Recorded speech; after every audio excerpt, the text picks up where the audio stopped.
We made it. We are finally here. It is the 2021 NFL Draft, and it's shaping up to be a big one with all the buzz that's been going around for today.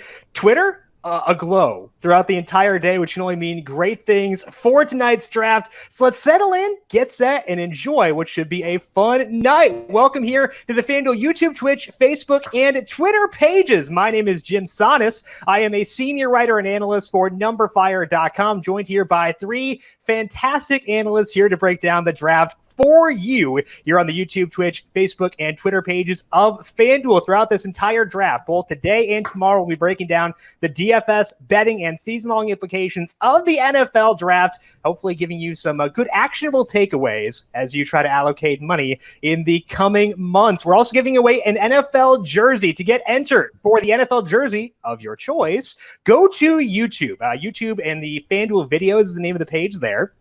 Go to the description and check it out there. There's a King Sumo link in the description. You can go there, get yourself entered for an NFL jersey of your choosing. Let's meet our analysts now, starting off with the newest analyst at numberFire and FanDuel. That is Ryan Williams. You can find him on Twitter at RyanAlexander_W. Ryan, what's up, man? Welcome to numberFire. How's it going?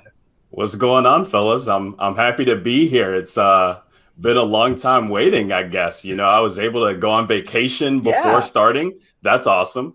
No, it's awesome. I mean, this is like Christmas for fantasy guys, right? Getting into the draft, seeing these landing spots. So what better way to start off than with this show right here? Absolutely. And because our audience does not know you, but Bethany Peters on YouTube already saying her new favorite analyst, Ryan. So you've already got fans in the crowd here, Ryan. Let's go. So that's great. But Ryan, introduce yourself to the audience. You know, what's your background? Where are you coming from? And what are you specializing in when it comes to this the NFL draft live stream? For sure. Yeah. So Ryan, I mean, yeah, you got my Twitter handle nice. It's nice to be not in the driver's seat. That's usually what I do. I've been doing fantasy for years now, it seems like. But for the past 5-6 years, I've been with the Fantasy Authority, doing DFS stuff for them and hosting that show, the DJ Nation Pod. So happy to be here doing DFS and best ball with the draft here tonight and hopefully chopping it up and winning people some money throughout the year with FanDuel. So that's great here in Chicago. Curious to see what the Bears do, if they keep the number 20 pick or trade up or trade back or just let people get fired tonight. I mean, we'll see what happens. So, you know, it's never a dull moment here in Chicago. But yeah, happy to be here with you guys, Jim, Brandon, JJ. Let's ride, man. So, Ryan, I asked you before, are you excited or afraid? What's the sentiment for a Bears fan on draft night? Jim, you just got to put me on the spot, man. The sentiment is always anxious, right? Yeah. You never know what's going to happen, especially in the Ryan Pace era. I mean, who are we going to get? We're going to get Ryan or Kevin White. We're going to get Roquan. We're going to, trade up for Mitchell Trubisky. I mean, it's nice to not be in that quarterback controversy this year. Let somebody else deal with it. Let San Fran deal with it. That's nice. So expectations aren't high. So hopefully they can do something to right the ship. Yeah, low expectations, the best thing an NFL draft or an NFL franchise could possibly have. So make sure you follow Ryan on Twitter at RyanAlexander_W. Also joined here by JJ Zachariason, editor-in-chief of numberFire and FanDuel. And JJ, Ryan mentioned Kevin White, fun guy to bring up because you've been researching a lot about guys who are not early declares and all that. I'm sure you're glad to stop thinking about that, stop thinking about BMI, and finally get this draft underway. Yeah, man, I want to see where these wide receivers end up going. It's a pretty interesting class overall. It's kind of, it's deep like last year's class, I would say, but it's not the same kind of wide receivers that you're getting. So I think that you can make the argument that it's not that deep because there are a lot of smaller slot guys, and those are more replaceable than, the alpha types that we saw last year. But there are some good wide receivers, especially at the top of the draft. So it's going to be a lot of fun to see where these guys finally land after, analyzing, their high school profiles, essentially, going all the way back there over the last couple of months. Hey, we have another Chicagoan in the YouTube chat. Says very afraid. So afraid versus excited. We've got, I think, 2 for afraid as of right now. Let's go to Brandon Gdula, managing editor of numberFire.com, my co-host on the Heat Check Fantasy Podcast, talking DFS. And Brandon, today we got some dueling win total projections. So are you prepared to lose this head-to-head for our win total projections here? It's funny you phrase it that way, because the hat I'm wearing, I won off of you in a bet. So Nice. I have no comeback. How you doing tonight? I'm good. There's a lot of ways to cover the NFL draft. And growing up, what I had access to was film coverage. If it was like an offensive lineman or a linebacker, you'd see some like tackles or some blocks with like the highlight funnel. And yep, I got bored, but I'm excited to talk. Win totals, fantasy projections, DFS angles. Like that's what I'm most interested in. That's why we're doing this. So I think that we got a lot of good information coming for those of us more interested in the fantasy angles than the hip swivels and things. Does that mean you were not grinding the Dylan Radins tape that I had asked you to watch? Did that not happen? I don't grind the tape. Okay, we'll get back to this, and we'll have some words for sure. Now, the NFL draft obviously very impactful because we're playing fantasy, we're playing DFS, and we want to know who's going to produce in the NFL. And JJ, you've done a lot of research on this and the importance of draft capital. What does it mean for a player's fantasy outlook? What happens tonight here in the first round? Yeah, I mean, look, so draft capital, I have a model. I prospect running backs and wide receivers in this model. And draft capital is a big input in that model. So at the running back position, it's more important than it is at the wide receiver position, draft capital is. And I think that you can think of that sort of intuitively, where a running back that gets drafted early, let's say in the first round, a team is going to throw him on the field ASAP and want him to get a lot of touches, et cetera, et cetera.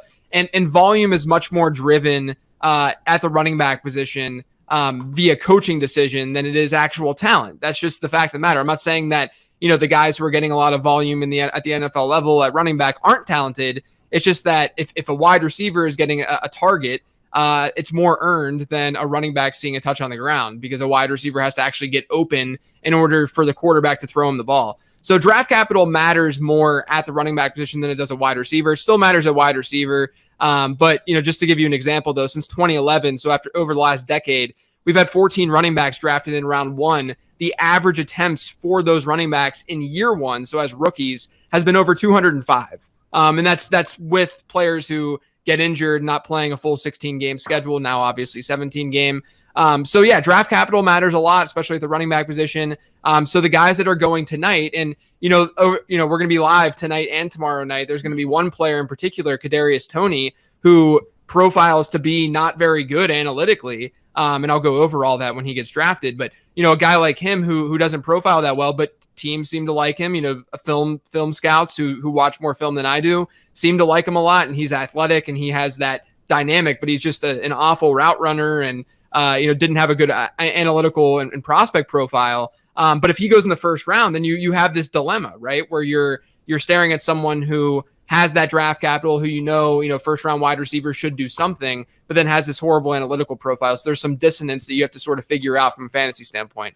But overall, draft capital matters a lot more at running back than it does at wide receiver, but it matters for all players. Yeah, we had to put our opinions aside at some point, which is unfortunate because some of us still clinging to those Marcus Mariota priors, not naming names, and it's definitely not me. I want to talk to you, Brandon, because you wrote a piece for numberFire last week talking about the impact from an expected points perspective that guys can have right away when they are taken early on in the draft. And both, I believe, your win total projection model and mine rely on projecting net expected points. At least mine does. I don't know about yours. But what kind of impact can we see? Which positions drafted early on have the biggest impact? And what's the overall impact we can expect from these first rounders as far as efficiency goes?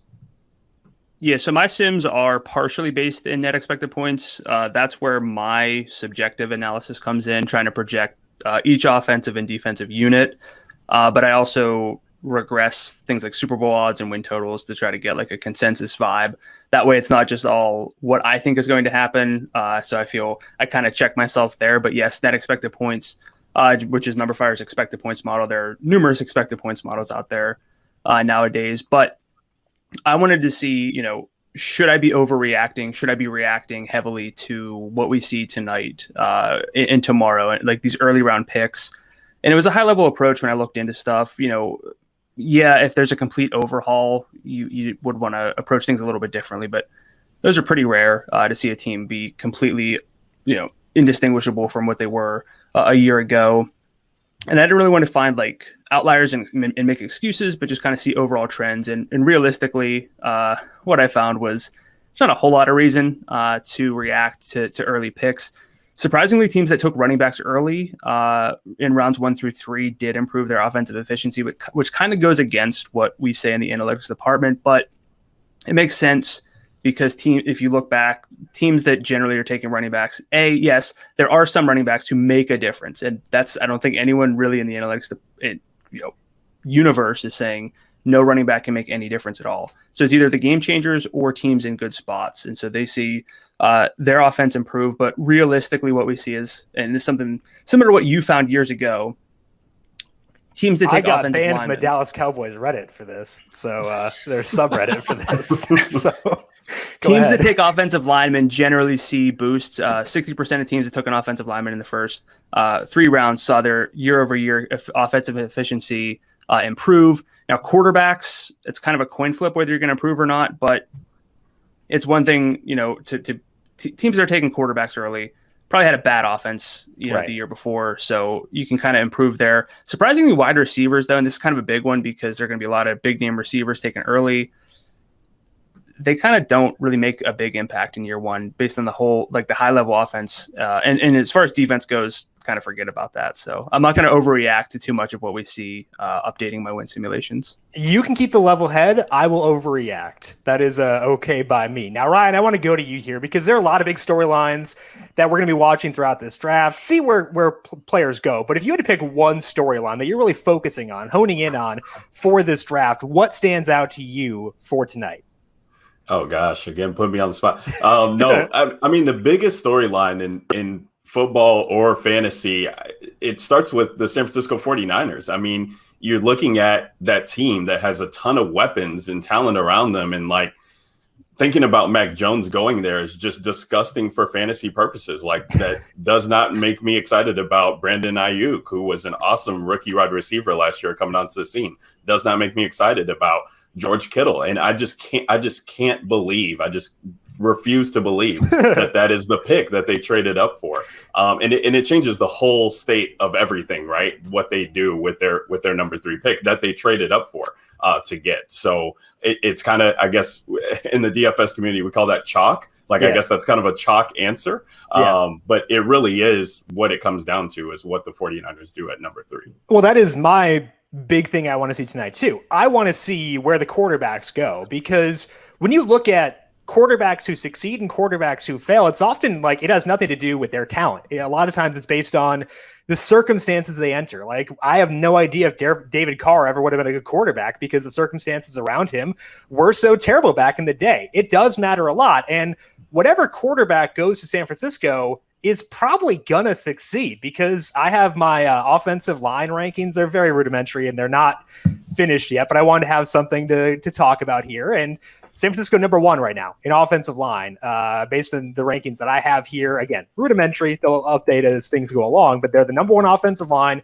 George Kittle, Deebo Samuel, Brandon Ayuk.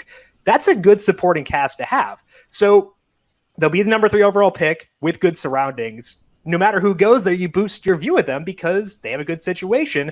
But there are also other good situations in this draft. Like maybe the Denver Broncos take a quarterback. Maybe they don't because they're trading for Aaron Rodgers after June 1st. I don't really know the way things will work, but landing spot matters so much for quarterback. That's what I want to see tonight, where these quarterbacks wind up, because not just for betting, trying to decide who will be good there, but also for dynasty. If Justin Fields goes 3rd overall, which probably won't happen, but if he goes 3rd to the 49ers, I think he's the 1.01 in Superflex Dynasty League. So there are a lot of things that will change here based on where these quarterbacks go for tonight. Looks like they are getting the draft underway. No pick as of yet, but Joe Thomas on the screen. We can all appreciate that for sure. JJ, what are you keeping your eye on for this draft here tonight? Yeah, I think that we're in this era where the running backs don't matter era, and there's a lot of evidence, and I've written content around it and done studies on it of running backs really not mattering much in real football as they do in fantasy football, or as much as they do. But I am interested in this particular class and the situation right now across the league, because there are a lot of teams that don't have true bell cow backs across the league. And then on top of that, you have a running back draft class that's really thin. You really have 3, true bell cows coming out that we can feel fairly confident in, with Najee Harris, Travis Etienne, and Javonte Williams. And so what I think could end up happening is we're going to see teams potentially reach a little bit for that position and fear that they're not going to get one of the big 3. Even though, whether that's smart, whether that's not smart, that's not what I'm debating here. I just think that people see a supply and demand issue. And look, those 3 running backs are good running backs. They would be right there in the conversation with some of the top guys last year, like a DeAndre Swift or, Cam Akers, etc. But at the same time, should you be spending a premium pick on them? I don't know, but I do think that, there are teams tonight that we're going to see potentially take one. We'll be talking about them while they're on the clock, that they could hypothetically take one. I think there's one in particular that likely will. But I think a lot of it is probably driven by the supply and demand issue of this running back draft class. Yeah, and that is an issue, because that could inspire teams to take that running back early, knowing that the fall off occurs after that third player, potentially Javonte Williams or others. So that could be a motivator there. Jaguars are on the clock, but Brandon, I want to get quickly, what's the thing you're watching for tonight? The big takeaway for you, the big thing you're monitoring for this draft? I think pretty much everyone touched on it to some degree, but it's really because I'm coming at this mostly from like a betting and daily fantasy angle. Not even a dynasty angle or anything like that. It's basically where the quarterbacks go, which teams get quarterbacks, what the fit is. Because again, that, you could probably do a pretty good job of projecting, team efficiency based on who your quarterback is and just team expectations, things like that. I'm not saying that's the only thing that you would consider, but we'll learn a lot. But realistically, it's kind of, does a quarterback fall to a team that's in a better spot or has a lot of weapons like Denver? I know there's a lot of rumors about Denver and quarterbacks right now, but if New England trades up, I think that that's going to tell us a lot. So realistically, it was, just mostly trying to figure out where these quarterbacks go, what the fit is, because that's going to have a lot of impact each and every week for daily fantasy purposes, but also trying to project out team-wide efficiency for some win simulations. All right, so we have 8 minutes left before the Jaguars are done on the clock. So I do want to get our first round bets in based on the odds of FanDuel Sportsbook. These were as of 7 o'clock tonight. I believe things are closed now. Let me refresh here because I think they're closed during the draft. I guess they're still open right now, at least for some of them. So, Brandon, you had one bet to make based on the odds of FanDuel Sportsbook. What was the favorite prop to you? Trevor Lawrence, number 1 overall. Why do we let you be here? I went with the Eagles to take their first position that they draft to be a wide receiver. That's plus 155 on FanDuel Sportsbook. I think it makes a lot of sense for just a lot of reasons. They're picking 12th. It's firmly in the range where one of the big 3, being Jamar Chase, DeVonta Smith, and Jaylen Waddle, probably not Chase, I'm aware of that, but one of the big 3 could be there depending on how things go. I've seen that pretty frequently in the mocks, but Philadelphia was 27th in reception net expected points generated by their receivers last year, 24th in the percentage of expected points coming from the receiver. So just kind of low all over. And, I've heard this like 1,000 times already, but they passed on Justin Jefferson last year. If anyone didn't know, the Philly fans they want a receiver. So I think that just makes a lot of sense. We're getting, some pretty solid odds without it being completely off the radar. Yeah, I think that one makes a lot of sense for sure. Picking 12, so we'll see if the Giants decide to take that pick off the board, the NFC East rivals there, but I think that one does make sense too. See what Jalen Hurts has, and you can't do that with the supporting cast they have right now. What about you, Ryan? What's your favorite bet based on the odds of FanDuel Sportsbook? Yeah, well, if I'm going to start with the San Francisco, team and what they're dictating everything, let's just go with the exacta, right? Okay, shout out to the Kentucky Derby that's coming up. Let's get an exacta, four in a row going on. So yeah, I saw that to get the exact 4 picks to start it off. Trevor Lawrence, Zach Wilson, Trey Lance, and Kyle Pitts plus 230. I just said, why not? I think Trey Lance just fits that system and scheme of what the 49ers want to do and can do with the weapons there. And he's just so dynamic. And I have to believe that they want some type of mobile quarterback to fit in that system there in San Fran. And then Kyle Pitts to Atlanta, that's all the talk that it's been. They're going to keep that pick and take him. So that seemed like a surefire one if I could get number 3 right. Yeah, if we look at the mock drafts from Daniel Jeremiah, Mel Kiper Jr., and Todd McShay, 2 out of the 3 have you winning that exacta. So if you get plus 230 odds on that, sounds pretty good to me. JJ, what is your bet for this first round of the draft?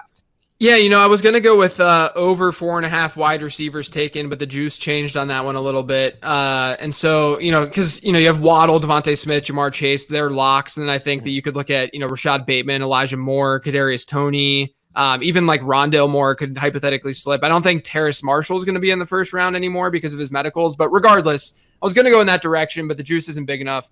I'm going to go with what I was just talking about, the running back position. And I'm going to pick Pittsburgh to take a running back at plus 125. If you look at what's ahead of the Steelers in this draft, because I do think Najee Harris, ends up being that pick. And I think he's going to be the first running back off the board. A lot of people, if you look ahead of them, you look at like Miami. Miami's probably the one team that, which by the way, if you guys recall last year on this live stream, I became a Miami Dolphins fan last year on the show. So, but the Steelers, my hometown team, if you will, I'm not as much of a fan as I used to be because I can't. But the Steelers, if you look at Pittsburgh media, and you listen to Pittsburgh media, everyone's talking about them getting Najee. If you listen to Kevin Colbert, their GM, he basically said this past week that he doesn't care much about positional value. It's more so that, if you're a good football player, you're a good football player, which to me is a bunch of BS. But I mean, that's the way that they're thinking, the way that they go about their, I was listening to this, the way they go about their board is that they don't pay attention to mock drafts. They don't pay attention to what's going on around them or anything. They literally are just ranking players. And so, if you're going to throw away positional value and that layer, with your player evaluation, and you're just going with the best players, Najee Harris is a really good prospect as a running back. And if you're not going to pay attention to the positional value aspect of things, then it's very easy to see a team like Pittsburgh, who has Benny Snell basically leading the depth chart right now, taking Najee Harris in the first round, despite the fact that they have probably the worst, if not one of the worst offensive lines in the league. So I do think Pittsburgh ends up going running back. And to get back to the Miami thing, Miami's a very analytically driven front office now, and analytically driven front offices don't usually go in that running back direction. I do think they're going to add a running back at some point in this draft, but I would be, even though they have a couple of first round picks, I would still be somewhat surprised if they get a running back at 18 overall. Yeah, so JJ, you were talking about how the Dolphins became our team last year, and that was partially because they made smart picks. I think the smart pick for them is my bet for this year's draft, that they will take an offensive lineman first at plus 340. That's a prime position to potentially get Penei Sewell. We saw Jamar Chase wearing the Cincinnati Bengals shoes on the red carpet. Potentially he's going to Cincinnati. And if he does, that would likely leave Sewell as being the top guy left on the board for Miami. They took 3 offensive linemen last year, but that offensive lineman's still not fixed. They've already said they're moving Robert Hunt to right guard. They have Austin Jackson to left tackle, but there is an opening at right tackle. We just saw them trade Eric Flowers as well. They've got needs on the offensive line. We talk a lot about getting skill position guys for Tua, but like Mike Gesicki, Will Fuller, Devontae Parker, not a bad trio. And if you can add Penei Sewell to that group as, right tackle, left tackle, whatever it may be, that's a pretty salty little pairing there. So I think the Dolphins go offensive line. That's plus 340 at FanDuel Sportsbook. Those are our bets, and we'll see how things break during this first round. The other thing, how do we not have a... Oh. Sorry, I was just going to say, Brandon was going to make some sort of sarcastic comment, I'm sure, because this is what Brandon does. But here's the other thing to that bet, Jim, that I like. Number one, you're getting pretty good juice on it. But number two, I do think that Miami traded to 6 with Jamar Chase and Kyle Pitts in mind. And those guys are likely, what we just talked about, are likely not going to be there. I mean, it seems like Kyle Pitts is going to go 4 if Atlanta doesn't trade back. And it seems like Jamar Chase is reportedly wearing black and orange and white shoes to the draft. So sounds like Jamar Chase is likely going to Cincinnati. And if they don't, if those were their targets, then it makes sense that they pivot a little bit if they do stay at 6 and go offensive line, because, maybe they're not as in love with a Jaylen Waddle or DeVonta Smith. Yeah, I think that they seem to run things efficiently, and I think the smart move here would be to go offensive line, especially when it's a guy as solid as Penei Sewell. Definitely in favor of that. In YouTube, Ryan, my dad says you beat me for best beard, so I'm taking loss after loss on this show. I can't. We'll take that. I can't dig myself out of this hole. Jason asked, any ideas why there seems to be a lot of shade for Justin Fields relative to other quarterbacks among media perceptions of the draft? I think that for me, it's confusing. I think that if I were to look at Justin Fields' profile, the one red flag you could say is that he did have a high sack rate in college. But part of that's because Ohio State had a lot of COVID issues this year. They were missing 4 of their top 6 offensive linemen. I think Michigan State or the Penn State game. That could be the one red flag. I don't know if that's the reason why people are talking down to Justin Fields, but it's confusing is what I'd say. All right, the pick is in for the Jacksonville Jaguars for the first pick in this draft. Let's get this thing popping. Oh, they went Trevor Lawrence. Who could have possibly anticipated this? Trevor Lawrence going first overall to the Jackson Jaguars. And Brandon, I'm going to go to you first because I'm assuming you've had time to account for the fact that Trevor Lawrence is going to Jacksonville within your win total projections. What do they say about the Jaguars in year 1 under Trevor Lawrence, Urban Meyer? All right. So their over-under on Fox Bet is 6.5 wins. I have them at 5.4 wins. I think there's a lot to be worried about still. And again, looking back at historically what we get from rookie quarterbacks, it's not a big hit rate of performing above the NFL average in year 1. Realistically, we're looking at maybe top 20 efficiency. That's not enough to project a team when you account for their schedule, just kind of simulating out the season thousands of times. I don't have them as a very strong team. So I don't know what you have. I feel like my gut is that you are high on what he's going to do and that he's going to revolutionize the offense. Precedent is a little bit more tempered than those expectations. You said 5.4. I have 5.3. So we are 0.1 wins off in our projections for the Jaguars. It's for the same reasons. Like, that offensive line is not hideous. They have usable players at each position. It's not a standout offensive line. I don't think they're pass catchers. Even with Marvin Jones being there, I don't think it's like a standout type thing. So I am skeptical that they have a lot of success in year 1, and that's not because of Lawrence, like you said. I mean, his statistical profile is amazing. He is young, he's efficient, he's experienced. That's the big 3 for a first-round quarterback. He checks every box there. He's athletic. I think that there are a lot of the reasons to like him. But this Jaguars team has a lot of work to do. So I think I don't know if I'm betting the under on 6.5, but I'm not betting the over. That's the way I'm doing that right now. But JJ, I know you have your projections cooked up for this year, and I believe you had Lawrence already in there. What do they say about Trevor Lawrence's fantasy outlook for year 1? Yes, I'll be doing projections while these skill position players are drafted. So I won't have them this quickly, probably. Throughout the night. But I already had Trevor Lawrence in there because we knew that he was going to go first overall. Now, keep in mind, the one thing that's kind of obnoxious while building projections this year is that there's a 17-game schedule. Whereas, historically, we've projected for 16 games. So some of these numbers sound a lot more insane than they actually are. So I'll give you a points per game at the end. But right now, I have Trevor Lawrence for 43.56 passing yards, 27 touchdowns, 27.2 touchdowns, 264 rushing yards, 1.4 rushing touchdowns, 14.4 interceptions. And that, again, just to give you, a little more context of what that all means, that's 17 fantasy points per game, which is not bad. It brings him to QB 15 right now in my projections. So I do think, because the rushing element that he can bring, and a lot of the quarterback rushing touchdown projections are going to be conservative, just the way that I build projections generally. Yeah. So they're going to be, you could easily see Trevor Lawrence with 3 or 4 or 5 touchdowns this year. It wouldn't be shocking at all. And so, I think that he's actually not a terrible late round quarterback target because he does bring that rushing element a la an Andrew Luck and what Andrew Luck was able to do. And projection wise, he still comes out as QB 15. So I'm actually fairly high on him this year.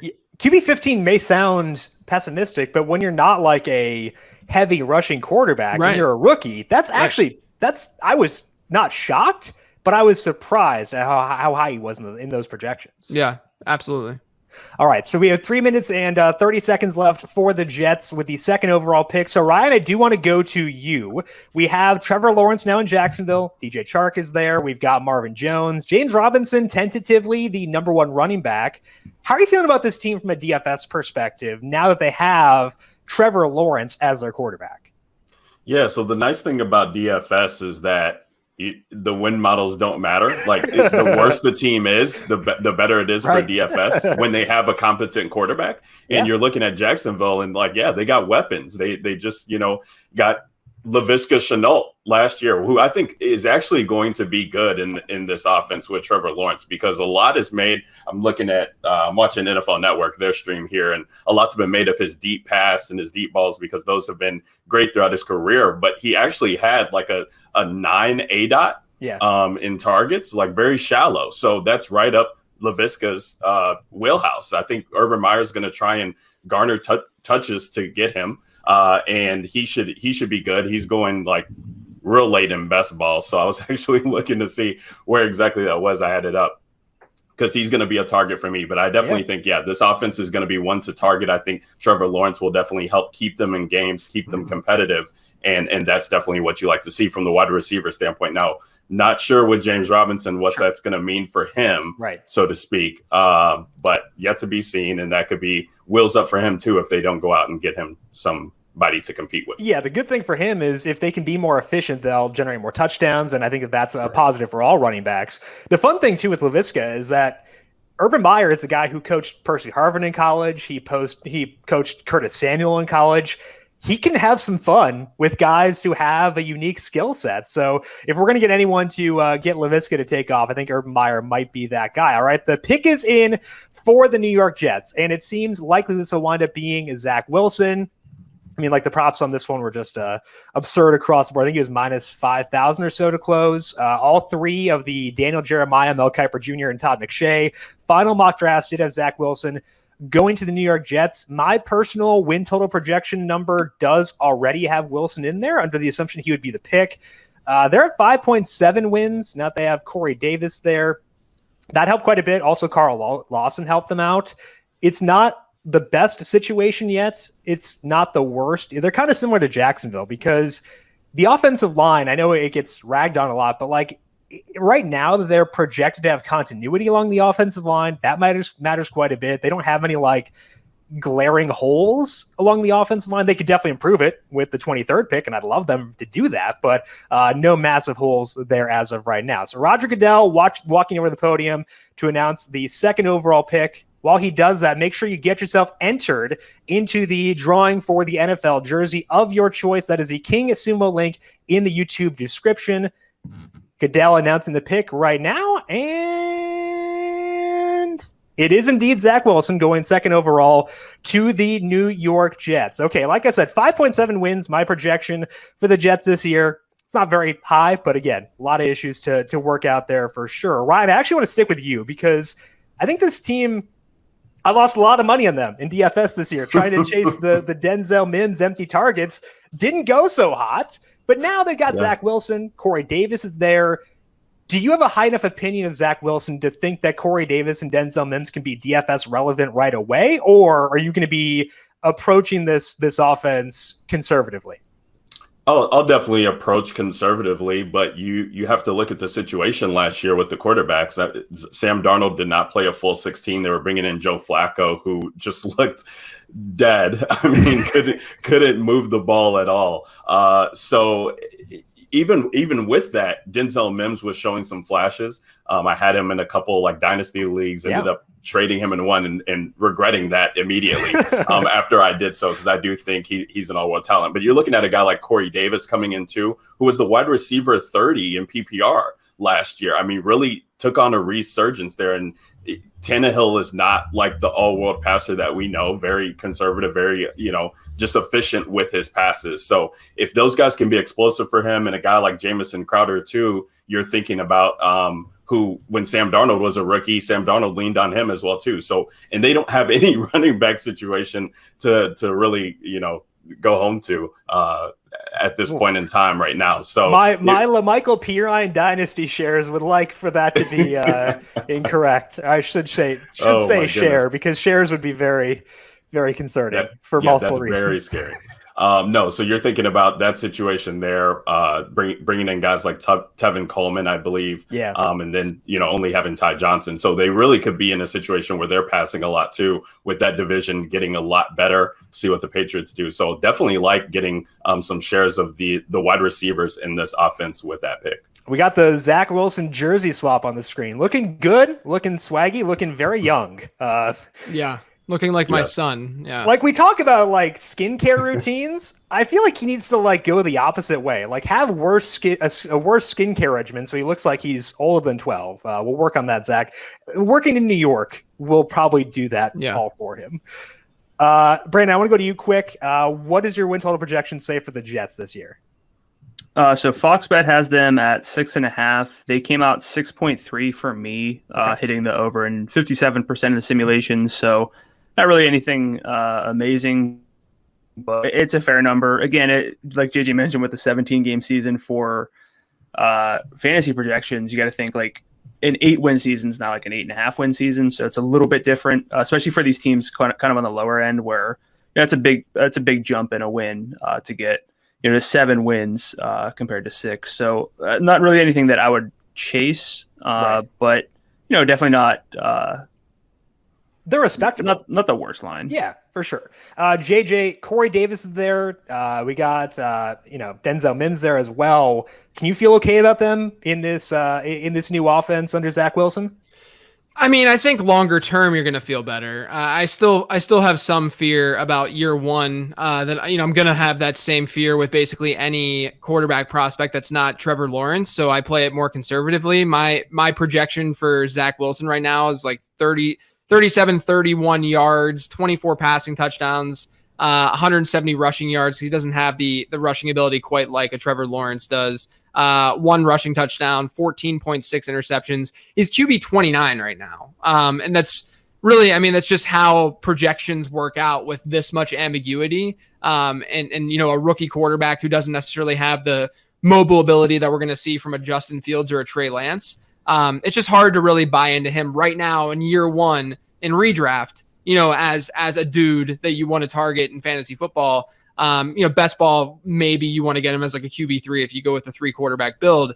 But yeah, he's not someone I'm really looking for here in year one. I like him in Dynasty though. Jim, you did great work on obviously your quarterback stuff. And all the stuff that you look at points to him being a pretty good prospect. So I'm into him longer term, and I think that he has a great ceiling with his arm, but I do think there's going to be some growing pains in year one, especially with a lot of just moving parts in that Jets offense. Yeah, so what you're referencing is I look at quarterbacks based on the analytics behind them, the numbers behind them, and what you want to look for is, like we said with Trevor Lawrence, young, experienced, and efficient. And Zach Wilson, not experienced, 27 games with 10-plus pass attempts in college, but would have gotten there if not for injuries during his sophomore year. I think we can say, reasonably experienced, 2.5 years as a starting quarterback at a decent college. And we talk about the schedule a lot. It was very easy. It was an easy schedule. However, quarterbacks with easy schedules who go in the first round are just as likely to succeed as guys with tough schedules based on what's happened in the past. And also, when he did play tougher competition, he measured up well. He had a 10.8 adjusted yards per attempt, and they faced top 50 defenses by SP+. So he played well. That's actually, as of now, the 7th best mark of all drafted quarterbacks since 2010. But he might be moved down because the 49ers are on the clock now with pick number 3. All right, I'm going to ask you all who you got. Final moment of truth here. Going 3rd overall to 49ers. Ryan, are you sticking with Trey Lance? Yeah, I'm going to stick with Trey Lance. I was going to ask if I could take the field against Mac Jones, because I would love that. But okay. No, stick with Lance. All right, Ryan's got Trey Lance. JJ, gut call. Who is it at pick 3? I'm going to go with Trey Lance as well. I have a really hard time thinking a team gave up that much equity to get. Look, I think Mac Jones is fine. I think that he can have a Kirk Cousins like career, but it's hard for me to see that ceiling giving up that much for that, for that kind of ceiling. And Trey Lance has the ceiling. There's no doubt about that. So I'm going to go with Trey Lance. Brandon, who you got? 3rd pick. Trey Lance. I think it's just everything's pointing to it. The line movement. I agree with what JJ said and what Ryan said. I think it's just inevitable. Yeah. The third overall pick, it was plus 370 at the time. At the time we recorded Covering the Spread, our betting podcast yesterday. It was like plus 200 this morning and was minus 130 when I was looking, or minus 160 this afternoon. Wow. So it moved a lot in favor of Trey Lance. If it's not Lance, we'll be able to play back what I just said and make me look like an idiot. That's going to happen all night long, baby. Yeah, we're going to look very dumb throughout the entire night. We're going to also see if Ryan's trifecta stays alive here with the first. You're 2 for 2 so far. I'm sure there's a lot of suspense between those two. We'll see if he can stay alive here. And I'm anxious. Are you guys like nervous right now? Oh, I'm yeah. nervous about this. Like this is like Definitely. This is like I'm about to like give a speech or something. Nervous. I need to chill for a sec. Yeah, I mean, like Trey Lance. I think the way to analyze him is that it's like a cone. It's a range of outcomes, and if we're talking like Mac Jones, the range of outcomes is here. Trey Lance, yeah, it's off the screen. Whoops. Trey Lance, the range of outcomes is here. But that means you get this end of the range of outcomes. The top end is really good. Right, and who's drafting for floor like that at the quarterback position? You should never draft for floor because no quarterback has a good floor. Yeah, right, exactly. It just doesn't exist. All right, here we go, boys. All right, pick is in for the 49ers at the third overall pick. I bet Ryan's happy. That's what I'm going to say. I bet Ryan's happy. This is my thought. It is Trey Lance. Trey Lance goes third overall. So Ryan, 3 for 3. How you feeling based on those first three picks? Listen, now this is what will happen. And my fiance always jokes with me because I give Matt Ryan a hard time. She's like, "Why do you play him in DFS? You hate him." But so now the Atlanta will come up and they have a new regime, so they'll do something to mess it up. But no, speaking of Trey Lance, love this. I mean, this is just what it should be. He just fits the profile. He fits what Shanahan and co want to do there in San Fran. This makes a ton of sense. Mobile quarterback. You're looking at the numbers that he had. It's awesome. I saw that there were some comparisons that he's Taysom Hill with an arm. It's just going to be awesome. It's going to be awesome to see this offense kind of explode with a quarterback of his caliber. And this is absolutely wheels up for this entire offense. I mean, George Kittle, Debo, Ayuk. You love to see it. So I'm very excited that this is the pick, and I just can't wait to have a conversation when this is all said and done about what it means to have, 3 weeks going into the pick, everybody saying that it's going to be Mac Jones and people being sure, and so much fodder on Twitter that it is the pick. And then we get to the night and, they were playing us. Yeah. I think it's hilarious, personally. Like, I feel bad for people who because the people who were talking about it are reliable people. Daniel Jeremiah, Adam Schefter specifically, the best in the business. So much respect for what he does.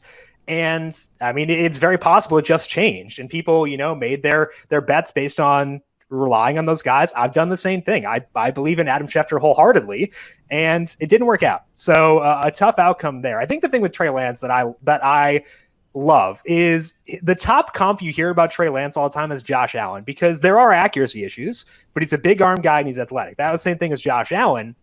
The thing you love about Trey Lance, though, is even though he has those traits that Josh Allen had, he was actually good in college and Josh Allen wasn't. So that's a fun differentiator. Obviously, is at the FCS level, but a lot of that production came in the postseason. He was playing good teams. North Dakota State, they're not just, they're the best team, but like the same thing as Alabama. So I think that Trey Lance, a wide range of outcomes, but high ceiling. And that's what JJ said. Wholeheartedly agree with that. Excited to see what he does in San Francisco. But now, JJ, how are we ranking Trey Lance in Superflex Dynasty? Because he goes to San Francisco. However, there is a very real possibility he doesn't start in year one. So how are we feeling Superflex Dynasty drafts with Trey Lance? Yeah, so speaking of which, that ambiguity with us not knowing if he's going to play year one or not, I don't know how you really build that, honestly, into a projection at this point because Jimmy Garoppolo's still there. So what I did was I basically split it out. I did give Trey Lance a little bit of an edge just because we almost always see these quarterbacks who are drafted in the first round see the field a lot sooner and more often and more frequently than we expect. So Trey Lance right now is getting, I think I had him at 52% of the team attempts, maybe a little bit more too. So his line right now is like 2,300 yards, 14 passing touchdowns, 9 interceptions, a QB 30 rank. So he's like, if he were to play if we knew that he was going to play from the start, full 17-game schedule, right, he would be almost a more attractive late-round quarterback option than Trevor Lawrence would be, just because of that rushing ability and what he was able to do in college. Now, to your question, Jim, about Dynasty, I think given this landing spot and given the fact that he's got Kyle Shanahan, and you would think that Kyle Shanahan's going to be around for a decent bit, the weapons there are great. The other thing, too, is that they're going to be able to craft an offense and morph an offense around him where they're not going to have to ask him to do that much, because the entire San Francisco offense is predicated on yards after the catch. I mean, you have Deebo Samuel, Brandon Ayuk, George Kittle, 3 guys who are incredible at that. And then obviously they have a great running scheme to open up lanes there. And then, now they have one of the most mobile quarterbacks in football, so it's not going to even be fair. So I think in Dynasty right now, we don't know where Justin Fields is going to land, and he's the other quarterback that's left that has that true upside. I don't think you can put Zach Wilson ahead of Trey Lance from a dynasty standpoint, from a fantasy standpoint, because of what Trey Lance does with his legs. So I think Lance is the 102 right now. I think that Trevor Lawrence is the clear-cut 101 in Superflex leagues. Trey Lance is the 102. What will be interesting is if Justin Fields goes in the top 10, and goes to Denver. And if he goes to Denver, then I think all of a sudden you have a clear second tier of quarterbacks where you could go either direction. If you need to win now, maybe Justin Fields sees the field first. But if you can wait a little bit, or if you're rebuilding, then Trey Lance is a little bit more attractive. But I mean, I think, depending on where Justin Fields goes, I think Trey Lance is at least in the top 3 in the Superflex rookie draft conversation. So, Brandon, I am not altering my projections for San Francisco this year because I still feel like Garoppolo is the most likely starter. Are you in the same boat there? Yeah, that's pretty much the way that I'm trying to play it. It's kind of just the assumption. And for me, I mean, FoxBet has them a 10.5 win team. There is -167 odds on the under. For me, they came out at 10.6 wins. So, right on line with their over under, but they rated with a top 8 schedule in terms of ease. That's kind of one of the few things that I'm trying to look at, because again, we have a similar process, but you can look at a team. So I'm right there with you. You can look at a team and say, oh, this is like a 10-win team, but it's like, what's their schedule look like? Don't base it off of last year's win-loss records. Obviously, it's just like, how does this team match up week after week with their expected opponents, things like that. So, over thousands of simulations, hopefully get in the right ballpark. Yeah, I'm at 10.0, so we're in the same spot there. I feel really good about that team. They're good. Okay, so the pick is in for Atlanta. The semi-closing odds, these were as of like this afternoon when I was pulling stuff because I had stuff to do later on. Kyle Pitts to go 4th overall was -210. Justin Fields was +430, and Mac Jones was 22-1.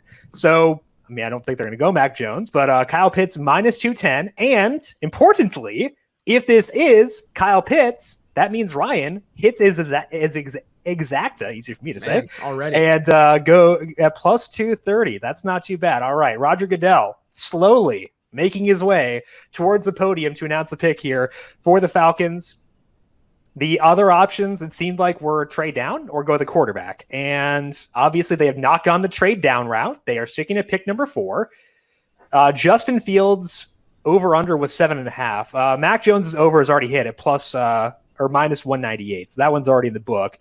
Does not matter for this pick, but Atlanta is going to go with Kyle Pitts, 4th overall. So Ryan, winner, chicken dinner. Boom. At least the first winner of the night. You got it. What put you on Kyle Pitts here with the 4th pick? Yeah, no, love that. Sorry, I was doing multiple things at once. That's great. Love Kyle Pitts here.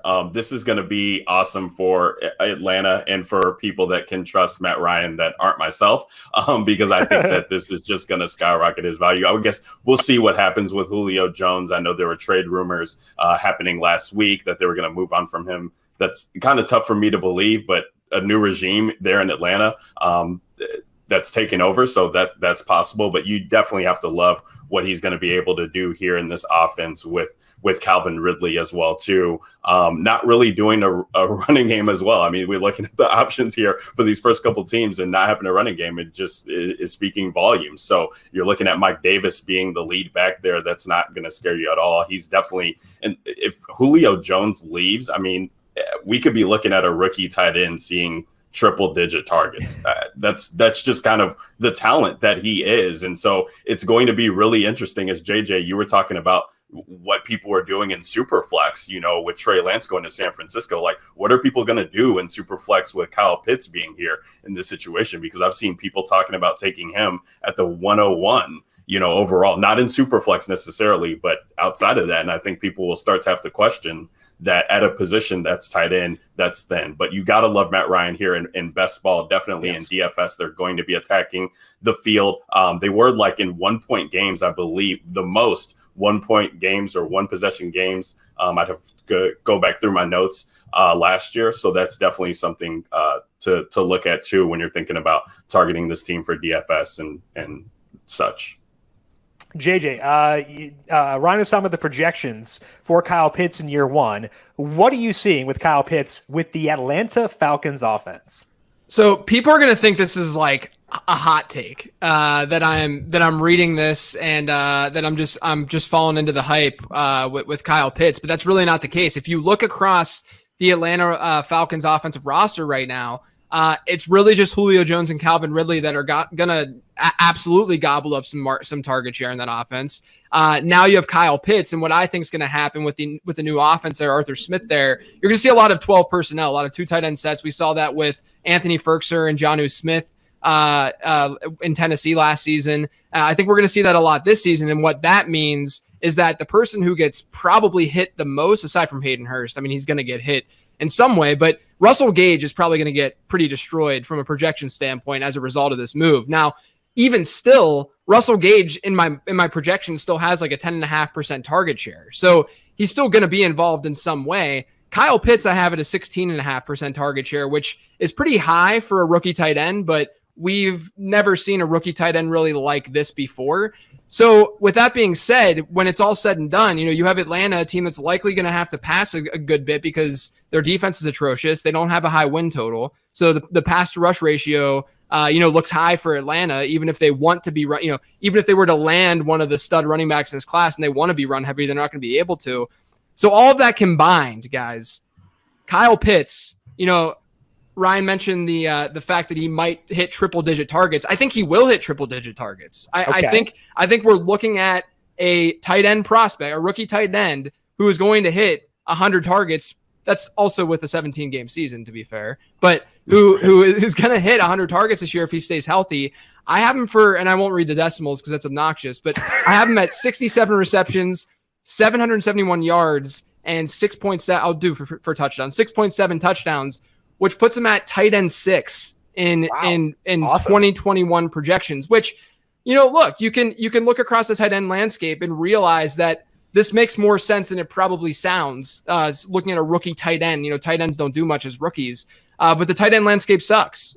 There's not many good tight ends at all. And I think, there's going to be a lot of hype surrounding him ADP wise and cost wise when you're drafting your fantasy teams this year. But I think it's warranted because that projection still has room for growth. There's still room for growth within that projection. So he's tight end 6 right now in my projections. I think he should be drafted as such. And I can understand if people see a higher ceiling than that.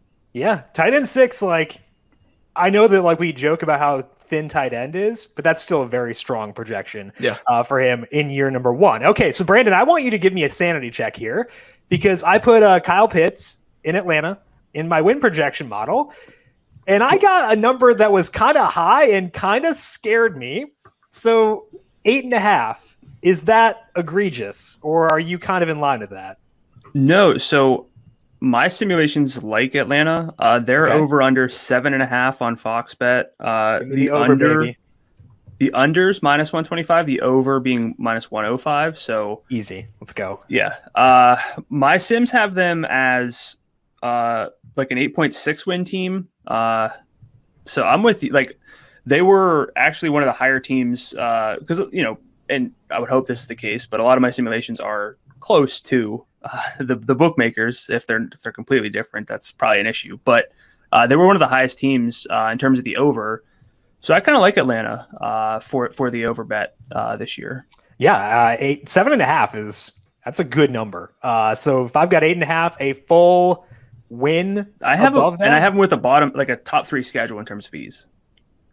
That helps too. We'll take it. I think that having New Orleans be lessened potentially, that helps a decent amount. Carolina, a lot of questions. I don't have a super optimistic projection for Sam Darnold there. So I think that's playing a role in this as well. Okay, so Brian asked over on YouTube, how much does Mac not going there swing the draft? All the top picks go one spot higher, assuming Mac falls. Is there a fight for Fields now? Yummy. I think the big question is, where does Mac Jones fall to? And I have no idea, because Carolina has a quarterback in place. Denver has a quarterback it could use. Do they view Mac Jones as being an upgrade over the tandem of Drew Lock and Teddy Bridgewater? I don't know, personally. I think that Justin Fields would be, but Mac Jones, different discussion. So we will see where Mac Jones winds up falling. But now this pick is going to swing a lot of things, because I have the Dolphins taking an offensive lineman at plus 340. If Penei Sewell goes to the Bengals, it's a very bad bet. But Jamar Chase, as of this morning, his total was 5.5. The under was minus 178. He was also minus 1,500 to be the first wide receiver taken. Penei Sewell was his over-under was 6.5. And the under was plus 100. I thought that was a pretty interesting one, because it would have gotten me both Cincinnati and Miami, but just wound up going with the other route with that and going with the Dolphins there. The Bengals at pick number 5. It says the pick is in. We'll see how this goes. Personally, if I were making this pick for the Bengals, I would go with what we discussed before, where got to protect your quarterback. They have decent guys in Tyler Boyd and T. Higgins. Like, that's not a bad set of wide receivers. So I personally would go offensive line, but we'll see where they wind up going here. Ryan, we know Joe Burrow will be back at quarterback for the Bengals this year. What's the outlook as of now, before we know what this pick is for you and them in DFS? Because Zach Taylor loves to throw. That's a great thing for us in DFS. How are you feeling about T. Higgins heading into year 2 and Joe Burrow in year 2?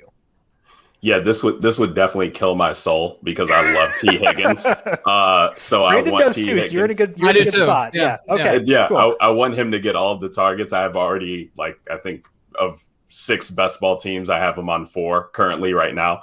But I mean, regardless, listen, Joe Burrow, when he was healthy, and I guess that goes along with this, but when Joe Burrow was healthy, he was able to keep these guys afloat, Tyler Boyd and T. Higgins both. Just with his ability. I mean, they were a pass-heavy offense. I think that he was a top 10 fantasy quarterback from weeks 2 through 9 going into their bye. So you love to see that. And I think both Tyler Boyd and Higgins were in the top 14 in PPR. So Chase definitely changes things. Would love to see Penei there, just because, like you said, it's Jamar Chase. It's Jamar Chase. Okay, so Chase is going to be awesome in this offense. I mean, you're hoping that he stays healthy. He's coming off of Joe Burrow, that is coming off of that gruesome knee injury, tearing the ACL and the MCL, and they got to do something to get him protected, because if he's not protected, you're talking about him starting the 2021 season. It wasn't even a foregone conclusion he was going to start the 2021 season when the injury happened. So, maybe they're thinking that you add weapons and it could be explosive, and maybe he won't get sacked because he'll be getting the ball out to these explosive guys. It definitely affects T. Higgins and Tyler Boyd both, in the sense, because Chase is reuniting with his guy from college. You got to think he's going to be asking for the ball. I can't wait to see the Odell Beckham outburst from Jamar Chase when he's not getting the ball. But this will be great. This will be great for him in that offense if Joe Burrow can stay healthy, for sure. Yep, absolutely. So, JJ, I believe you had Jamar Chase as your first overall ranking pre-draft, correct, among wide receivers? I did, yeah. I think that he's in the top tier with Najee Harris and Travis Etienne from a prospect standpoint. I think he's in his own tier if you just only look at wide receivers. He has an incredible breakout age. At LSU, he outperformed Justin Jefferson when he was a sophomore. Justin Jefferson was a junior, and then Justin Jefferson comes to the NFL and breaks the rookie receiving record. So you have a guy who played better in college, who was a year younger, age-wise than Justin Jefferson. And he outperformed him, and Jefferson obviously did what he did this past year. So I did get a projection done then for Ja'Marr Chase as well. And look, T. Higgins, I think will be fine. The way that I generally view teammate competition and what I've noticed through years of doing projections and just analyzing this stuff is that it limits a player's ceiling more than it does his floor. So a player like T. Higgins is going to see a pretty strong target share regardless of his situation, right? Unless they have just like, Pro Bowler after Pro Bowler after Pro Bowler, but that's not the case. So T. Higgins, and I think since it's year one, I don't think Ja'Marr Chase is going to out-target T. Higgins if they're both healthy throughout the whole season. So I have Higgins at a 22% share and Ja'Marr Chase at a 20% share for year one. And since Cincinnati is already a pretty pass-heavy team, I actually didn't change the projected passing outcome for them volume-wise because, you add a piece like Ja'Marr Chase, you become a better team. So they might want to throw more in neutral game scripts, but overall, it's probably more of a wash. So overall, if you look at Ja'Marr Chase's line, I have him at, again, this is 17 games, not 16 games, about 76 receptions, almost 1,000 yards, 996 yards, 5 touchdowns, positional rank, wide receiver 36 as a rookie. Now, yeah, it's not bad. I think in just building out these projections and looking at their depth chart, I think this is going to end up hurting Tyler Boyd more than T. Higgins, just because Tyler Boyd is someone who's been very, very, very volume dependent throughout his career because of the position he plays. He plays in the slot. Slot guys are more dependent on that volume piece than other players are because they're not as efficient. They're not scoring as many touchdowns. And so I think Tyler Boyd also in 2 wide receiver sets, Tyler Boyd's not going to be on the field. So we're going to see a lot of Ja'Marr Chase and T. Higgins. Cincinnati doesn't utilize their tight ends much at all, which is great for Tyler Boyd and for the other wide receivers as well. But I think overall, this is going to hurt Boyd way more than it's going to hurt T. Higgins. Yeah, and given how well T. Higgins played last year, I think that's the way it should be too. Ja'Marr Chase, tremendously talented. T. Higgins, also very good. And it'll be fun to watch the Bengals next year. Hopefully they address offensive line early in the second round. Okay, the Dolphins pick is in. We'll see what they do there. We do have still a bit of time here, but Brandon, I know you're a T. Higgins guy too. So any thoughts for you from a DFS perspective on the Ja'Marr Chase selection? It's going to make it tough to stack. So I think we're probably going to have some weeks where we like Joe Burrow, but the right stack might be a little bit just frustrating. Have 2 lineups, one of each. Yes. Then you're set. That's my philosophy. The pivot lineup, assuming that they're similar salaries, but that was one of the first things that came to my mind was like, that's great for Joe Burrow. There might be a lot of weeks where it's like naked Joe Burrow, not necessarily naked, but having a really difficult time. Well, I mean, we say that all the time, but like having a difficult time knowing who the right stack is, and that could be I'm already feeling some tilt there for like a big Joe Burrow week, but maybe it's like Tyler Boyd. Not that Tyler Boyd doesn't really score touchdowns, but yeah, I'm just preventing because I can see that being a bit of an issue this year. Don't use Boyd. Like use the guys who actually have juice, and go with the fun players. Okay, so the Dolphins pick is in. Tyler Boyd is fun, Jim. He's fun. He's from Pitt, so you're gonna. Yeah, I know. I gotta give him some love. Yeah. I don't know if we can. We'll have to ask outside sources here, but. Dolphins pick is in. Main contenders, Jaylen Waddle, DeVonta Smith, hopefully Penei Sewell. We'll see. I'm kind of shocked Sewell might be falling to 7 here. Probably a good thing for Detroit. But if we look at the props, I think a fun one was a match bet between Jaylen Waddle and DeVonta Smith. At close, Jaylen Waddle was minus 270 to go ahead of DeVonta Smith. And as someone who, when I was not in New York, I would play some college football DFS, I was a little bit surprised by that because obviously Jaylen Waddle was very good when he was healthy, but DeVonta Smith was disgusting. We'll talk about DeVonta Smith once he's drafted, about the ills of a wide receiver who does not declare early. The size stuff is an issue for sure as well, but just watching him play football, like I had to watch a lot of Mac Jones to try to figure out why the 49ers are going to take him 3rd overall and then didn't. Every time I watched him, I was like, wow, DeVonta Smith is really freaking good. So it was shocking to see Waddle at minus 270, but maybe we'll get an answer on this right now as the Dolphins pick is in and Roger Goodell is at the podium for Miami. And we'll see what they do here. See how they help Tua. They're going to help Tua. We'll just find out how with this pick. And it is, in fact, Jaylen Waddle of Alabama going to Miami. So Waddle minus 270 over DeVonta Smith cashes. His total was 9.5, minus 110 in the under. He was minus 135 to go top 10. So Jaylen Waddle going to Miami. And Brandon, I want to go back to you here, actually, because this is a very different Miami team than we saw last year. We talk a lot about upside at quarterback. And Tua, although I have a high opinion of Tua, wasn't a high upside quarterback for DFS. But now he adds Will Fuller. Devontae Parker is healthy. Jaylen Waddle is there too. That's a heck of a lot of speed. Can we now use Tua Tagovailoa in DFS now that he has all these weapons? Yeah, probably, but it feels similar because stacking is such a big part of daily fantasy, and we got Mike Gesicki in there as well. So, just trying to figure out each and every week like the right stack. I feel like, again, it's kind of pre-tilting, but it's going to help Tua, and that's going to make him more viable. But the stacking is going to be a little bit problematic. And as far as sheer upside goes, I mean, just with the profile, like what we saw from Tua, there are reasons to, question like the high end week in, week out upside. But, overall, this is going to be really, really positive for Tua, which I'm excited about because Jim made me a very big Tua fan last year. Because Tua's the best, of course. I'm not going to write off Tua because of a couple of bad games. Not when he played as well as he did at Alabama. How about you, Ryan? How are you feeling about this Dolphins offense with Jaylen Waddle being in town now? Yeah, it's tough because I think the Tyreek Hill comparisons for Jaylen Waddle definitely definitely helped his stock tremendously.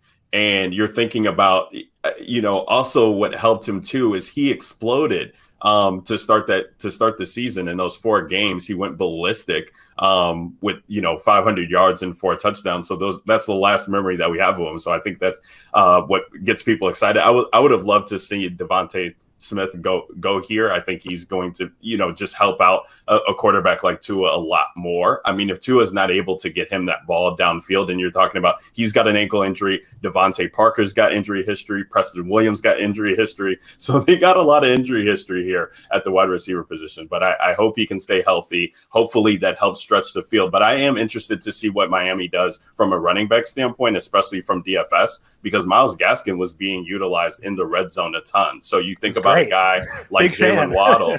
Yeah. No, I am too. So you think about a guy like Jaylen Waddle who could stretch the field, and if he gets him down there into the red zone, it could be awesome for Myles Gaskin work. 100% so agree.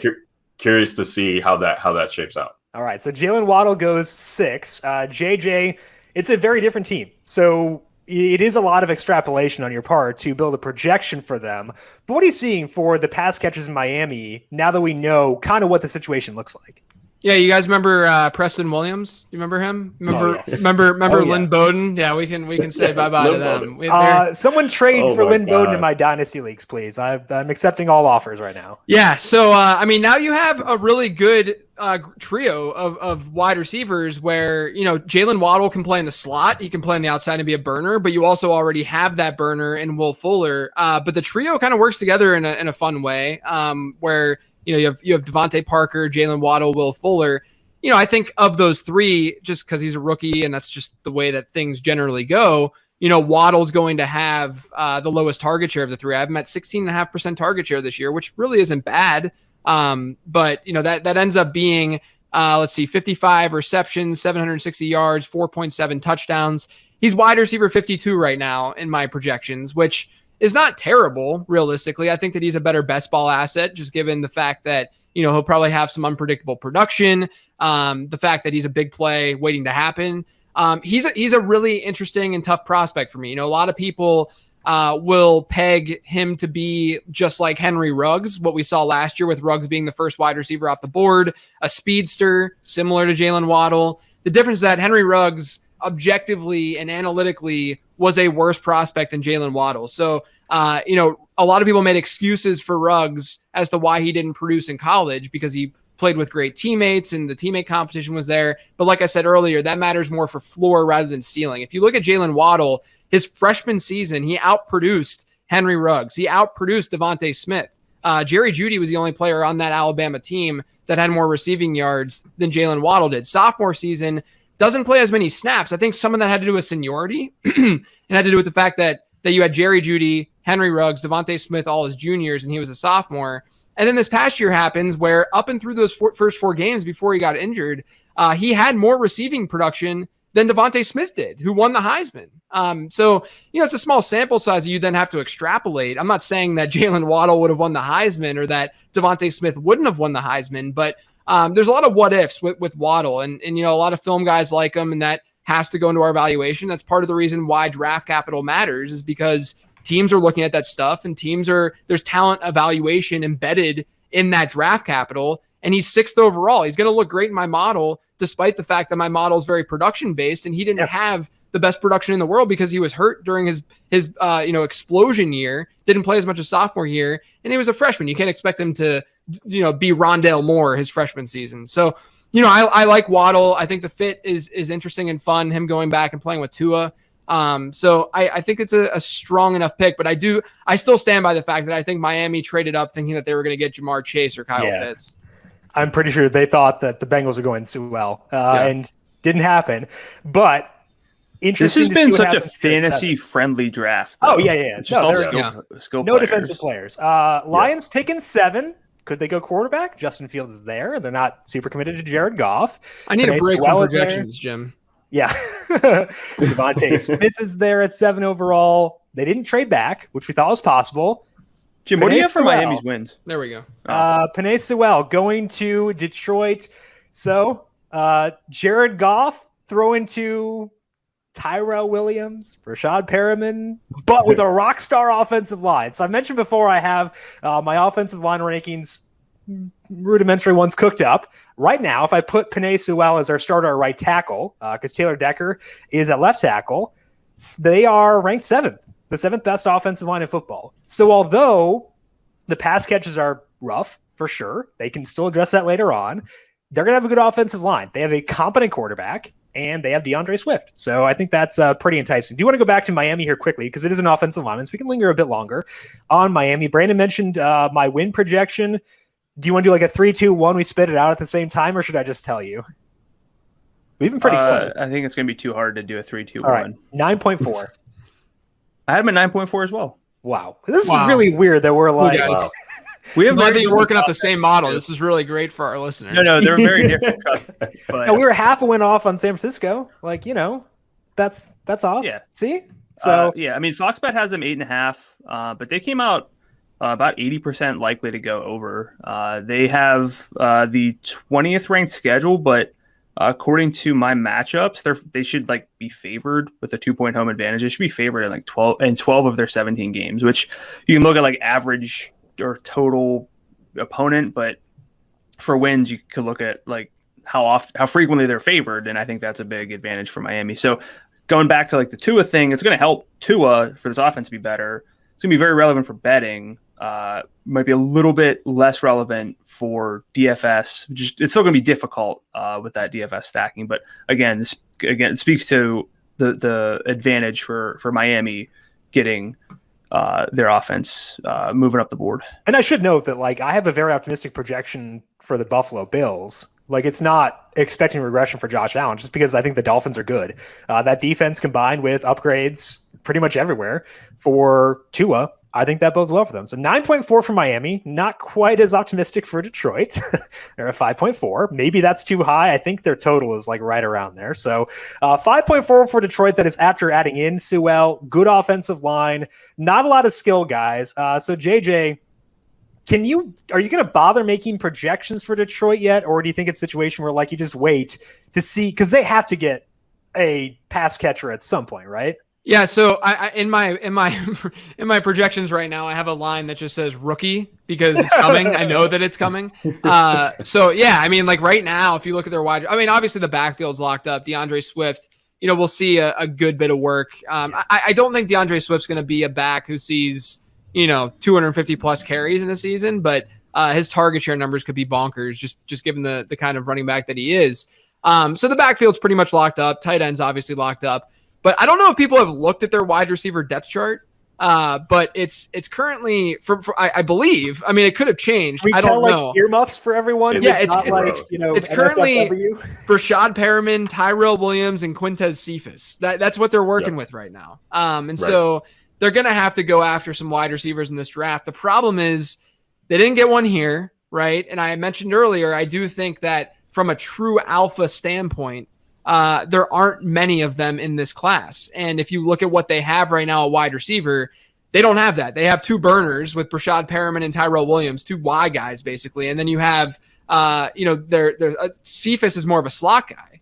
And so I don't know if they will get that true X in this draft. Maybe Terrace Marshall, maybe, in the second, I think they have their second, right? So maybe Terrace Marshall. But that's where they're at right now at the wide receiver position. It's just really, really not good. Yeah, it's rough. So they've got to be there at some point. We'll see what they do to address that eventually. Now, the Panthers pick is in. I find this one very interesting because the over's already hit on Mac Jones and Justin Fields. So, from a betting perspective, that's already happened. But Carolina has Sam Darnold. Not a whole lot invested because they have not I don't think they picked up his fifth-year option yet officially, which means they could move on. David Tepper, their owner, is analytically minded. And we hear a lot of analytically minded people talking about the importance of quarterback, where you throw stuff at a wall, see what sticks. Get guys in the room, see who pans out, and then figure it out from there.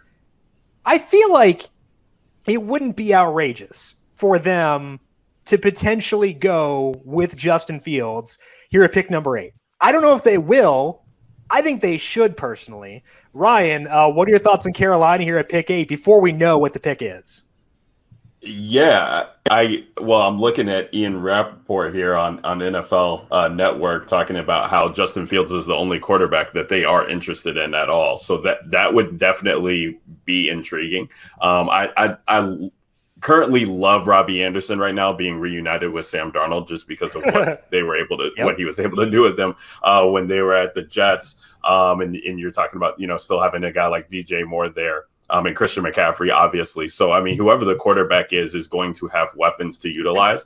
I would love to see them just, take care of some of these other needs that they could, especially since they just traded for Darnold. But I really have no feel for what Carolina is going to do here. And, you got those college guys there and Joe Brady and Matt Rule that could really shake things up here at number 8.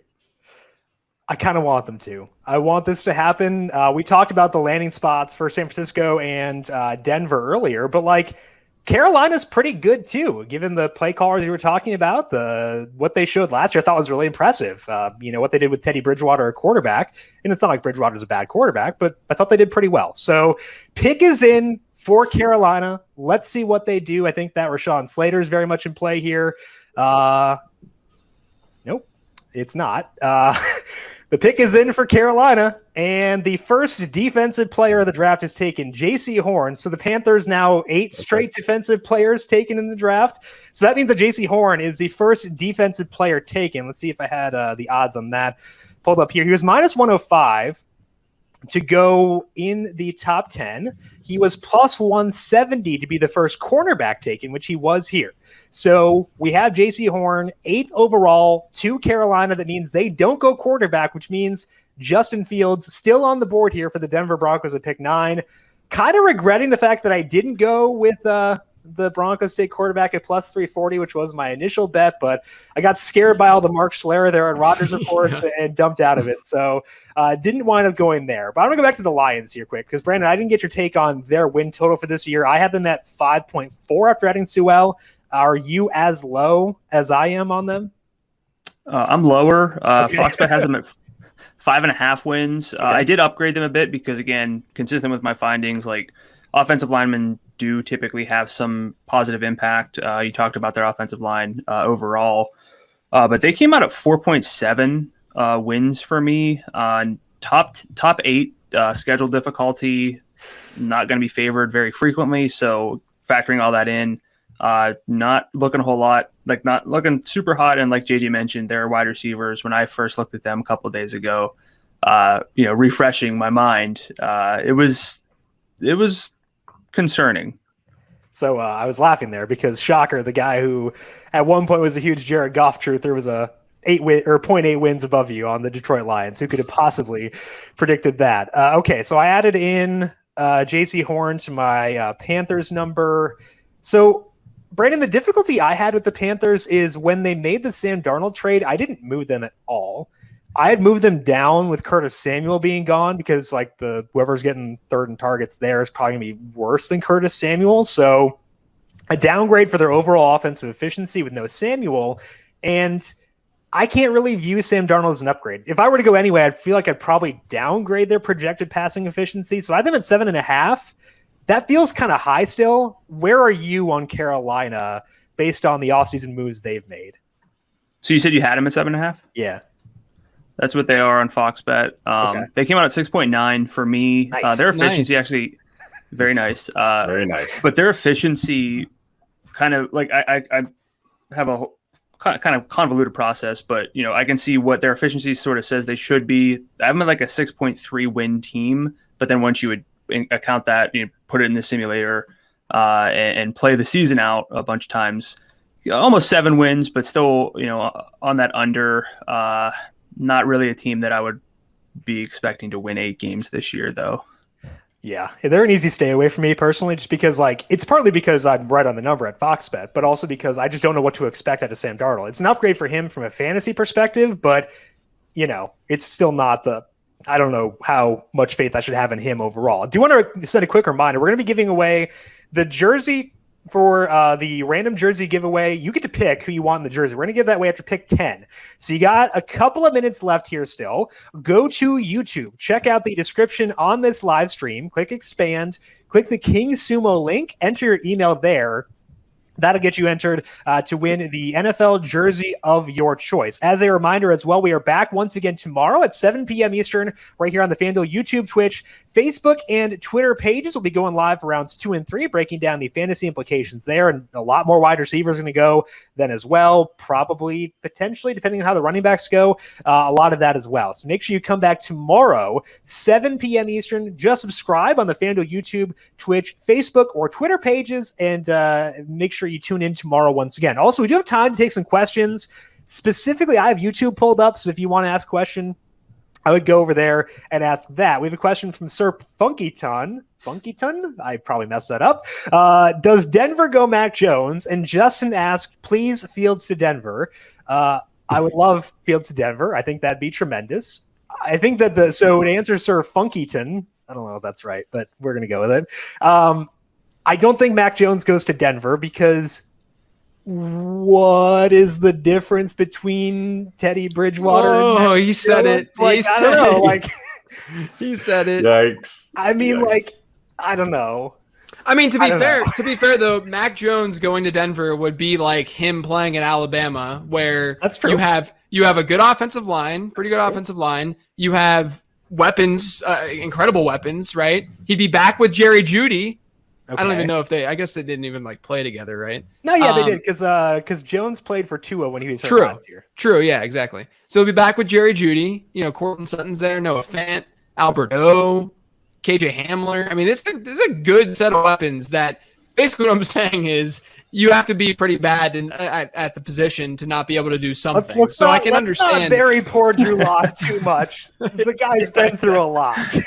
I do hope it's Justin Fields, though. I really, really hope it's Justin Fields because, again, we talked about this earlier. If this is Fields, all of a sudden in Superflex start at rookie drafts, you all of a sudden have a 1, 2, 3 where right. There's a lot more depth there. You don't have to feel weird if you're chilling there at the 3 spot and there's a clear 1 and 2. And I'm not saying that as someone who has multiple 103s this year. I kind of want this to be Justin Fields. I have one in a league that has copies with you. I think I had the 1.03, one of the 1.03s. I think you have one of the 1.02s in that one. Yeah, but it's the start 2 tight end, so I'm probably I might lean Pitts there. I drafted Jared Goff in the startup, so I need to draft a quarterback. So I'm hoping for a good landing spot for Justin Fields. The pick is not yet in for Denver. Yeah, I really don't think that Denver expected to be in this situation without trading. I think they did either, but I feel like if you are given a gift, you should accept the gift. The gift is Justin Fields being available for you at pick number 9. You should be okay to take that. The pick is in. We have a couple seconds here, so Ryan, I do want to ask you about Carolina. No changes as far as the personnel. We have Sam Darnold Robbie Anderson, DJ Moore, Christian McCaffrey, good supporting cast. Can Sam Darnold be good enough, though, to make them still be DFS relevant? And Jim, you're bearing the lead. He gets away from Adam Gase. That's Everybody right. who gets away from Adam Gase goes on to do great things. So, yeah, no, you're not going to really sell me on Darnold, so to speak, but definitely the weapons, as in Robbie Anderson and DJ Moore, still love them. I think they should be able to scheme some touches to them. And then also, I just wanted to mention real quick with the Detroit Lions, it's a DeAndre Swift season. I mean, this guy is going to be incredible. Anthony Lynn is there now as the offensive coordinator, who, was able to get Austin Eckler all the touches that not all of them, because he left some on the field for sure, but definitely was able to manufacture touches for Austin Eckler too. So love DeAndre Swift, especially if they're not going to address wide receiver until their next pick, which I believe is 41. So yeah, well, no, I think that you're spot on. Like Anthony Lynn is the reason. So I have this take that I try to not vocalize because, like, I know people will shred me on Twitter, and I get shredded enough, so I don't need this. But, like, I think Anthony Lynn is a very good offensive coordinator. That is the take I will take to my grave. And I think it's a good thing for DeAndre Swift that they went offensive line. They need a pass catcher so that they can generate enough touchdowns so that DeAndre Swift can have a ceiling for fantasy. Yeah. But the floor is very good. And Anthony Lynn is part of the reason the floor is good. Okay. Pick is in for Denver at pick number 9. They got a lot of ways to go with this. There's been a lot of Justin Fields. A lot of buzz around defense. They could go offensive line, I think. You never know. And, they're pulling up a jersey. Patrick Surtain. Okay. So the Cowboys get sniped. I can't hate on teams, though, that address important positions. Exactly. I get more tilted when they're going after positions that aren't important. And I talk about this all the time with randos on Twitter, where I'm saying, I'm just random people that hit me up, where they hit me up and they start yelling because next time, JJ, because they say, oh, but Najee Harris is so good, or oh, but this player who plays this position is so good.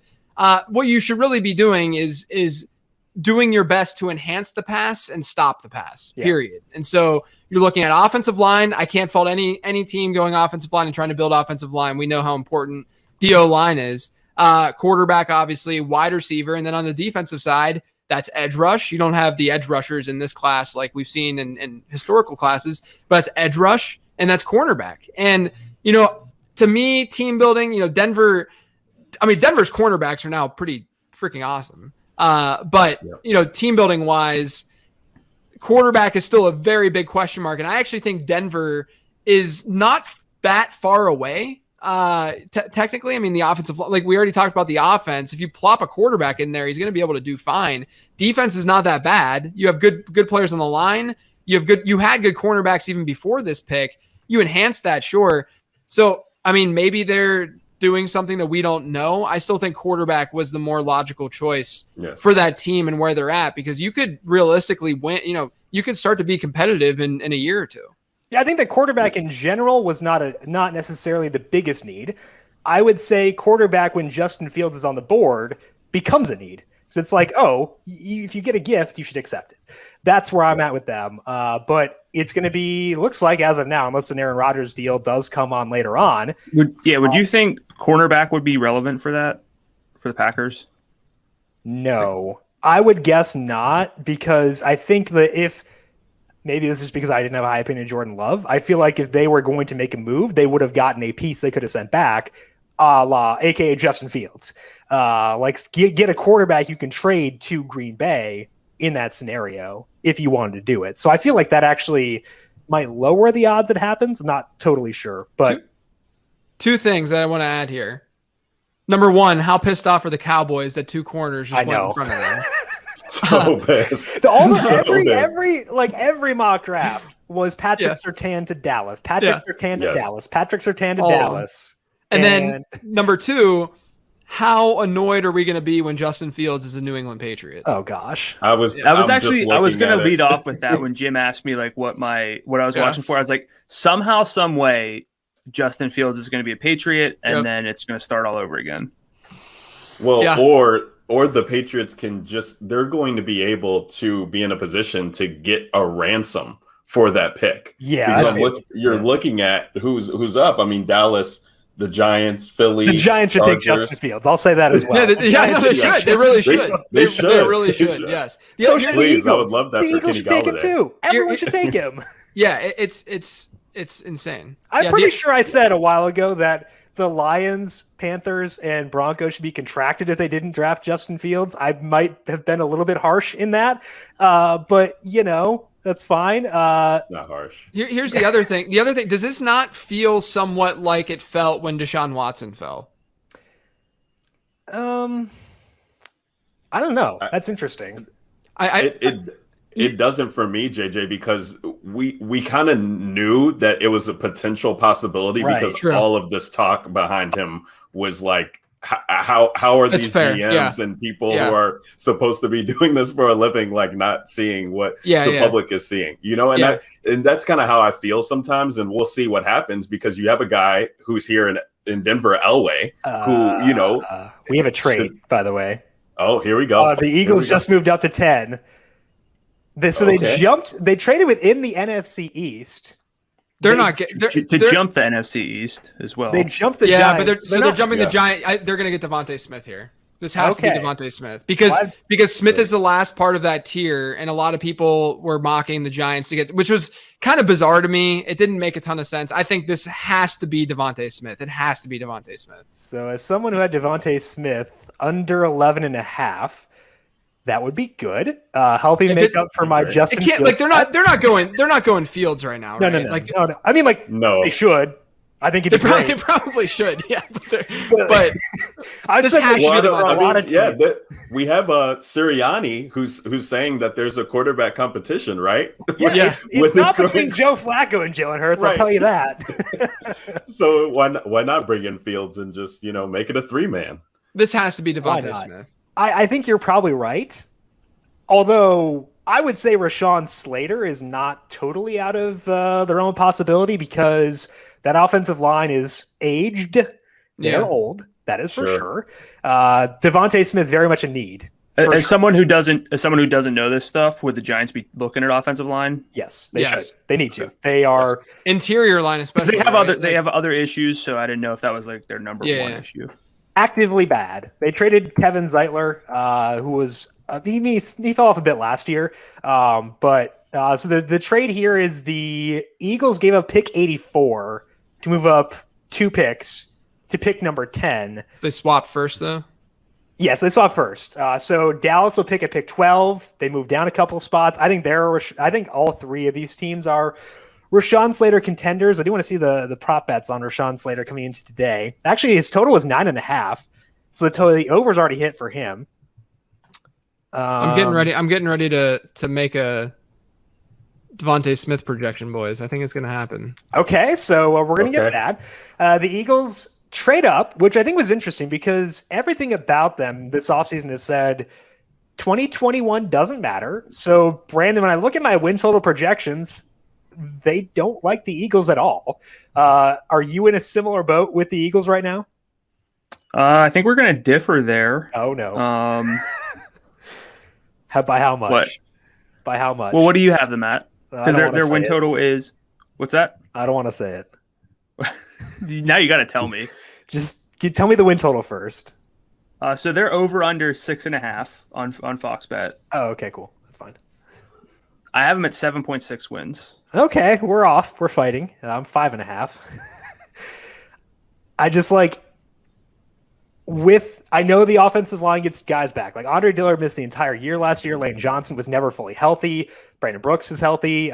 They have a lot of guys who are coming back, but the core around Jalen Hurts is not one that is positioned right now to allow Jalen Hurts to succeed. And because so much of my projections revolve around projected passing offensive efficiency, it's really rough. So that's why I'm low here.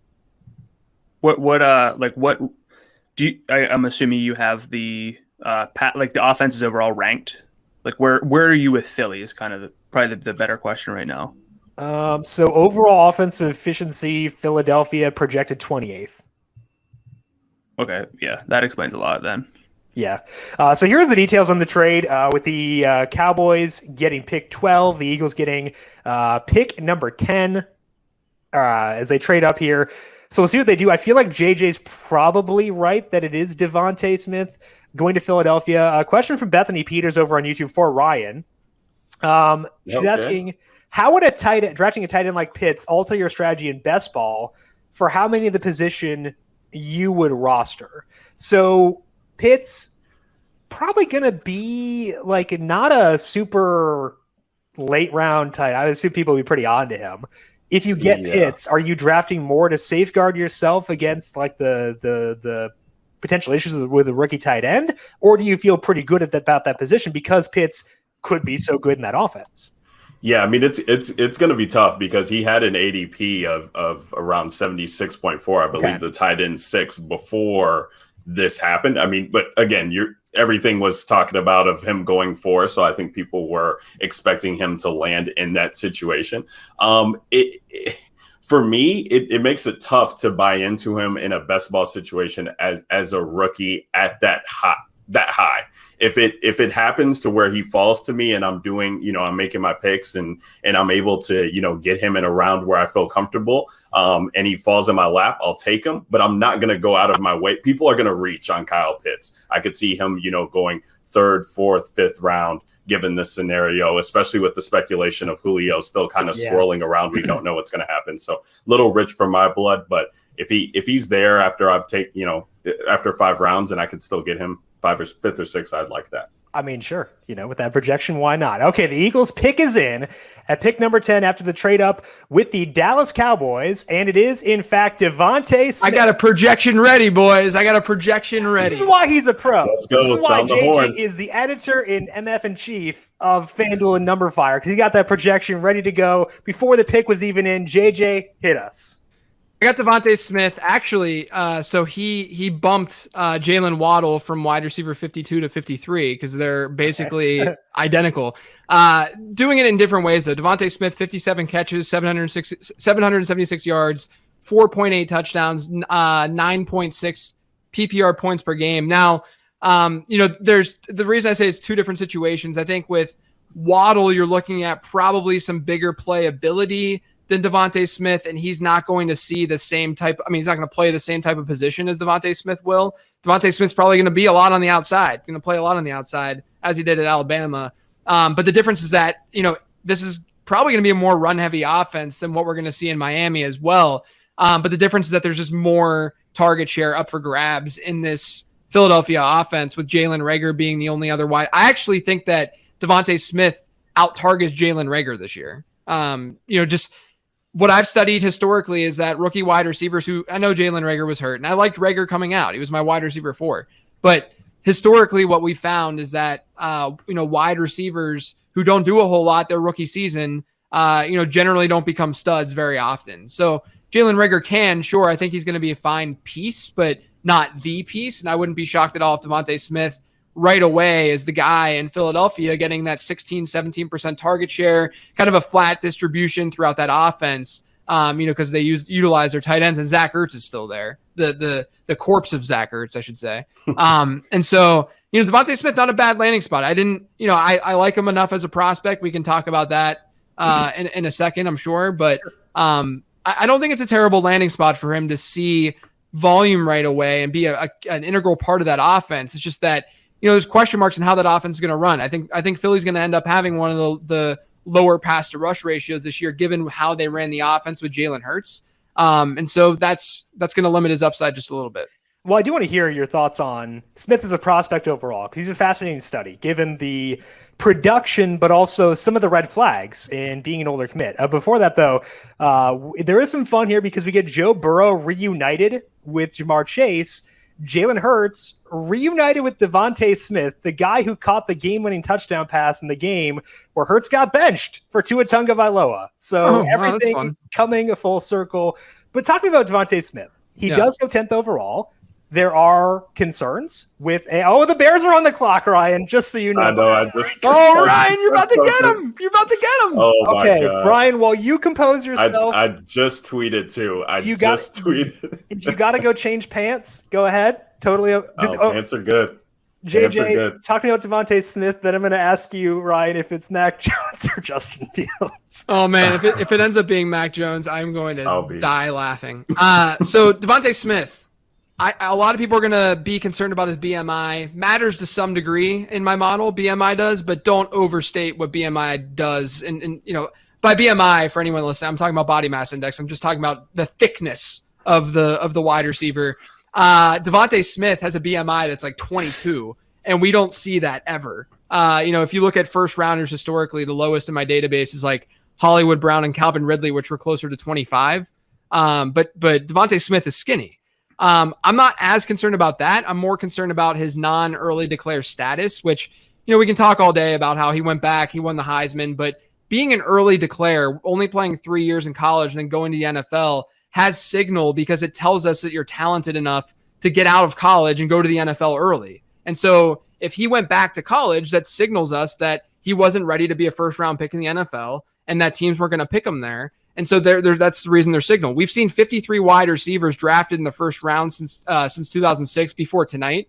Of those 53, there were 13 of them that were non-early declares. And of those 13, only 5 of them posted one 1,000-yard season in the NFL, and only one of those wide receivers posted multiple 1,000-yard seasons. That was Dwayne Bowe. So I'm more concerned about the lack of good breakout age for DeVonta Smith, the lack of early declare status. I'm more concerned about that stuff than I am, the BMI and the stuff that usually doesn't matter. And I would argue that, DeVonta Smith's BMI, if it were higher, he wouldn't be the same prospect that he is and the same player that he is. So I still think he's a good wide receiver. He's probably going to be my wide receiver 2 or 3 post-draft, depending on what happens with like Elijah Moore and Rashad Bateman. Terrace Marshall, I think he's going to drop, so he's going to drop in my rankings. But DeVonta Smith, from a dynasty standpoint, I got Jamar Chase as the wide receiver 1, and then there's a big group still, even with these landing spots, where you got DeVonta Smith, Jaylen Waddle, and again, we'll see where Elijah Moore and Rashad Bateman end up going. All right, Ryan, talk to me. How we feeling? What's the vibe? Are you good? I've not felt this anxious since 2017 when the Bears traded up. And of course, San Fran was involved in that. And now, by not taking Mac Jones, I guess they could be involved again, depending on who this pick is. They traded. So you trade your 20 fifth round pick, and I think they gave up a 22 first rounder. So basically hedging everything. This has to be for Fields. I mean, JJ, I can't even look at JJ because when it's not for Fields, I'm gonna feel salty and just like I should have thought that. But either way, they definitely believe in all that stuff that they said about Andy Dalton. Not true, that he's not the quarterback of the future. And QB1, that tweet didn't age well. That did not age well. So we will see. I would not be shocked to see it be Mac Jones because Mac Jones was the favorite from all of the higher ups. So I could see them thinking they got one off on people by getting him here. But this has to be Fields. I hope that somebody in that room is saying we can't pass up on this guy. He's falling right into our laps. We didn't have to do much to trade up for him when people didn't think they were in a position to make a big splash like this. So all right, the pick is in. See. The Chicago Bears, after trading up to pick 11, are taking Roger Goodell's stalling, making us wait for the 11th overall pick in this year's draft. See the details of the trade on the screen. This is so good. I'm so glad we have a Bears fan right now. They just changed the graphic. What is happening? They're talking about there's a marathon. They're raising money for something. Wow, this is just painful. Well, I'm starting to build out. I am Ryan. I don't want to jinx it, but I'm starting to build out the Justin Fields projection. Okay, well that's risky. Build it out. Build it out. That's good luck. JJ the Giants builds the projection. Gave up next year's first round pick, a 5th round pick this year, and a 4th round pick next year, and they gave that up to select with the 11th overall pick. Potentially, we're finally going to know. Dave Gettleman traded back, by the way. Oh, it happened! Wow. Yeah. Oh my gosh! Say the pick. Say the pick. And they just passed off to another guy. Okay. Take the mask off, and let's get it. Come on. Show me the graphic, suspense. baby. Show me the money. The suspense. The Bears fans are happy. Yeah! We're happy. It's Justin Fields to the Chicago Bears. They traded up. The Chicago Bears have their actual QB1. Justin Fields goes 11th overall. Sorry, Niners still picks too late, but he comes off the board. So, Ryan, going back to you one more time. Justin Fields is a Chicago Bear. What is your outlook for this offense? Your offense, headed by Justin Fields. That must sound fun. All the Darnell Mooney, because he's the one who's going to be around for a while. I mean, this is awesome for Allen Robinson and best balls. I'm so excited that I took a chance on getting him when there was rumors that we were going to be landing Russell Wilson here. So I wanted to go ahead and get some shares of him there. This is great. I mean, I can't remember any time in my lifetime we've had a franchise quarterback that we could talk about of this magnitude. Of course, the Ohio State talk and the narrative of I can already see the narrative tomorrow is going to be, well, so many teams didn't want to take Justin Fields, and of course Ryan Pace and the Bears do take him, so what does that say? But this guy is so talented. I mean, this is going to be so exciting. My fiance has already texted me that she's happy we renewed the Bears season tickets. That was a conversation. So this is awesome. This is exciting. It's exciting for the offense. I mean, Matt Nagy is going to have a guy that he can mold. He left before he was able to do that with Patrick Mahomes. Now he gets a Justin Fields guy. This is kind of what we've been waiting to see, is what he can do with a quarterback like this. And you're talking about the way they can scheme things with him to kind of, run and maybe build out a West Coast offense there in Chicago. This is going to be awesome for guys like I said, Darnell Mooney late in drafts. Please snag him up because he is going to be awesome. Even a guy like Cole Kmet, at tight end late, if you want to punt tight end, getting a guy like him. But I'm actually shocked that they were able to somehow do this. This does not feel real. And I will be taking this time now to go on the website and order a jersey. I am proud of you. Very good selection. You can get entered in the drawing, maybe. I guess that's probably dumb. Okay, we had the Justin Fields jersey swap already on the Chicago Bears. I don't know if that was Andy who did that already, but good job on the graphics side over at FanDuel of getting Justin Fields up there already. The reason we are excited about Justin Fields is he is a tremendous quarterback prospect. He doesn't have the experience factors we talked about with Trevor Lawrence, but tremendous efficiency. He is a runner, but also you look at that efficiency. He was number 2 in total QBR in the nation behind Mac Jones this year, and that's a number that accounts for schedule. That is important because Justin Fields faced the toughest schedule we have seen for a quarterback probably ever. The average ranking of the defense he faced in SP Plus was 24.63. The second toughest ranking for a quarterback drafted since 2010 was 33.00 by Sam Bradford in a year where he played like 5 games before he got hurt. The second the second toughest one for a guy who played a full season was Jake Locker at 35.83. So a full 11 spots gap between Justin Fields and the field.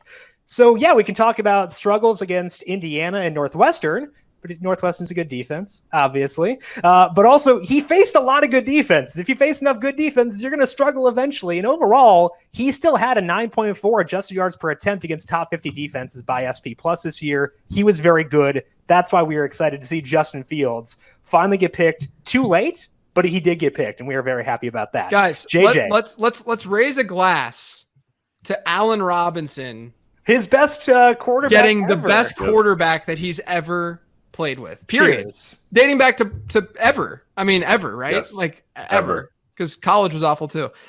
So yeah, projection wise, it's a little difficult for Justin Fields. I think that he has a better chance to play a lot of games than Trey Lance does. I could see a scenario where like Dalton starts the first game and they're like, what are we doing? Why are we doing this right now? So like the Tom Savage, Deshaun Watson game? Right, exactly. So Fields right now, though, with all that being said, I have him at about 35-50 passing yards, 21.5 passing touchdowns, which probably should be higher. 367 rushing yards, which, again, it's at that right now, not because he's not projected to play everything. 3 to 4 touchdowns on the ground, 12.7 interceptions, 15.3 PPR points per game. I don't know why I said PPR, doesn't matter for quarterbacks, but again, that's his projection divided by 17. So it's not actually what I would expect him to. I would expect his points per game number to be closer to like 17 to 19 as opposed to that 15 number. I think he's another good late round quarterback option this year, as long as reports are positive and that he does end up getting that starting job, which right now I think we should feel fairly confident in, even though Chicago told Andy Dalton that he was the guy. Poor Andy Dalton, man. Poor Andy Dalton. I mean, he got 10 mil, right? Yeah, that's true. He's cool. So who's this gonna be though? Is this Slater, Jim? Yeah. Rashawn Slater, because he's a versatile offensive lineman. You can plug him in at guard right now, and then if Tyron Smith, Tyron Smith is tremendous, but he has neck injuries. It's been, he's had a rough go of it. Maybe you can move Rashawn Slater to left tackle after, Tyron Smith's time is up. So let's see if they do wind up going offensive line here. I do want to go to Brandon because he's cooked up a prospect model that has like top comps. His one for Justin Fields is pretty fun. So we'll get to that here after the Cowboys get their pick in. The Cowboys, I believe, were just like everyone had them taking a corner, but now that both Jaycee Horn and Patrick Surtain are off the board, that changes the equation quite a bit as far as them. But like if you look at my win total projections, they love the Cowboys. They're currently actually tied for 5th in win total projection for this year. That is despite having a pretty rough projected pass defense. And we'll see if that changes here once they announce the pick for the Dallas Cowboys. Okay, they are going to announce it now. We'll see what the Cowboys do here at pick number 12, following their trade down with the Philadelphia Eagles. The person announcing this seems epic. I wish I had volume on. She's very excited. I would be too. To be in Cleveland watching the draft? What better thing than that? I couldn't read her lips. Micah Parsons. Hey, so it was not my school. It was Brandon's school. Micah Parsons, at least at a time. Micah Parsons. More of a pick guy. Yeah. Micah Parsons goes to the Dallas Cowboys. They do get a difference-making defensive player in Micah Parsons. I think they said Keanu Neal's going to be playing linebacker there as well. So Sean Lee retires. Micah Parsons come in, but I think that it's kind of like a Pitt situation where he's not necessarily a linebacker, kind of like a defensive playmaker. So that's the way I view him there. But Brandon, I want to go back to you. Let's talk more about Justin Fields going to Chicago. You have this prospect model where you can put in inputs on different players and it'll spit out a top comp for the player. Who is your top comp in that for Justin Fields now that he is a Chicago Bear? Yeah, so, I mean, all throughout draft season, we get what player this reminds me of. And that's the way that most people have their comps. And that's, that's awesome. That's fine. That's not what I can do best. What I can do is look at the most predictive inputs, the most important things, weight things certain ways, looking at things like efficiency, rushing production in college, your age-adjusted experience, which is something I learned from Jim, just kind of stole that right from him. But his top comp now is, and a lot of this has to do with the fact of the similar draft equity too. Yeah. Patrick Mahomes is now his number one. So he's 89.2% likely or similar. And, the rest of his comps are pretty good overall. Trey Lance, Zach Wilson, so we don't know, but very similar prospects, which kind of goes into, the whole discussion that we're having of why him, why is he falling and not these other guys. Dwayne Haskins, but also Joe Burrow, Tua, Johnny Football, Kyler Murray. That took a dark turn. so I mean, there are some guys who didn't pan out, but you couldn't ask for a whole lot better of a profile. Right. And so I think for people who look at this from like an analytics standpoint, sure. I don't know why he was the one who fell necessarily, but very promising overall. I think that what were we just talking about? I have no idea what I was going to say. It's going to happen a lot on the show. By the way, did the Bears pick him at 12? Is that where they 11? Oh yeah, 11. So we're talking about Mahomes. Okay, so the key thing to note there 11. with Mahomes being the top comp for Justin Fields is that it's Patrick Mahomes coming out of college, and Patrick Mahomes hit. Like, he was awesome. but he also had Andy Reid. He had this great supporting cast. We don't know what the outcome is. We're saying there are a lot of similarities between those two guys. And I thought there were a lot of similarities between, it's not a comp, but there were similarities between Patrick Mahomes and Zach Wilson as well, because off-platform throws, coming from a school that didn't face the best competition, 2.5-year starter. Both those guys started as true freshmen at their respective schools. Very young. Mahomes, a bit more experienced. He had 30 games with 10-plus attempts. Wilson had 27. So they were very similar, and both had good efficiency numbers in college. So that's what we're saying, is that their prospect profiles are similar. That does not mean they will pan out the same. I think that is, I would say, the way that I'd phrase it, and Brandon, you can disagree with this, but I think that what I would say is something Patrick Mahomes-esque is within the range of outcomes for Justin Fields. Do you buy or sell that phrasing of it? I mean, I think that if he's your top comp, you got to say it. No, you have to say he'll be Patrick No, I don't have to say that. What I can say and what I have to say is that based on the most important factors in college quarterback profiles, Justin Fields has a similar profile to Patrick Mahomes. He also has a similar profile to other players, obviously. But to say that he has Patrick Mahomes in him, I can't say, because Mahomes is like, do the hot take. Come on, Brandon. The GOAT take.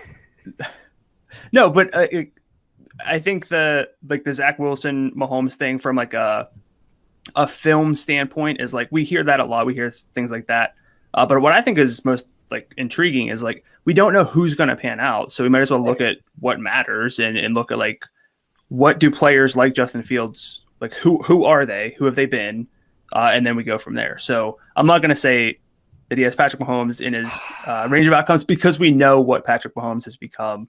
And Patrick Mahomes has become someone you can't compare anyone to. You're no fun. I'm just disappointed. JJ, Brandon wouldn't give me a hot take, so I'm going to ask you. Dynasty, Superflex, quarterback rankings. We now know the landing spots for the 4 relevant guys, we'll say. How are you ranking Trevor Lawrence, Zach Wilson, Trey Lance, and Justin Fields now that we know where they're playing? Yeah, I mean, I think that we can rank the top 5 now, because I would assume that Mac Jones is just going to be the 5th. I mean, he would be the 5th probably regardless. Yeah.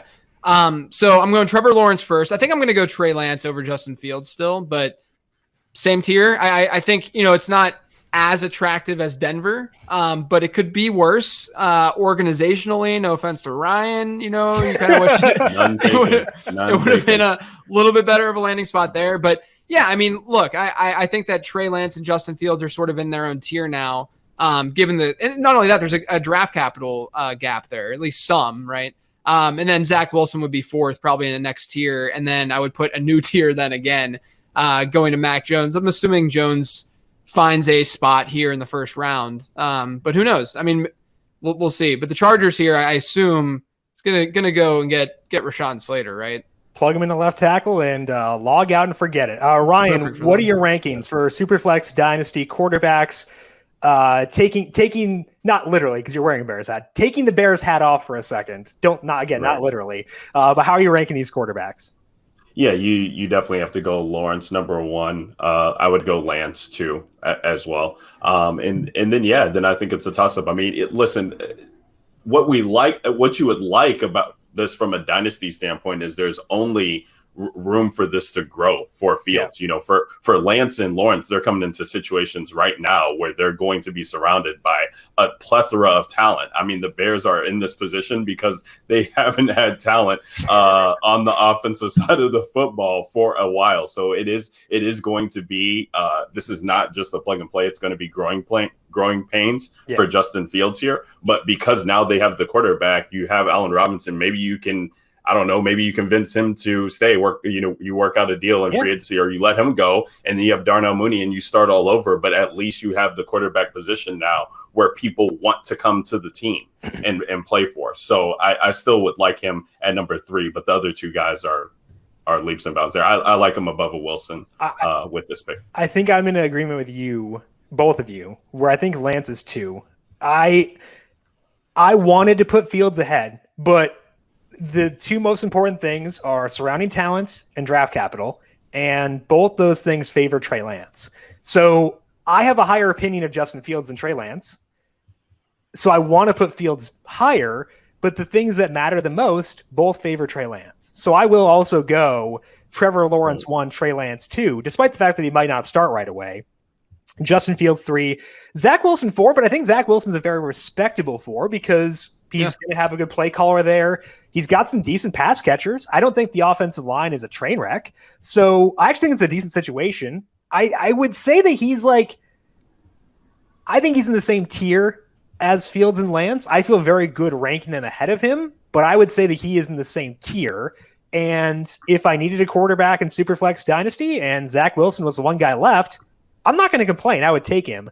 But I think that I feel like he's in the same tier. That could just be because I have a very high opinion of Wilson, but he did go second overall as well. So I don't know. It makes sense to me. Yeah. I think what we're really getting at here is if you're in a Superflex league, Dynasty league, get your quarterback this year. If you have a top half pick, you're going to get a great quarterback. And if you have a bottom half pick, that hopefully means that you were competitive, right? And you probably have a good quarterback situation. You're going to have your choice of some really, really good wide receivers. And then, it's going to go into like the mid-second round, similar to what we saw last year, really. Unlike last year, this quarterback class is probably stronger overall, but like you're looking at, and then last year's wide receiver class was a little bit deeper. Running back class was definitely deeper. That's really what pushed things down. But, if you're sitting in like the top 8 or 9 in a Superflex draft, you're probably feeling pretty good right now, just because you have 4 good landing spots for these quarterbacks, pretty good landing spots for these quarterbacks. You're going to have Jamar Chase, good landing spot in Cincinnati. You have the 3 running backs, and hopefully they find, these destinations where they need workhorse backs. And then all of a sudden, something's happening. Our producer Cal just went absolutely nuts. It's because the winner of our random jersey giveaway is a regular viewer, Bethany Peters. Oh wow! Yeah, Bethany got it. You have won the jersey draw. So congratulations. I assume it's going to be a nice, fresh Chris Conley Houston Texans jersey. So congratulations to Bethany, the winner of our jersey giveaway. Congratulations to the city of Evanston, Illinois, because Rashawn Slater is going to the Los Angeles Chargers, baby. The Northwestern Wildcats have their first-round pick since, I think, Luis Castillo. It's been a hot second. Pat Fitzgerald is there with Rashawn Slater. Your boy. It's a good day. Yeah, Coach Fitz. Go Cats. Rashawn Slater. My wife said that she didn't like Rashawn Slater's suit. I agree, but I can't say that, even though I just did. It's a pretty bad suit, but because Rashawn Slater is wearing it, I'm feeling good. So we're feeling good. But again, congratulations, Bethany, on winning the jersey giveaway there. I'm going to put Rashawn Slater into so what I have is I have a projected production thing based on where a player goes in the draft. Okay, so I have the production for Rashawn Slater. Based on that, let's scroll down here to the Los Angeles Chargers. I'm just going to talk you through this because why not?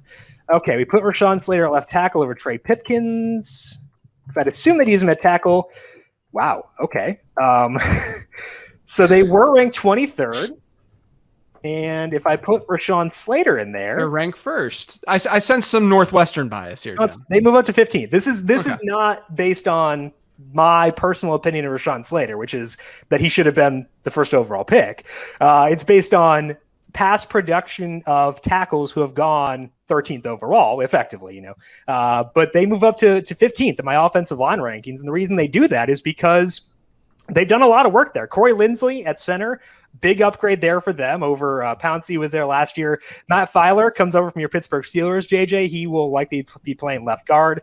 They like Oday Abaushi quite a bit, or Abushi. He was with the Jets back in the day, with the Lions last year. It's not a bad offensive line, and now you give Justin Herbert a good offensive line, or at least average offensive line, which is better than it was previously, to go with Keenan Allen, to go with Jared Cook, importantly, to go with Austin Eckler. Donald Parham. Donald Parham. He needs to stay out of the paint, so I keep my Jared Cook shares going. But JJ, Justin Herbert has a pretty good supporting cast. How are you feeling about him heading into year number 2? Let me pull up his projection. I'm feeling good. I think Justin Herbert's great, and I would love to have him on my fantasy teams. I have him on some dynasty teams. Right now, I have him as QB9. And that's mostly because he's not running the football as much as other quarterbacks are. But I will say with Herbert, I think that we have some untapped potential with his legs that we haven't seen yet. I don't think he's going to be like Josh Allen necessarily, but I think he has that kind of dynamic to his game that he didn't really show last season. And so that's intriguing, but you're not going to get a lot of like the typical more pocket passers, the non like Kyler Murrays and the guys who are going to run the ball for, 700 plus yards. It's tough to get those players and those quarterbacks to be high-end QB1s unless they have some sort of outlier season, which will happen. I mean, there's going to be some pocket passer like Aaron Rodgers last year.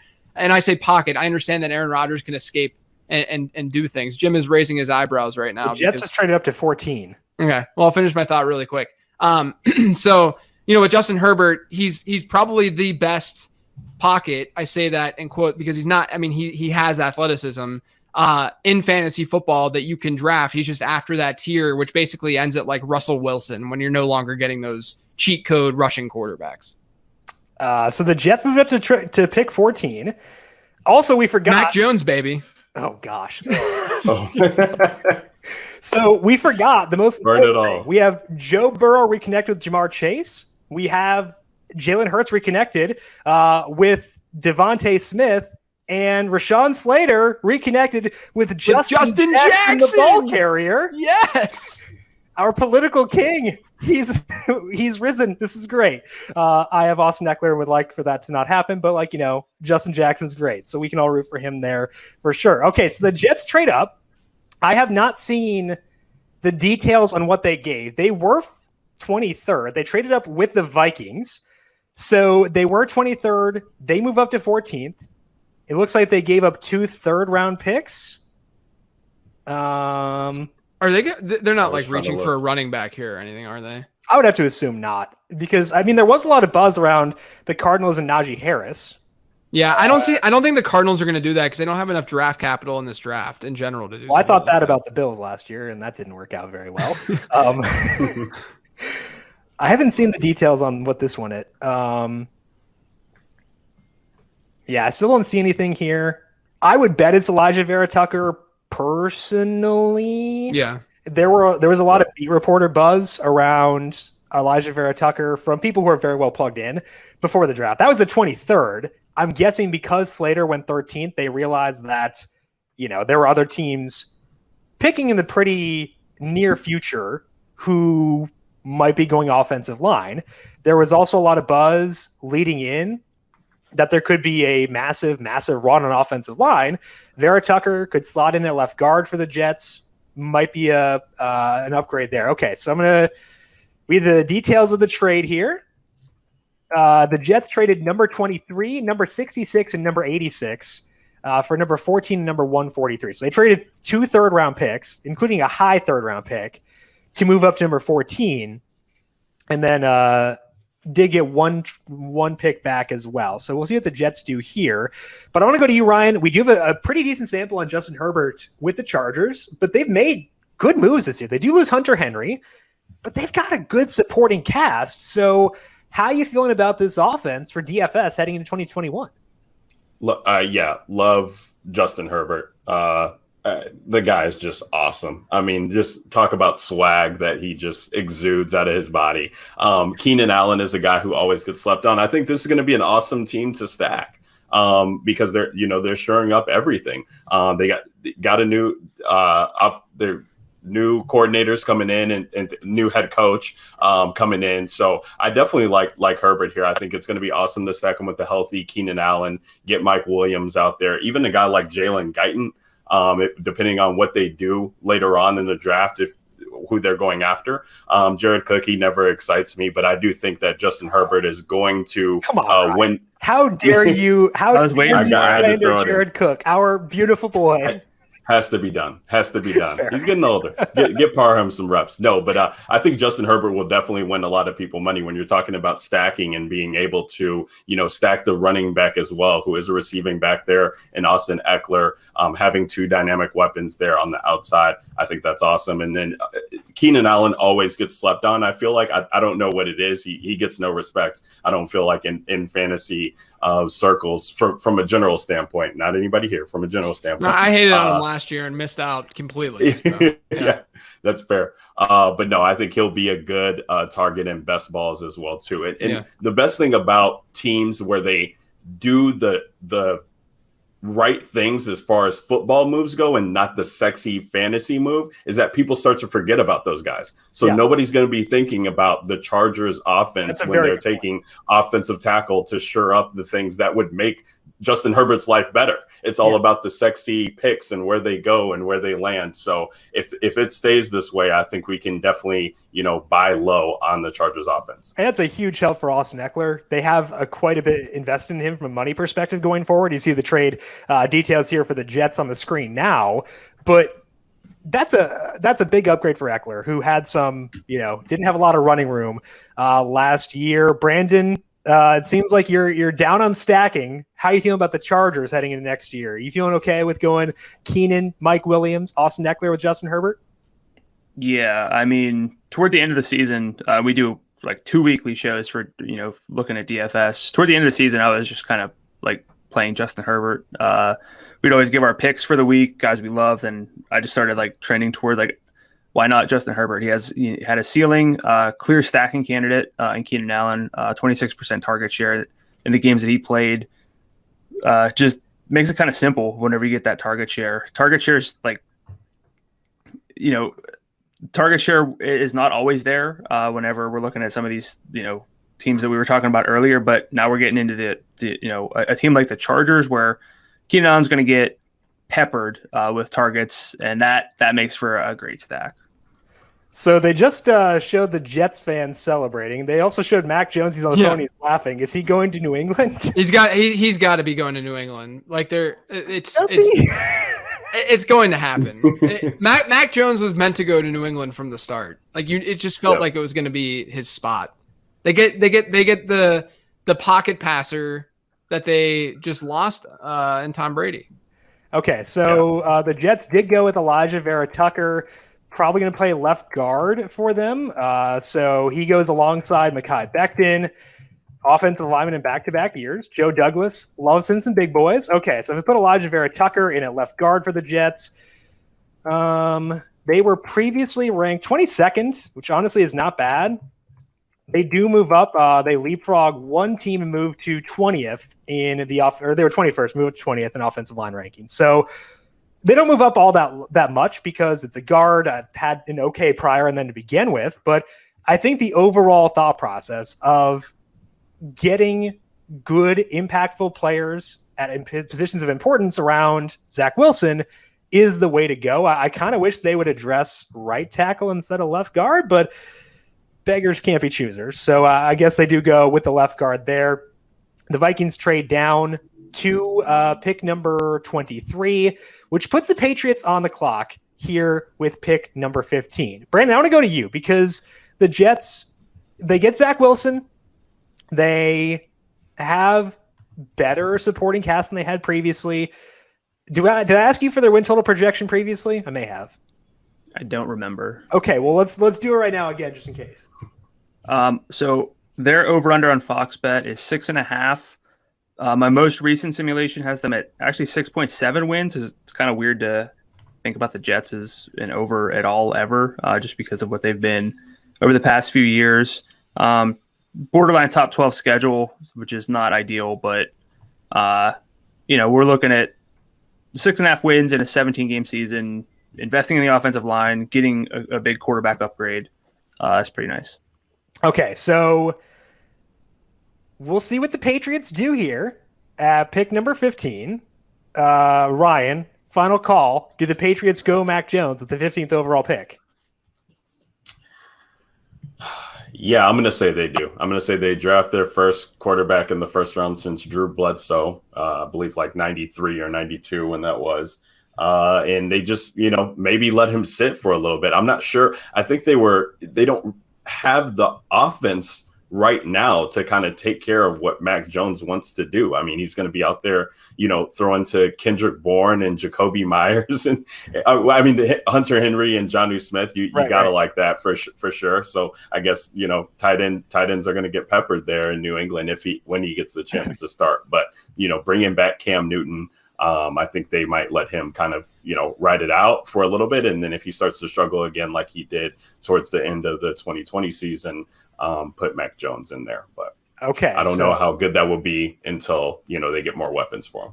Yeah, I mean, like it is better than it was previously, but Nelson Aguilar is like, how much of an upgrade is that really? Outside of the tight end, tight end's definitely an upgrade, but questions around the other stuff. Okay, so the pick is in here for the Patriots, potentially Mac Jones finally ending his fall here at pick number 15, and kind of funny that there's so much buzz around Jimmy Garoppolo being traded to the Patriots because they were going to draft Mac Jones at number 3. Instead, they go Trey Lance. Mac Jones falls to number 15 and is taken there by the New England Patriots. So Mac Jones goes to New England. And I've made some jokes about Mac Jones. They are jokes. I actually think Mac Jones is fine. You watch him play. You don't put up the stats he put up unless you are a competent quarterback, no matter how good the supporting cast is around you. And it was very good.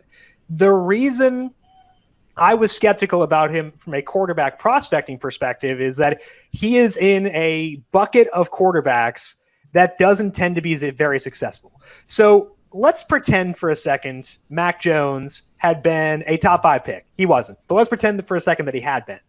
There are, I think, 5 or 6 other players who have been older and less experienced. So the bucket for that for me is coming off your age 22 season or older and with less than 34 games of experience. Mac Jones had just 19 games of 10-plus pass attempts coming out of Alabama. So he missed that cutoff by a pretty wide margin. This is not cherry picking.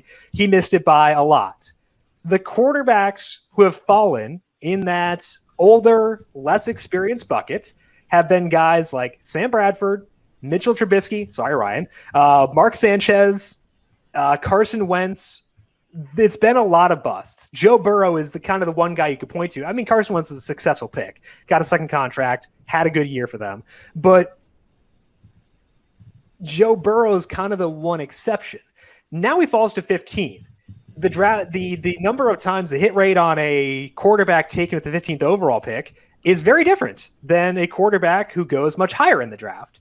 So that's scary for Mac Jones. But he does go to a team that generally has, I would say, pretty smart play callers. He did have great efficiency in college. Mentioned before that Zach Wilson was a guy who had very good numbers against top 50 pass defense or top 50 defenses by SV+. Mac Jones actually is the best number in that group of all drafted quarterbacks since 2010. So there were good things with Mac Jones, and that bodes well, but less experienced older quarterbacks don't tend to pan out. Like there have been 69 total seasons, very nice. By quarterbacks taken the first round who are older and inexperienced. Only 2 of those 69 seasons have been top 10 by total net expected points. That was Ryan Tannehill this year and Carson Wentz in 2017. That is not a great track record. So that's the concern with me with Mac Jones is older, less experienced, a lot of question marks there. Brandon, when you plug Mac Jones at pick 15 into your data, your database, who comes up as a top comp for him? Well, you joked that he was going to be very similar to Dwayne Haskins. Pick 15. And Haskins remains his top comp for me. But you talk about like the experience and the age being somewhat of an issue. Some of his other comps include Brandon Whedon, Tua, Rex Grossman, Sam Bradford, Josh Rosen, Matt Leinart. So not exactly what you want to see, but again, context matters a ton. And he's going to a situation where he should be able to thrive. The Patriots should be able to get the best out of him. So, factoring in that, it's probably more promising than what we see here. But I think, honestly, it's not the worst fit. It's kind of intriguing, although I don't know about Ryan. We haven't talked about this, but I think we were probably all in the campaign where Cam Newton was pretty good until middle of the season after he got COVID, and I don't know. I think he was. So I don't know. I mean, it's going to be interesting to see how that exactly shakes out, but. I was not on they got to move on from Cam Newton for sure. So if we take draft stock to be similar to Mac Jones, so let's say older, less experienced first round picks since 2000 who went outside the top 10. That list is Christian Ponder, EJ Manuel, Rex Grossman, JP Losman, Brandon Whedon, Patrick Ramsey. Not great, Bob. Not great. That is gross. So. Good for him. I'm glad that, I think that Mac Jones deserving of being a first round pick. I will say that deserving of being a first round pick. JJ, what do your projections say about Mac Jones now that he is a New England Patriot? Yeah, so I think Cam Newton's still going to get work in this offense to start the year, and probably for a big chunk of it, especially given the way they built the offense and, just wanting to make sure that, it's logical for Mac Jones to step in when he steps in for the offense to fit him. So right now I have him for just 1,200 passing yards, 7 passing touchdowns, 0.3 rushing touchdowns. As we know, he's not one of the best at. I mean, to be honest though, he tested athletically similar to Josh Allen. So it's could be fine. Arizona's picking right now, so I'm okay. Zaven Collins, the worst kept secret in the entire planet. Zaven Collins was going 16th overall. And everyone that didn't have Najee Harris, it seemed like they were going with Zaven Collins. That I guess actually only Daniel Jeremiah had him, but there were a lot of mocks that had Zaven Collins. So keep going, JJ. Zaven Collins going to Arizona. Yeah, so I wouldn't expect Mac Jones to be the starter right away in New England this year unless Cam Newton gets annoyed or upset or whatever and doesn't want. And I'm not saying that because it's Cam Newton. I'm saying that because he's a starting quarterback in the NFL and he and players are and Aaron Rodgers Yeah, exactly. Because you're realizing Cam is so underrated as a human and a player and teammate and stuff, and it's very frustrating whenever he gets that kind of slack. But yeah, so I from a dynasty standpoint, again, we'll go back to Superflex because I think that's more intriguing to talk about. If you're in a non-Superflex league, Mac Jones is a very late round pick in rookie drafts. But if you're in a Superflex league, I'm still taking, we're taking the 4 quarterbacks ahead of him, as we noted. I'm still taking, the big 3 running backs, Jamar Chase ahead of him probably, unless I'm very quarterback needy. And then once you get into these wide receivers like DeVonta Smith and, Jaylen Waddle and all, this next tier of wide receivers, I think you can start to make the argument that he should be drafted, that he should be picked there only because quarterbacks are currency in Superflex leagues. I don't think he has a true QB1 ceiling really in fantasy football, just given his lack of mobility. But if you're in a Superflex league, he can give you some QB2 seasons and be fine. And that's really what you're getting at there. He's going to be from a production standpoint, what we saw out of Andy Dalton for a lot of seasons where it was fine and he had some spike seasons, but it's not anything that you're going to, write home about.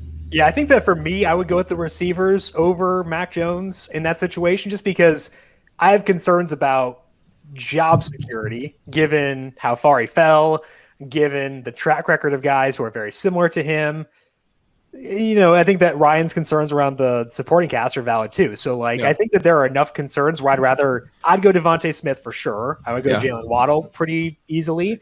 And depending on where the running backs go, I think easily going with them as well. So a late first round pick, is that fair for Mac Jones? Yeah, it feels honestly, let's be honest, this feels like a Danny Dime, we have Josh Allen, or a late first, early second, right? And we have these quarterbacks every year where they go under, and it just so happens that Josh Allen hit crazy, right, and then Danny Dimes, right, we thought that he did, then he didn't, and he's still fine enough from a dynasty standpoint, right, Superflex standpoint, but he's not someone that you're targeting. So he fits in that category of these. You can make the case I could sit here once the draft is over and probably make the case for 5 to 7 wide receivers to be drafted over Mac Jones in a Superflex league. But if you're quarterback needy or if you want to play that game or if you like Mac Jones a lot, then I can understand putting him in that tier with these first round wide receivers that are going off the board.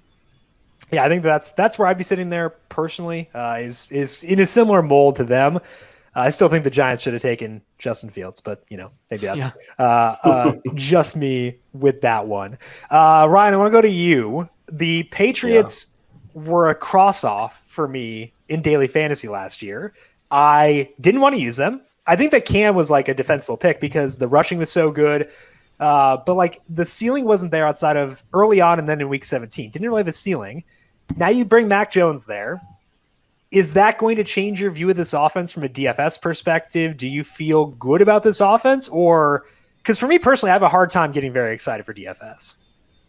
Yeah, no, it's going to be an avoid for me. That's a no for me, dog, Jim, when talking about DFS. But the only intriguing thing that I could say would be, Cam Newton being there, the rushing upside. I mean, when they get inside the 20, inside the 10, inside the 5, that guy's taking the ball. But they didn't play a lot. Him and Damian Harris didn't play a lot of games together because of Damian Harris not being starting the beginning of the season there. So if Damian Harris can get going, he's an intriguing, piece for me because he was really seeing some red zone usage there towards the end when he was getting going and can break off some runs. He's a pretty stellar back, and Sony Michel is not a guy you can trust. And so I would be intrigued from that standpoint of it, especially when you're talking about touchdowns being king with FanDuel and putting him in there as the running back. So that's the only thing that I could really see. It's going to be hard to trust, Jonnu or Henry, at least to start the season. We'll have to see how things play out. But from that standpoint, yeah, you're like Brandon was saying, Cam play him naked in good situations, and then maybe the running back, and that's about it. It's tough to go beyond that. Brandon, I want to talk about the Patriots in general because they have been a very buzzy team this year, given the free agency money they put in, and now they have Mac Jones at quarterback. I am not super high on them personally from my win projections. Where are you at with the Patriots right now? So Fox Bet has them as a 9.5 win team. I'm also very glad that you're doing this.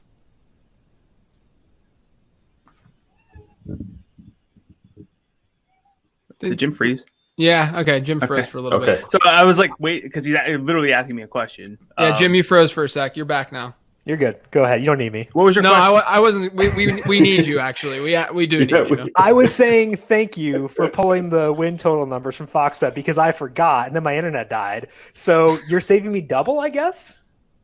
Well, I mean, yeah, I'm just out here like looking at these over-unders. But yeah, I was surprised to see that number at 9.5. I don't know. I feel like they're just getting that Patriots respect. But for me, I have them as an 8.3 win team. So they hit the over just 22% of the time, 78% then likely to go under. The under is minus 143 for what that's worth. But yeah, 9.5 seems really high. Middling schedule for me, 17th, should be favored in 7 of their 17 games. So I don't know. I think that number's too high. I would definitely be inclined to go with that under. I have 7.4 is the number I have. So I'm actually a little bit lower than you. So I would be inclined towards the under as well. It's largely because I still don't have a super high projection of their passing efficiency. The Raiders just went with Alex Leatherwood, the tackle or guard potentially from Alabama. So he goes pick 17. I think that with the Patriots, I just like it's tough for me to expect like this massive uptick right away, given the occasional importance of continuity, all that stuff. It makes it tough for me to get super excited about them from a win total perspective. So I'm still pretty skeptical. Yeah, I mean it's a 17 game season, but they got to win 10 games to hit that over. That's from what we see, but what we saw from them last year, that seems pretty high. Okay, so let's put Alex Leatherwood in here on the Raiders. Obviously, the offensive line, very different for them now than it was previously. They got rid of Rodney Hudson, got rid of Gabe Jackson. They do still have Colton Miller at left tackle, and Richie Incognito, as of now, is going to be at left guard. They did re-sign him, but that's always a very fluid situation. So we put Alex Leatherwood at right tackle here. Go over here. That's actually a pretty impactful move. So they were 27th in my offensive line rankings. They're 24th. They moved up a decent amount. But JJ, I don't think that's going to be enough to make their backfield tempting for season long because they had Josh Jacobs. They bring in Kenyon Drake. It's still a net negative for the offensive line. It still seems like a nightmare to me. Do you disagree? I'll pull up my projections because, to be honest, I don't think I've actually looked into what my projections said about these guys. Because you don't want any piece of them? Yeah, I mean, to be honest, Josh Jacobs still came out as like RB20, it looks like, in my projections. So it's not as bad as I thought it would be. And Kenyon Drake is like RB30. And that's really mostly because Kenyon Drake is probably going to have an interesting receiving role in that offense.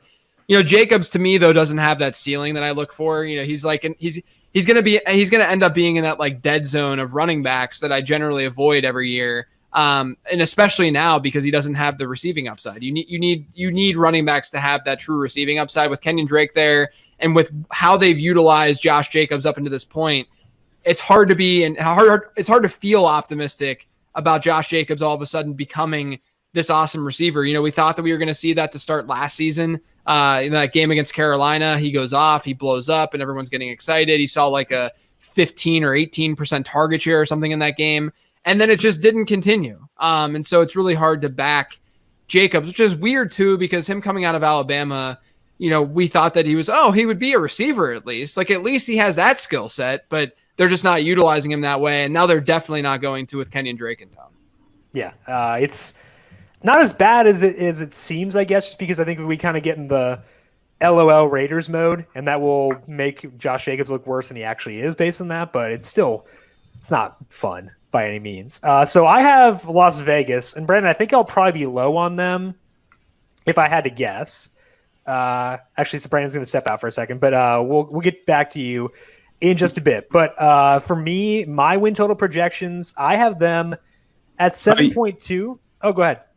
No, I mean, my cat's going nuts at the door. That's all. Oh, okay. I thought you were like, yeah, I thought there was a fire. I didn't know. She's been going crazy for Miami's upper. My Miami Dolphins are picking right now. I need everyone to be quiet. Line. Tevin Jenkins. It better not be a running back. Tevin Jenkins. Jaelan Phillips. Okay. So they go with the edge player. Was that the first defensive lineman taken? It honestly might have been. Yeah, because I think it was. Yeah. Okay, yeah. So Jaelan Phillips to be the first offensive line taken. Defensive line. Thank you. Where do I have my sheet? I could just Control F, but that'd make things far too easy. I am going to Control F. So Miami does not go running back, which is what we were talking about earlier. All right, so if you need evidence that John Sheeran, one of the guys over FanDuel Sportsbook, is sharp with the draft, the over-under for Jaelan Phillips, 18.5. He goes 18. He was plus 115 to be the first defensive lineman drafted. So hopefully some of you made some money there. The Dolphins do not go running back, as you mentioned. JJ, they still have a lot of picks, though. So what's your level of comfort right now with Myles Gaskin? Because it seems like there are just a lot of obstacles still left to dodge here. Yeah, look, I mean, again, this front office and the way they're running this team, they're fairly analytically heavy. I mean, that's why they go after a wide receiver earlier, to boost that passing attack. And they're not going with a running back here, even though running back is technically a need, but like, we say that running back is a need for Miami based on what teams have done historically at the running back position, right?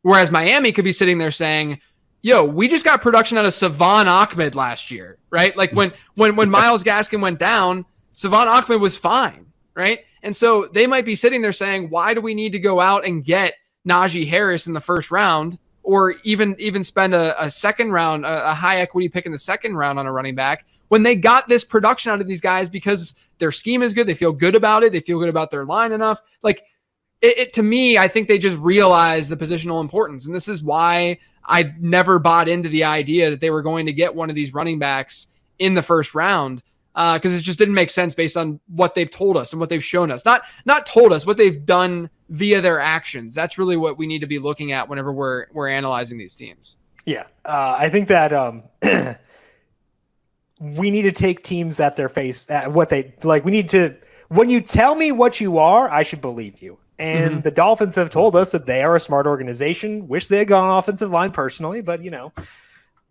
for 2. That's fine. But I think that they're investing at the right positions. They spent big at cornerback in free agency last year. They get a defensive lineman now to hopefully rush the passer. I have high opinions of this organization. We talked about their win total projection earlier. I'm at 9.4 with them. I think it makes a lot of sense to be in on Miami here. Ryan, I want to go to you and talk to you about Myles Gaskin because you talked about him before. He avoids another bullet. I guess for me, my bigger concern with Gaskin still lies later on. But I guess what was your overall vibe on Myles Gaskin last year as a DFS asset? Were you in on Gaskin at times? And would you be willing to go back to him this year if they decide to keep on ignoring this position? Yeah, I was definitely in on him. He was a DFS darling towards the latter half of the season when they were coming off of their bye. He was a Swiss Army knife, could trust them in the run, could trust them, catching passes out of the backfield. And like I said, the red zone area was a field where they utilized him. And so when you're looking at a team, I love JJ bringing out Ahmed because it was like just plug and play with these guys, kind of, which I guess doesn't help Myles all that well, but I think they feel comfortable in what they have, right? And so you're talking about, like I said, field stretchers, and it really didn't go into Will Fuller being here, but like Will Fuller and Jaylen Waddle, like that is going to make life so much easier for Tua. And like I said, just moving the ball down there. And I just think that you're looking at Myles Gaskin probably getting, no more than 15, 17 touches a game maybe. And that'll be fine, I think, from a DFS standpoint, depending on where those touches can come from. So yeah. I love this for him. And if you have him, I would say hold him because I do think that this situation for Miami is going to be wheels up. I can also tell you that in my projections right now, I have Myles Gaskin at RB21. Which, okay, that's not bad. Like if nothing big, if nothing significant happens throughout this draft, Myles Gaskin's not only that, but like that has room for growth, right? That's still only with 213 rush attempts. That could go up a little bit. That's a target share that's not, dramatically high. And the one thing I will say is they did get Malcolm Brown this offseason. And so he's someone that can serve as that like more of a bruiser and that short yardage guy. And that really does match up well with what they have in Savon Ahmed and Myles Gaskin, who are smaller guys and might not be able to handle the huge workload, or, coaches might not see them as being between the tackle runners close to the goal line. That might limit his upside a little bit, sure. But at the same time, it might also be telling us, hey, maybe they're just cool with these like very average running backs. And sweet. Look, Myles Gaskin, by the way, Myles Gaskin was not a bad prospect. He had insane production throughout college. I don't think he's that bad. I just think that, if you're thinking like long term, he's obviously not going to be like a stud from a dynasty standpoint. You're not he's never going to likely be in any sort of elite tier. But if you just need like a bridge running back, if you will, throughout for your dynasty squad, Myles Gaskin works. And right now, the direction that they're going without getting that running back in the first round, with this class being as shallow as it is, I think that he's going to come out of this draft looking decent. I don't want to just make it concrete and say that he's going to be the RB21. But I do think that with this class in 2021 and how things are looking and what teams could do here in the 20s at running back and in the early second round, he might be fine. Be fine. I hope so, because he's fun. It was enjoyable to watch him last year and benefit from him in dynasty leagues where he was available on the waiver wire after week 1. So that was enjoyable. Washington takes Jamin Davis out of Kentucky. And I want to talk about Washington's offense. I know they went defense here, but it's our show, our rules. I want to talk about the offense here because Ryan Fitzpatrick is in town now. He joins Terry McLaurin, Curtis Samuel, and just a really solid team with Antonio Gibson at running back as well. I am worried about their left tackle situation, but that's kind of the one red flag I have with this team remaining. So JJ, Ryan Fitzpatrick seems more solidified as a starter now with Washington because none of the quarterbacks fell. What is your outlook for them this year with the new weapons? What if I told you that my projections right now have a wide receiver 1, an RB1, and a tight end 1 in this Washington offense? You have Terry McLaurin projected right now at wide receiver 11. It's just, it's a good spot for him in general. You have Antonio Gibson, who's projected at RB 12 right now. And then I have Logan Thomas, who's projected at tight end 9, which tight end 9, it's really whatever, it's not that amazing, but Logan Thomas had a strong season last year and was able to capture a nice target share. Curtis Samuel, what I think is going to happen with Curtis Samuel is they're going to utilize him similarly to how they utilized him in his final year in Carolina with this coaching staff. So, with the Ron Rivera coaching staff. I hope so. And that, because that year they utilized him more downfield, whereas he then went back to this, like, the way he played, they used him at Ohio State, the way that they used him, when he first entered the league. That's how they utilized him under Joe Brady and Matt Rule this past season. But I think he's going to be more of that vertical threat for Washington, which will be solid, especially from a best ball standpoint. He's still he's still wide receiver 46 in my projections. And so, it's not like he's not an incredible asset, but he's fine. There's a massive group. When you're looking at projections at wide receiver, I should say this too. I know that I'm rambling a little bit, but when you're looking at projections for wide receivers, the difference between like wide receiver 27 to wide receiver 50 is not really that significant. Like there's not that much differentiation between those players. Whereas you're going to see the differentiation at the top for sure. But there's just a giant cluster there with those kinds of wide receivers. So, you look at a wide receiver 46 ranking, or you look at like where I'm putting DeVonta Smith and Jaylen Waddle and such, or Jamar Chase. A lot of those guys are like the same. What you really should be doing is chasing where there's room for growth and whether that offense is going to be good or not. I think that you can at least make the case for Curtis Samuel. So I don't mind Curtis Samuel this year either. I think being high on Gibson is smart, given the way they used him, especially like down the stretch last year when he was healthy. They showed that they thought, like, again, take teams at their word when they show you what they want to do. They showed us they viewed Antonio Gibson as being a 3-down back. We should believe them. Brandon, Washington got some buzz from a win total perspective because of the Ryan Fitzpatrick move. I like it for fantasy. I don't know how sold I am as far as Fitzpatrick being like a hyper efficient guy from a win total projection perspective. So what are the numbers saying at Fox Bet on the win total, and what are your numbers saying about Washington? Yeah, so Fox Bet has them as an 8.5 win team, which is really now an 8-win team, what has historically been like an 8-win team with the 17-game season. Minus 150 on the under, which is about, that's my projections, my simulations are leaning on the under. 7.9 wins for them, which makes them about 59% likely to go under. I'm with you. Projecting out this offense is not necessarily a situation where I'm super optimistic. I kind of just bucket the teams into expectations. They're in the bottom tier. Good defense, projecting defense year over year, it is very hard. Typically, we see just like regression. To simplify it, we see teams that really excelled take a step back just because of the way the defense works. So with all that, I do have the under as about 60% likely for Washington. I have 8.0 for Washington for this year, and that has two implications. The first one is I'm not taking the over on them, but also I feel like Dallas is a pretty good bet to win the NFC East. That's kind of the bigger takeaway for me, because I have in my numbers a very high opinion of Dallas and not a super high opinion of literally anybody else in the NFC East. As of right now, the Cowboys plus 105 to win the NFC East. Now that's not a short number. Like that's not a long number. That's a very short number at plus 105. That's a little bit concerning. I don't know if I can go there, but I have them 2 wins better than every other team in the NFC East. How are you viewing Dallas relative to Washington in the East right now, Brandon? Yeah, so Dallas is their line's 9.5 wins. I have them at 9.8. I have them with, I believe, the easiest schedule. Yeah, the easiest schedule.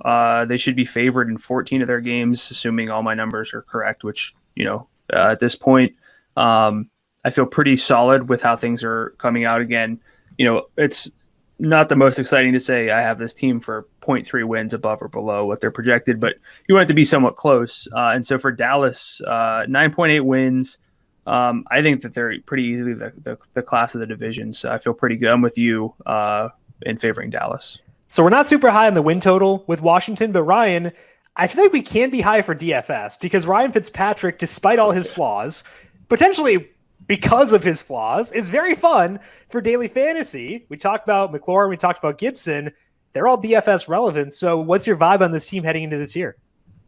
Yeah, this is going to be another team or guy who wins people a lot of money because you're going to be able to get the stacks right in certain situations, possibly against this team that we're talking about in Dallas if they don't do anything to shore up the secondary. 2 times out of the year. So no, I think that Ryan Fitzpatrick, listen, he's a boom or bust quarterback, right? He's good in best ball, especially if you're taking the approach, if you don't get one of your top guys at the quarterback position and you want to have 3 guys to kind of choose from. He's a good late round target, but in DFS for sure, stacking him with guys like Logan Thomas and Terry McLaurin, or Terry McLaurin and Curtis Samuel, or even Antonio Gibson at times, if he's still catching passes out of the backfield, as we saw him do last year, target Myles Gaskin in that same way. It's going to be nice to target this team for sure. Absolutely. So, it's a mixed bag for sure.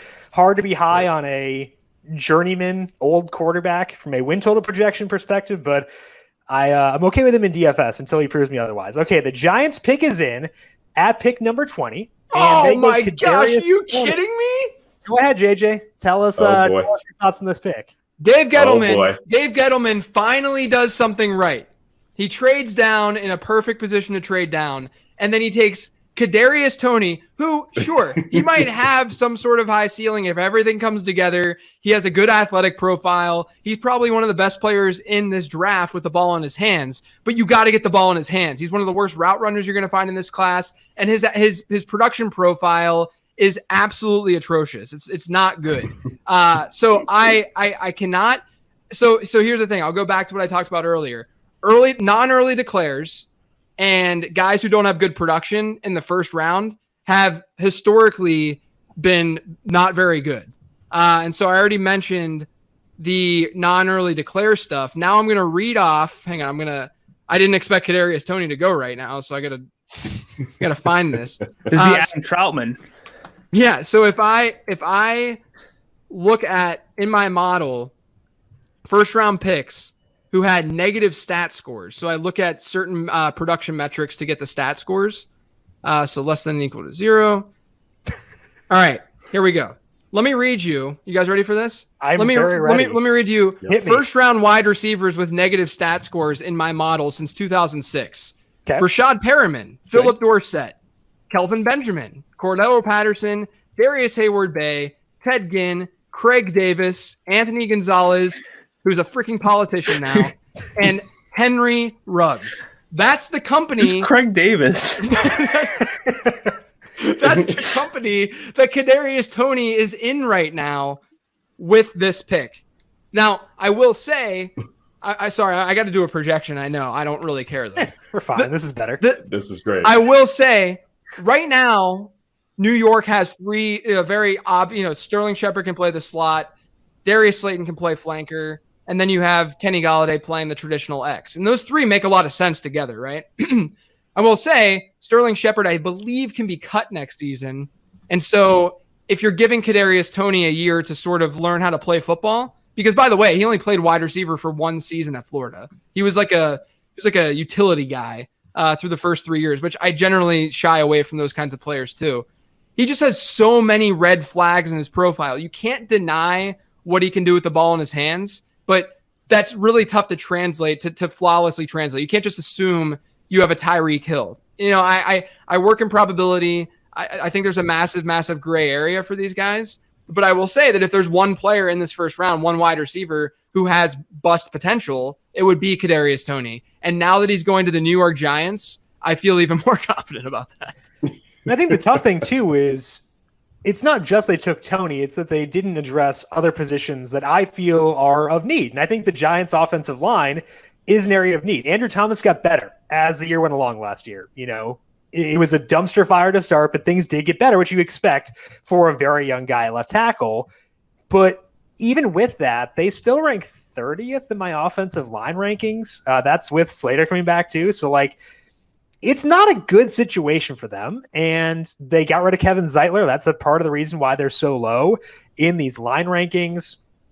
I feel like if they were going to address offense, if you're trying to give Daniel Jones, a guy who loves taking sacks more than anybody outside of Carson Wentz, if you're going to try to set him up to succeed, give him a good offensive line, they chose not to do that. And that's concerning to me. And if we're updating our win total projections live throughout the day. I'm not changing my projection of the Giants. I don't think it changes anything, honestly. I don't see how it moves anything. So that's where I'm at. Brandon, does Kadarius Toney do anything for you as far, because I know you said receivers don't like move the needle much to begin with.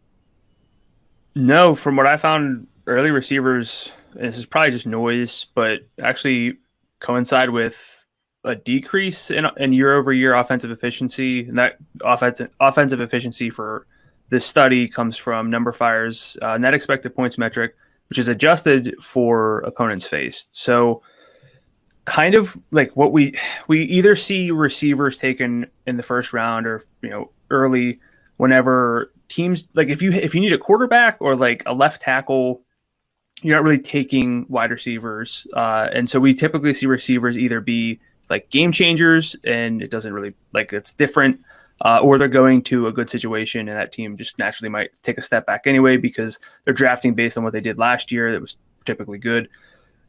This is not going to bump up the Giants for me at all. If anything, maybe a slight downtick, but I'm with you. I'm not really going to change things for the better. Right. And I do some prospect work. A lot of what JJ said, much more passionately than I would. I see a lot of the same stuff. So, maybe if it was a different receiver, but I Toney doesn't really rate out as someone who I would anticipate being like a day one game changer for the Giants. So, funny tweet I saw from Stephen Ruiz of For the Win.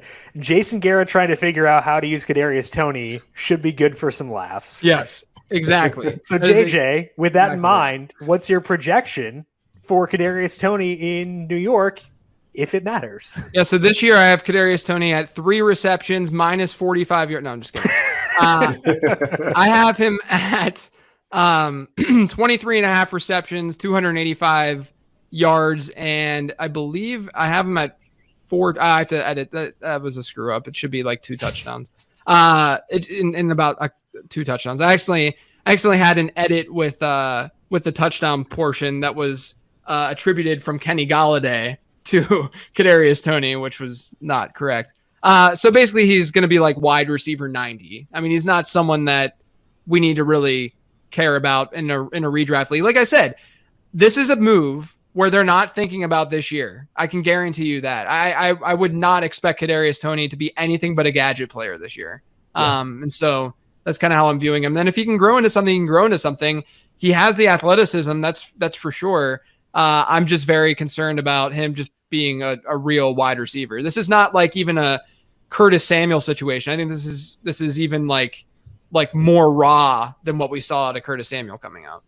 Should also note that we're getting close to the total on offensive linemen in the first round. The total at FanDuel Sportsbook was 18.5. We're at 14 through 20 picks.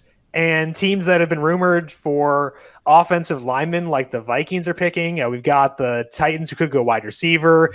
The Steelers should go offense in some way. We might get to 18, over 18.5 by like pick 27. It's going to be it's a fun night for sure so far. Okay, the Colts pick is in. While we're waiting for that, Ryan, I want to go to you. We have the Giants here with Kenny Galladay, Sterling Shepard, Darius Slayton, Saquon Barkley, Daniel Jones, but it's also Daniel Jones in a rough offensive line. So are you worried about target distribution with this team given how many mouths there are to feed now, or do you think that Jones can be good enough to support more mouths in this offense?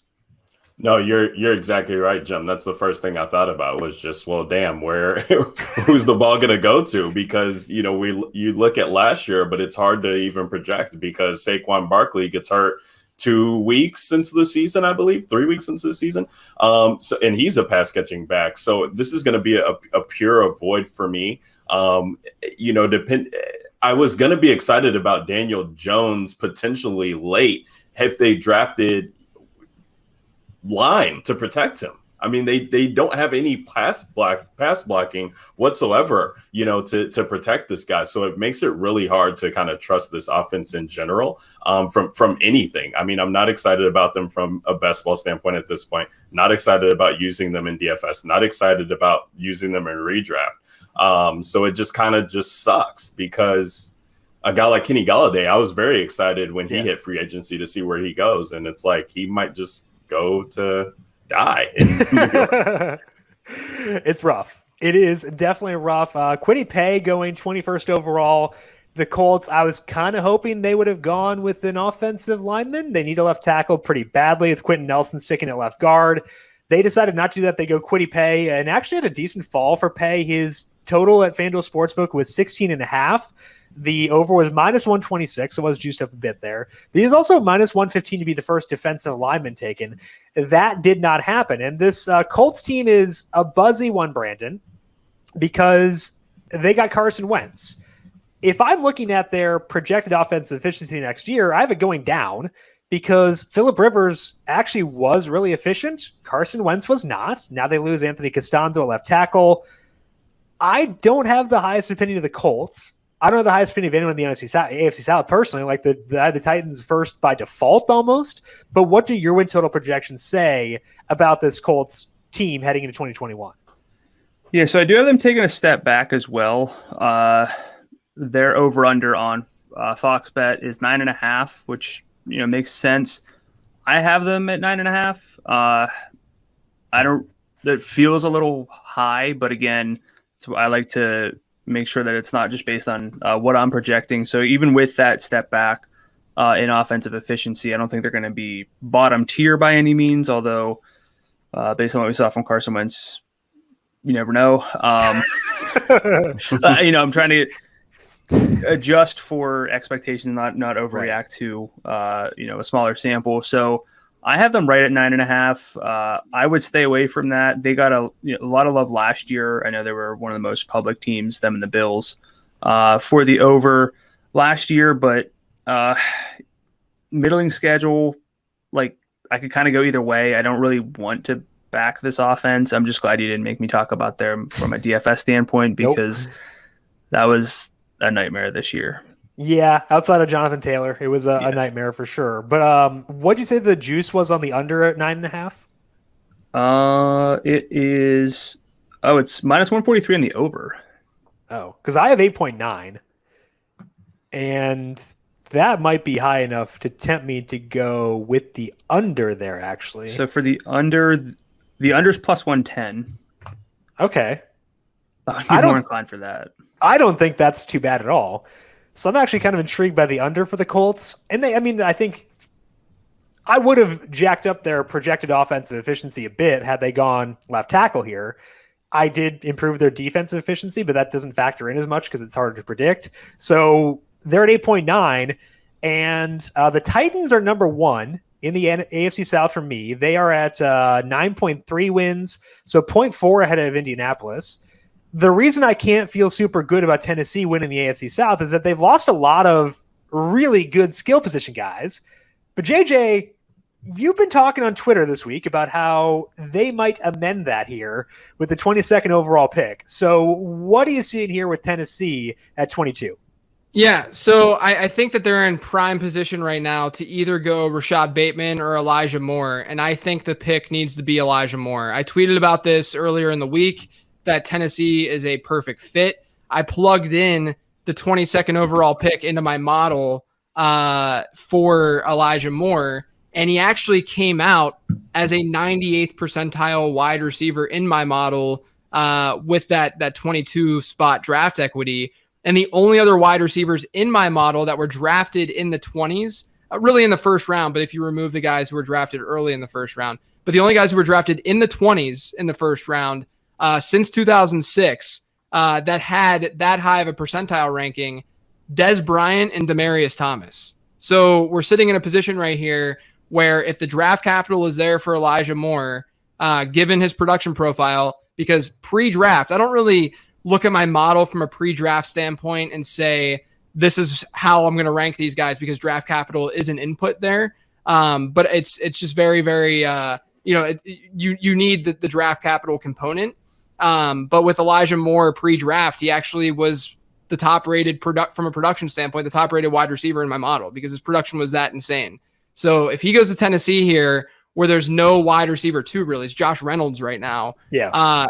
It's a huge need for them. You have two really good wide receivers in Rashad Bateman and Elijah Moore. I just think that Elijah Moore makes a little bit more sense. And by the way, you would then have another reunion with A.J. Brown and Elijah Moore.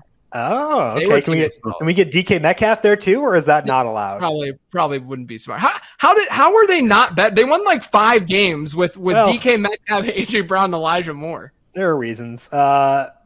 Who was the quarterback that we used in XFL DFS, Brandon? Who was it? Oh my goodness, I can't remember the name, but there were reasons. Also, didn't Ole Miss have some recruiting violations that popped up? Yeah. I feel like this makes a lot of sense. What's that? Jordan Ta'amu. Yeah. Okay. I don't know if that was. Man, I wiped XFL from my memory. For the best. Good grab. Good grab from the brain. I just really, I want this to be Elijah Moore really bad. I even tweeted at the Titans to draft Elijah Moore.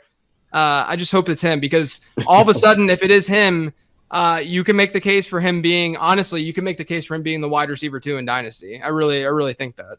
And the reason that I especially worry about the Titans specifically losing out on playmakers at their pass catcher position is because Ryan Tannehill has not always been the most efficient quarterback. They lost their play caller, Arthur Smith. There are multiple paths to this being a disappointing season. So I want to be low on the Titans, but because they're in the AFC South, my numbers still wind up liking them kind of by default because, like, who else am I going to have graded well there? Not Houston, not Jacksonville yet. Yeah. Indy's tough with Carson Wentz. So it's a tough situation overall. Roger Goodell walking up now. Come on, Elijah. Be Elijah Moore. Just be Elijah Moore. Let us have this gift. It makes so much sense. Just like make it easy on me. I already started building it out in my projections. I might You might have seen it? I might have seen it. Don't tell me, Jim. I need to be. Can you erase it? Oh, is it a wide receiver? Nope. Oh my gosh. Another position to need, though, at least. So there's that. Wow. But we'll see what they do here once it's official. This will put the Vikings on the clock after this with a couple of good offensive linemen still lingering. So they are pretty happy about that. But we'll see what the Titans do at 24. Roger Goodell getting the photo op. So it's my take of it. Brandon, while they're doing their stuff, what do you have on Tennessee's win total projection? So I'm actually rerunning things right now. Initially, I had them at 9.1, but I did want to bump down their offense a little bit more. It's probably going to change drastically because I'm not going to take them to. So I bumped them down. I have them at 9.3. 9.3 wins. Yeah. This is a joke. Sorry. No, I mean it was so they came out at 9 for me. Their over under is 9.5, minus 143 on the under. So more likely to go under. That's kind of where the bookmakers are leaning. So I have about 60% to be under that. So probably would be not really inclined to bet that. Yeah. Once more. They went with Caleb Farley, the cornerback from Virginia Tech, who had a lot of injuries, and there was top 10 buzz. Like ESPN and NFL Nation did a mock draft this week where he went 8 overall to the Panthers. They didn't go corner. They didn't go Caleb Farley, though, likely seeming because of the medical stuff. So they do go cornerback, and I'm going to bump up there. I know they lost Adoree Jackson, but wasn't like the biggest contributor to them last year anyway, and they did add some other guys defensively. They got Bud Dupree to hopefully rush the passer a little bit. So once I add Farley in there, they're still at 9.4, but like I think that their pass defense should be a bit better this year than it was last year, partly because they were so bad. How could they not be? And I think that helps partially offset the losses on offense, but I think that the bigger implication of this, and JJ, this kind of ties into what you were saying, is I think that there is concern that they didn't address the skill position guys with this pick. Like, again, it kind of comes down to what they could have done instead. And that's where I get worried. Here's my thought on not going wide receiver there. I definitely think they should have. They could have gone Rashad Bateman, too, who can play more all over the place. Elijah Moore is profiled right now to be a slot guy to start his career. I think he could go down like a Tyler Lockett, career trajectory. But with if they were to go with Rashad Bateman instead, then he can play on the outside, and that would probably fit just as well. The one thing that I will say is this class has a lot of slot guys, and they do need that. They lost Adam Humphries, so they don't really have that presence. So they realistically could just put Josh Reynolds as their, the other outside across from AJ Brown, let AJ Brown gobble up 2,500 targets this year. And then, throw in there's a lot of slot guys. There's like Jalen Darden, who's this guy, like a shifty dude from North Texas with a lot of production. There's slot guys that you could find later in this draft and feel fine about. And the slot is more replaceable. To me, though, Elijah Moore has more upside than just being that slot player. Like I said, my top comp for Moore is Tyler Lockett. I was really, really hoping that he would go to that offense because, we've seen Tyler Lockett in a run-heavy offense throughout his career, and we know that he can be efficient enough to still be fantasy relevant. And that's sort of similar to what we would be seeing then in Tennessee. Okay, so Ryan, JJ set the over-under at 2,500 targets for A.J. Brown this year, which grades out to like 170 per game. Over-under 170 targets per game for A.J. Brown this year in DFS. Ooh, it's gonna be tough. I'm leaning over, but I'm gonna have to take the under there. No, but you're looking at. Who are we talking about? The Lions with their wide receiver core. Yeah. Definitely atrocious because no AJ Brown there. But like, I'm looking at this team and it's just like, what is going on with after AJ Brown? Like, who are you throwing out there? Right. The only other guy that I actually trust is Anthony Ferkser at tight end. Yeah.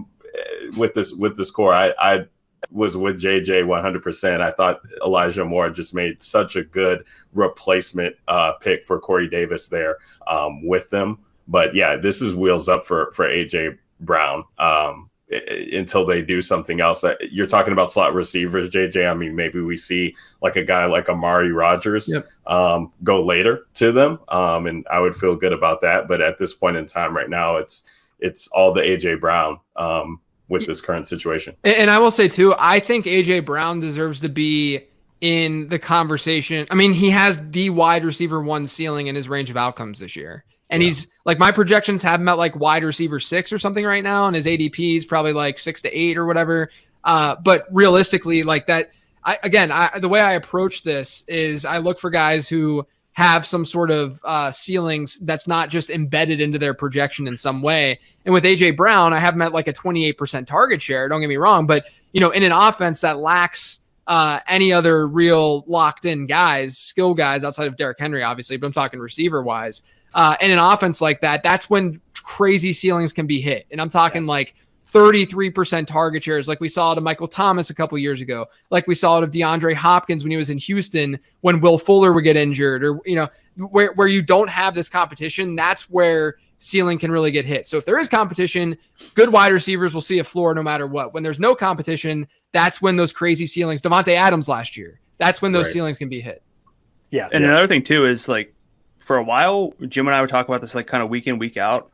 Corey Davis he's awesome. He was like their wide receiver 1. Yeah. It was like a 1A, 1B, but like Davis had a higher, downfield target share, overall target share. So like that's a big piece. So sometimes you can get a little bit rusty and not really remember how involved Corey Davis was, but it was, it wasn't AJ Brown's offense the entire season.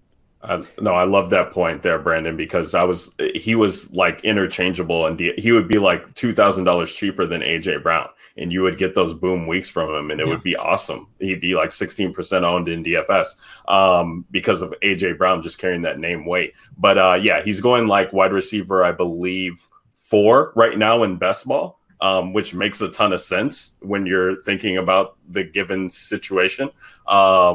Ahead of DeAndre Hopkins and Justin Jefferson and Metcalf and Ridley. So unless something drastic changes, I think that he's going to stay around that with an ADP of like 18.4 right now. Okay, so we have the Vikings pick in here. They traded down from pick 14 with the Jets.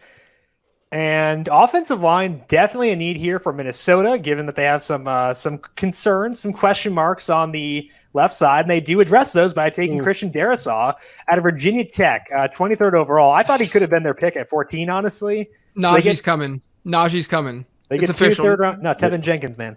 They get 2 third-round picks. They move back 23. They get an upgrade along the offensive line. I think the Vikings played this one really well. So kudos to them. I want to stick with Tennessee for a second here, Ryan. I want to go back to you. Do you worry at all about Derrick Henry? Because Derrick Henry is a run-first running back, which means he needs to be in positive script. And with the lack of skill guys around him, the odds he's in a negative script do increase a bit. Does that worry you at all about Derrick Henry, or is it just Derrick Henry and we're good? Jim, all this offseason, we're going to see the workout videos. That's Derrick right. Henry's working on his pass catching ability. Right. So, I mean, if he can add that facet to his game, that would be – and it's not even like – I don't think Derrick Henry he's not a pass catching back, so to speak, but I don't think he has terrible hands. They just don't target him. They don't design anything, for him. But there might be a situation here where – Derrick Henry is going to need, 5 or 6 targets a game to move the ball. He's getting to that point where the wear and tear does start to worry. But, man, I've been so down on Derrick Henry year after year after year, and he keeps just breaking the mold. You got to talk to Brandon about this because wouldn't know anything about fading Derrick Henry at all. Brandon was on the wrong side of week 6. I was not on the right side, but it was rough for sure. Hey, it worked for about 4.5 quarters. Yeah, 4.5 quarters, and then overtime happened. And it wasn't good. Yes, but he's a great DFS target when he's not popular. The Colts game was perfect because no one was on him there. Projected tight game script. They're not going to fall behind. I wouldn't think there. It was the perfect scenario to use Derrick Henry. And like a lot of times on the stretch it was too. But like that game especially goes with what you said, where he was not that popular, went berserk, which is always within his range of outcomes. Yes. Okay, JJ, the Steelers pick is in. Pick 24. You have the Steelers to take a running back plus 125. That is our final bet. I lost. Brandon was right. Ryan was right. I suck. So we'll see if we go 3 for 1 or 3 for 4 with me, the lone anchor, on the lineup. You sticking with Najee here? Yeah, I think it's going to be Najee. I mean, like I said at the top, all these Pittsburgh media people have been saying it's likely going to be Najee. Kevin Colbert came out and said that he doesn't really believe in positional value. And, if a player is good, a player is good, that kind of mentality, a very Dave Gettleman-like mentality. It's mind-blowing to me that people in those positions can think that way, because I don't think it's logical at all how you don't look at positional importance first and have that layer at least before you dig in. They need running back. They definitely need a running back. I think that, let me put it this way. The Steelers do likely or should try to get one of the big 3 running backs because they don't have anything on their depth chart right now. And it makes sense. I get it. My frustration, and I don't really care that much from a Steelers fandom standpoint. I grew up loving the Steelers. It's not really there anymore the way it used to be. I just don't like the journey they took, because this should have been seen. They should have known that this was happening. Let me just see what they do here, though. All right, pick 24. Steelers. Najee Harris over/under was 24.5, minus 110 on both ways. He is the pick, so Najee Harris goes to Pittsburgh. JJ has left us, and I guess it's the 3 of us. So JJ wins his bet, but it's a first-round running back. I lose. I suck. So why am I here? Najee Harris goes to Pittsburgh. JJ, your reaction to that? I mean, I got up for a reason. It's just it's not logical. It's not logical. The Steelers have so many holes across the offensive line. Jim, I think you might have had them ranked as the 32nd offensive line in the league. I moved it because the Dolphins traded Eric Flowers. So Let me pull this up here. They're actually 29th. I had something. Okay. They're bad. Up there. Yeah, the offensive line is bad. Yeah, they're bad. The offensive line is bad. So bad, in fact, that last season they had to tailor their passing offense also to this bad offensive line, which was a key reason why Deontay Johnson had this low A dot and they kept throwing these quick slants, because they had to make up for this horrendous offensive line. Now, Ben Roethlisberger wasn't perfect. I'm not blaming him, but the offensive line was terrible. They got no push for their running backs. It's just a bad pick to think that Najee Harris, that a running back, is going to transform this backfield and this team and make them be able to run the football well. Is it in their range of outcomes? Sure. And when Najee Harris, let me just put it on the record, Najee Harris will put up numbers. He's going to put up numbers. He will produce, because he's going to see a lot of work in that backfield. I'm going to make his projection here in a second. Yeah. And I'm sure he's going to be like a low-end RB1 or a high-end RB2. That's not the argument against this. The argument against this is what you could have had otherwise and what that production could have looked like with a more replacement level running back in that backfield and getting that kind of volume instead of Najee Harris. Now, I don't think it's as bad as some other first-round running back picks that we've seen in the recent this history. is 24 overall. It's different than Saquon Barkley. It's different than Saquon Barkley. It's different than even to me, it's different than even what we saw with Rashad Penny and Josh Jacobs. Josh Jacobs didn't really make that much sense. They weren't a win now team. They just had an extra, it was their third first-round pick. So they were like, sure, we'll get this running back. At least for Pittsburgh, they have an absolutely horrendous depth chart, and this is a shallow class where they likely weren't going to be able to get one of these big three backs. So I can at least understand the logic. I just I think that they would have been way better off by going O-line here and a month ago signing Leonard Fournette or something, getting just a bigger bodied guy who can carry the workload and be maybe average to above average, and then see if a guy like Trey Sermon falls in this draft to them, and then get a guy like Sermon as well. But this is obviously the direction they went in. I'm going to make a projection. He's going to look good in my projections. That doesn't mean that he was a good real NFL pick. I think you misspoke. It's Lombardi Lenny. He's not Leonard Fournette. Sorry about that. Address him by the proper name. Yes. Brandon, I had a pretty drastic change with Pittsburgh in my win total projections. They went from 8.6 to 8.6 with Najee Harris being the pick. Where are you at on Pittsburgh right now? Yeah, so again, when I looked into stuff over the past 10 years, I guess it was 9 years, you do see offenses improve when they take a running back early, but this doesn't really feel like one of those situations where, it's happened 64% of the time. It doesn't really feel like this is something that's going to make them significantly better. They might increase a little bit. They weren't a bad offense by any means, but yeah, for me, I'm not really going to make much of an adjustment there. They are an 8.5 win team, according to Fox Bet, with minus 125 on the over. I have them at 9 wins. It was a little high, based on my expectations. I figured they would be closer to that 8.5. But, if you look at their schedule, I have them with the toughest schedule in the NFL. But I just added this on the fly. But they have 8 games projected to be within 3 points either way. I use a 2-point home field advantage, so it's kind of a lot. Could kind of go either way, but even though my simulations say over, I think it's a no bet. It's no bet to me. Yeah, pretty easily. Ryan, we have Najee Harris now. He goes to Pittsburgh, like JJ said, probably going to get a lot of work. Where do you think Najee Harris shakes out in the best ball ADP? Once we have the dust settling here after the draft, do you think that he will go appropriately, or are you worried about him being overvalued with his new team?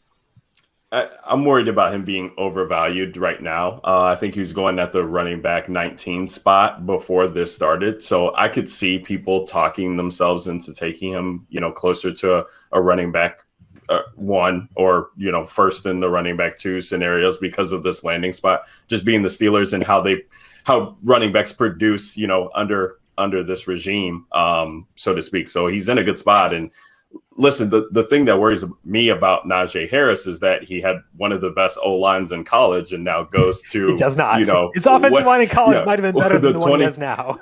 Exactly. A lot better. The 29th, as you said. So, DeCastro could be gone next year. So it's going to be real tough for him potentially. But, he is a otherworldly back. I think that he, definitely does make some sense as long as Ben Roethlisberger is still there. As we've seen, even with him getting older, he can do some things with the football when he's on. So, hopefully they can address something on the line, maybe later on and try and get this figured out. I still like getting him. Where he is right now is fair. I think later on in the summer, once the dust settles down after the draft, I think he'll go back to maybe being closer to the 19 range in some drafts, and that's when you can feel comfortable about it. But right now, if you're starting best balls, next week and excited for them, I think that Najee will go way overdrafted than he needs to be. So RB19 sounds like the pre-draft ADP. JJ, where do you have Najee Harris settling out in your projections? Yeah, so I have it a little bit conservative. I'm not. I don't think that he's going to be projected to be an RB1, and you have to keep in mind that when you go into a season, we're working with perfect information where all these running backs are healthy, right? And so there's a lot of good running backs actually out there. It's just that guys get hurt, et cetera, et cetera. My fear with Najee is that the Steelers in neutral game scripts over the last 7 years have been very pass heavy. And I don't know if that changes dramatically. It's going to change to some degree with Najee, but we see natural regression with defenses every year. And that's likely going to happen with Pittsburgh. They're probably not going to be as good defensively as they were last year. So that could put them in worse spots. Brandon mentioned the schedule. So there's reasons to believe that Pittsburgh won't be as strong. So they won't see these like awesome positive game scripts for a player like Najee Harris. So my projection right now has him at 1,012 yards, about 10 touchdowns on the ground, 40 receptions, 300, because he is a good pass catcher too. Everyone thinks he's kind of like a bruiser, but he did a lot of good stuff through the air at Alabama. 319 receiving yards, 1.5 touchdowns through the air. Positional rank right now, I have him at RB 18. So right smack dab in the middle of that RB two range, which I think is fair right now. Like I understand that the ceiling could potentially be there, but I'm still giving him a 59% rush share in this projection. I'm still giving him an 8.5% target share. If there's more to that as we, move through the summer, I do think there's more of a ceiling than what his projection is showing right now. But, from a projection standpoint right now, draft night, day one, that's where Najee Harris is at. So we have the 25th pick in for the Jacksonville Jaguars. It's a very important time because Trevor Lawrence's brother, Chase, is the Jaguars from Travis Etienne. Oh, okay. So James Robinson gone. Chase Lawrence, as you can see on the screen here, loving his life. He is someone who does not have James Robinson on his dynasty roster. I gotta say, guys, I traded James Robinson for a first like a month ago in the dynasty league, and I'm loving life right now.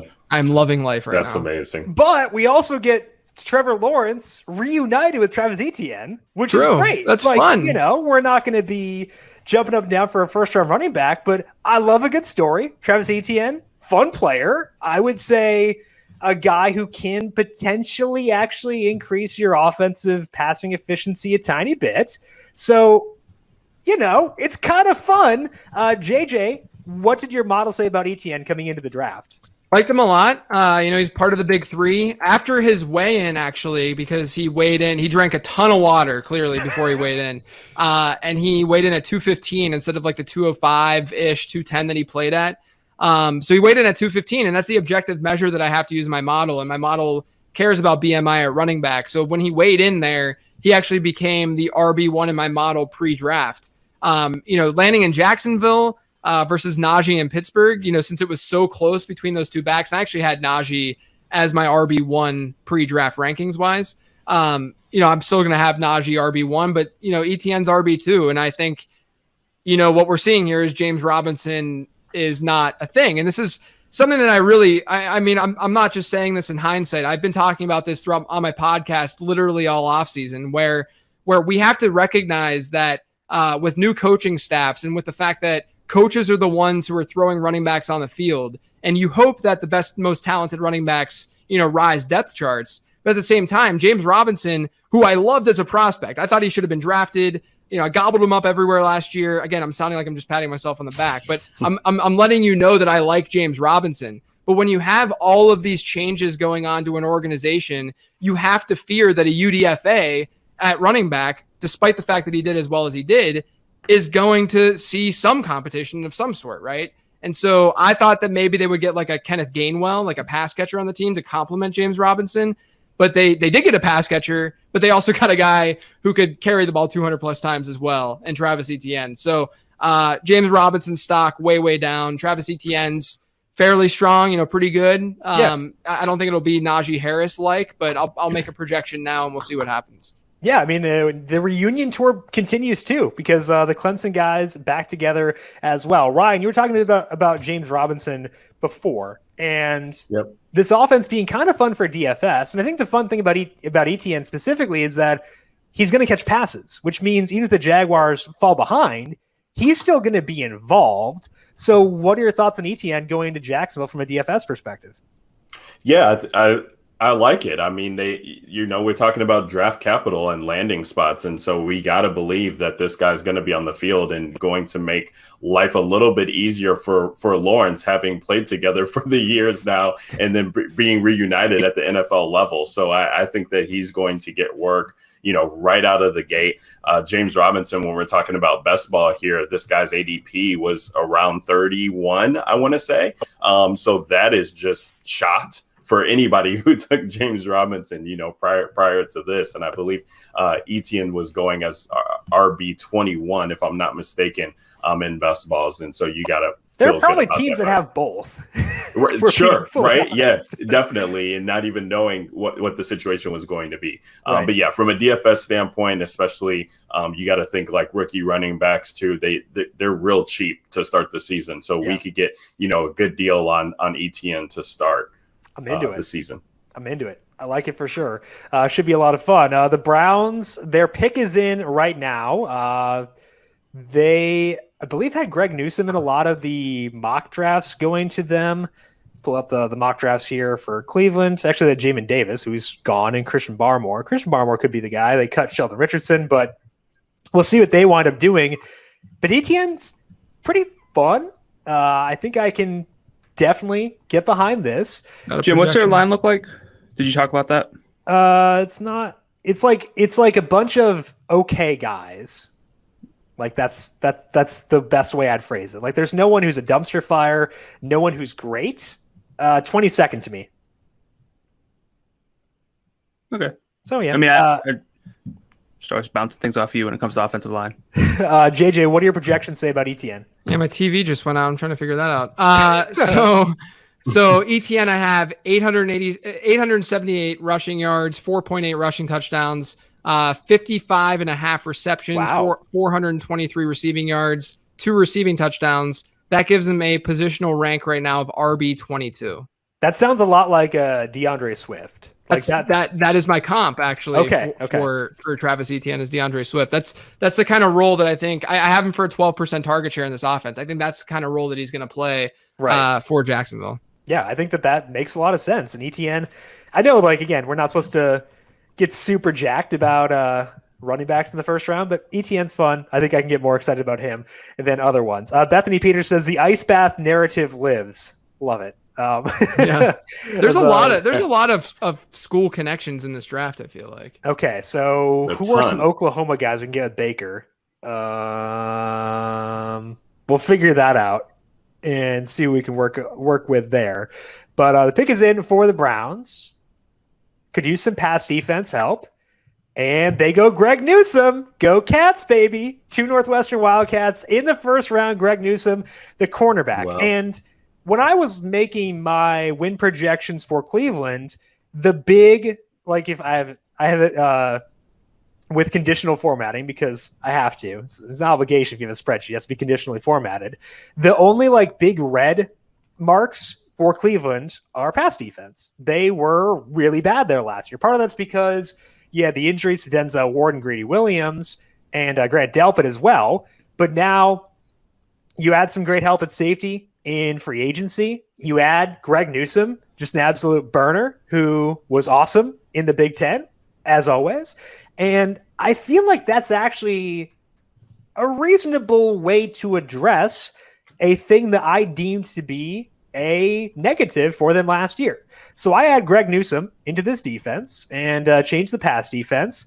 The win total projection stays the same, but it actually is decently high at 9.3. That's what I have for Cleveland right now. Brandon, I'm guessing that's probably in line with FoxBet. I would guess they're a 9.5 type team. Is that correct?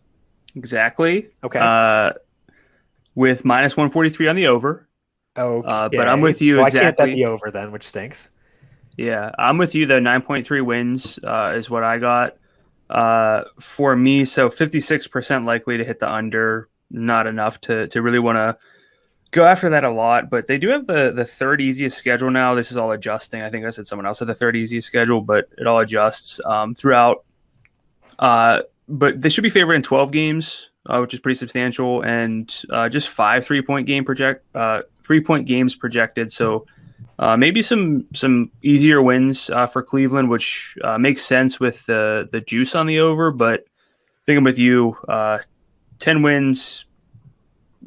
I'm probably not there yet. No, I can't bet the over, but I think I buy into the hype around the total there. Like, I think that's a very fair number is the way that I phrase it. So not going to the over, not going to the under either, though. And I think that's worth saying. 9.5 is a big number. And if I'm not going towards the under there, I think that does say a lot. Now, Ryan, they're kind of running it back here because Jarvis Landry is there. We've got Odell Beckham coming back. Nick Chubb is there. Kareem Hunt is there. It is a lot of mouths, but it's also a lot of fun. And we saw Baker Mayfield get better down the stretch last year. So what's your view of this Browns offense heading into 2021? Draft Nick Chubb everywhere because it's still tough to trust Baker. But no, it should be fun. I mean, listen, they definitely see a window of opportunity, I think, in the division that they're in. I think they believe that they can compete. So it's going to be exciting to even see what this offense can do with Odell Beckham. I mean, Odell Beckham, people are, treating him like he's done, and I think being able to scoop him up late in some best balls makes a ton of sense.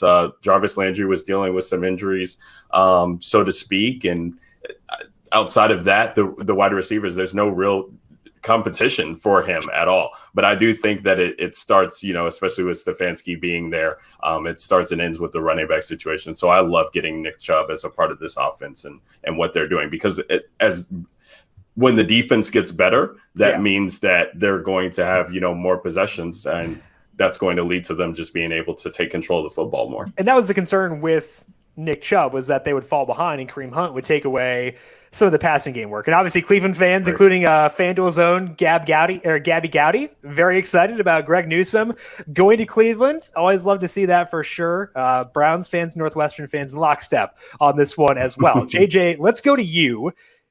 I always had issues with Nick Chubb because of the split with Kareem Hunt. I will say, though, that down the stretch last year, I'm not sure if this is because they needed to win games, they were more willing to commit more to Nick Chubb, but I became much more willing to go towards Nick Chubb because it seemed like they were using him more in the passing game, which is it's huge for his projection. But now you re-add Odell Beckham. What is your view of Chubb heading in 2021? I mean, you're really hoping for, Derrick Henry. I should say this. I'm saying you're hoping for Derrick Henry, but Nick Chubb kind of is a Derrick Henry type running back, where the efficiency is going to be there. He'll probably see goal line rushes. I know there were times last year where they just decided to use Kareem Hunt a lot at the goal line, which was obnoxious. But, like you said, Jim, it slowly became more and more Chubb's backfield as he came back from that injury. Right now, my projections have him at RB9. So, he's right there. That's actually higher than I would have. Like, if you give me an over under, I would have. Same. I would have. Yeah. It was higher than I expected too. Whenever I saw it, but again, this is assuming he's able to play 17 games. Those kinds of running backs, maybe he's not able to because he's going to carry a bigger workload than some of the more receiving backs. And that's only with like 22 receptions. So like, he's sitting there with like a 13 rushing touchdown projection because, again, extra game. It's a run-heavy scheme. It should be an effective scheme. So I'm cool with him. I like him more probably in best ball a little bit just because you're not getting that receiving floor each week. But, yeah, he's good. I'm sweating this Ravens pick right now like crazy because I do not want them to get a wide receiver. So I want them to get Tevin Jenkins. I've said Tevin Jenkins for 6 or so different teams by now, and it hasn't happened. So I should probably give up, but they did just trade away Orlando Brown Jr. to the Kansas City Chiefs last week, which gives them an additional first-round pick. They can go wide receiver and offensive line. And JJ, I think I saw a lot of Rashad Bateman ties to Baltimore early on. That became Terrace Marshall, but now with Terrace Marshall's medical concerns, those seem to have gone down a bit. So what are you thinking here with Ball? Oh no, they showed Elijah Moore. I know. I don't need this in my life. This is so I went on a rant on the Late Round podcast I published today talking about why landing spot at the outliers does matter. And with Lamar Jackson being the starter for Baltimore for the next 3 years or plus, right? Like you would assume you safely could project him to be the starter for the next 3 years or so. They're going to still be a run heavy team. Like we can say, they'll add a wide receiver, so they're going to be more pass heavy. Number one, why? They've been a top 10 offense both the last 2 years. And number two, Jim's giving me a smirk like they went with a wide receiver. Here we go. Hang on. They're picking right now. Yeah, sorry. Did they really draft Elijah? No, but it's Bateman. It's got to be Bateman. Yeah, so they showed Rashad Bateman's like his watch party. There was someone there in a Carson Wentz Eagles jersey. I feel like the NFL should have given Rashad Bateman like an advance on his first paycheck so that they wouldn't have to wear the Carson Wentz Eagles jersey. Like get him like a Kirk Cousins jersey. I don't know. He's in Minnesota. Like let's get something other than Carson Wentz on. At least the over 5 or over 4.5 wide receivers just hit. That's true. Good, There's that. Okay. So before I get to the projection and stuff, we know they're going to be a run heavy team. John Harbaugh has come out and said we're not going to change our offense because Kurt Warner says we should change our offense on NFL Network. You know, they're going to probably be a little bit more pass heavy, but they don't change their offense. But teams don't change their offense so drastically based on one player. Now, everyone's going to sit here and say, well, what about Josh Allen and the Bills last year? They got Stephon Diggs and they became this pass heavy team. Sure, but the Bills were not doing what the Ravens are doing right now before last year happened. Sure, they were run heavy, and they also saw the biggest jump in quarterback efficiency that we've really ever seen in NFL history. So it's not a comparable situation to me at all. Like if you have Lamar Jackson, you're not going to ask him to drop back the pass, you know, at a middle of the road rate in the NFL. You're going to want him to use his legs and gain expected points, I shouldn't be that nerdy while talking about this, but gaining points with his legs and being efficient with his legs, because that's been effective for Baltimore. So it doesn't make any sense to me to not ding a wide receiver. In this case, Rashad Bateman, who was my wide receiver 2 entering this draft. Now, depending on landing spots, he could easily fall to my wide receiver 6 or so. And I know people are going to say, I'm sorry, I'm ranting so much. That's but fine. Like people have said, well, AJ Brown a couple of years ago, everyone dinged him in his situation. Number one, AJ Brown in hindsight hit, right? We know that AJ Brown is a top 5 to 10 wide receiver in this league. And so AJ Brown hits. If I were to know for a fact that Rashad Bateman would be AJ Brown, he would be probably my wide receiver 1 in this class, right? And so we have that information now. And then on top of that, you know, when AJ Brown went to Tennessee, Marcus Mariota, Jim's boy, was quarterback. How dare you? We knew that tread lightly, JJ. I will mute you. I don't know if I can, but I'll try. We knew that a change could happen, right? And it did happen. But instead of that change, that ambiguity being a plus for AJ Brown, it was a knock, understandably so. But the quarterback situation is not changing in Baltimore. We're going to have this situation likely in the foreseeable future, and that's why landing spot can and will and should matter for Rashad Bateman. I'm going to make his projection. It's probably going to look like crap, but that's my rant. Well, I think the good thing is that it benefits Lamar Jackson to have Rashad Bateman there, because that's a separate issue. It increases his projected offensive passing efficiency. And Ryan, we like Lamar Jackson in DFS when he's throwing to Willie Snead. Now he gets to throw to Marquise Brown, Rashad Bateman, Mark Andrews, and Sammy Watkins. I feel like even though it's a bad landing spot for Rashad Bateman, Lamar Jackson's a winner in this dynamic. Yes, absolutely, 100% he is. And so, you know, you're looking at a guy who's, you know, the passing numbers aren't great, but he's going to be explosive on the run, and he's going to make, you know, life harder on defenses to come after him. And so Rashad Bateman gets open, that's just going to be even better. I mean, surround this guy with weapons. That's what we've been begging for, you know, instead of running out Willie Snead and Nick Boyle and 2 tight end sets with Mark Andrews. Like, give him somebody who's dynamic. It's going to be tough. It's going to be tough to trust this offense outside of Lamar Jackson. I mean, the running back situation, can't trust it because Lamar's there. Wide receivers, can't trust it because Lamar necessarily can't throw, but he's a dynamic enough player where now that he has another surefire weapon on the outside that he can trust, I think this even furthers his upside ability when we're talking about DFS. Well, I'm glad that you mentioned running back too, because I felt like I was going insane last year because everyone loved J.K. Dobbins. I didn't. Right. I could never really talk myself into it because the targets weren't there, and targets are so big for DFS.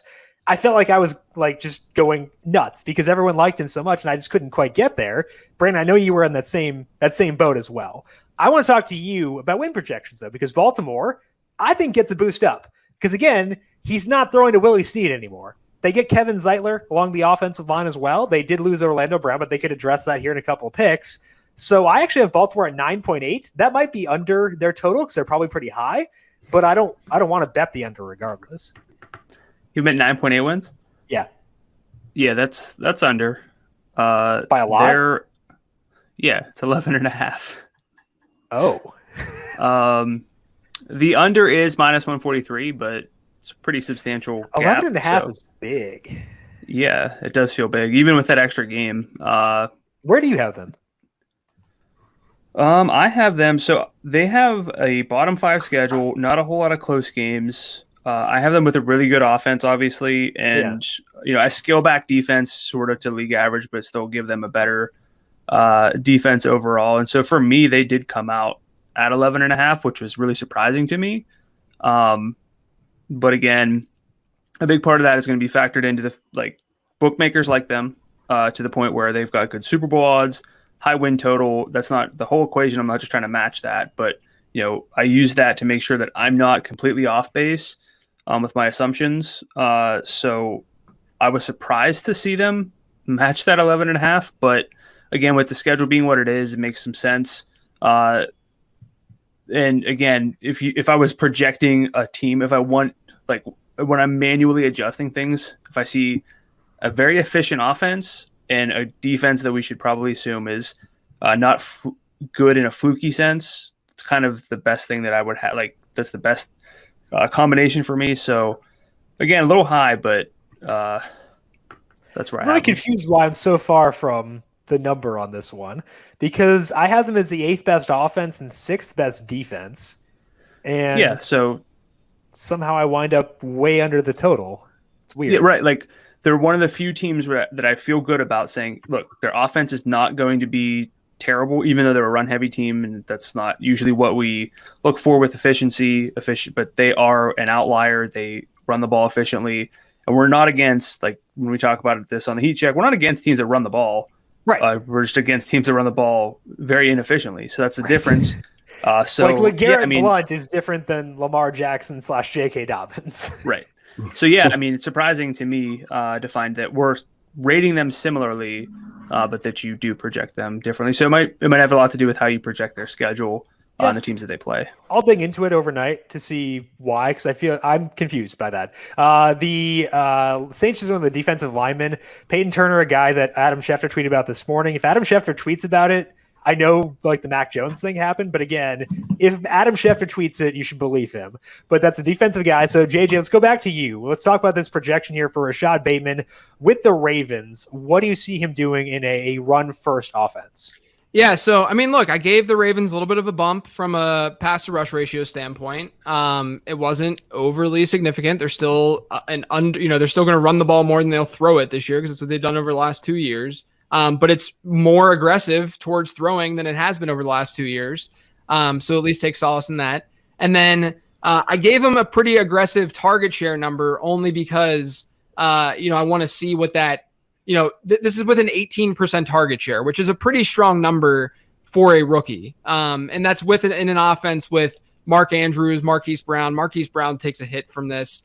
It's really tough to buy into Brown in general, just because, we saw him last season have a 35% target share down the stretch, and he still didn't give you a single wide receiver 1 performance. But projection wise, Rashad Bateman, 54 catches, 677 yards, 5.5 touchdowns. Again, this is 17 games.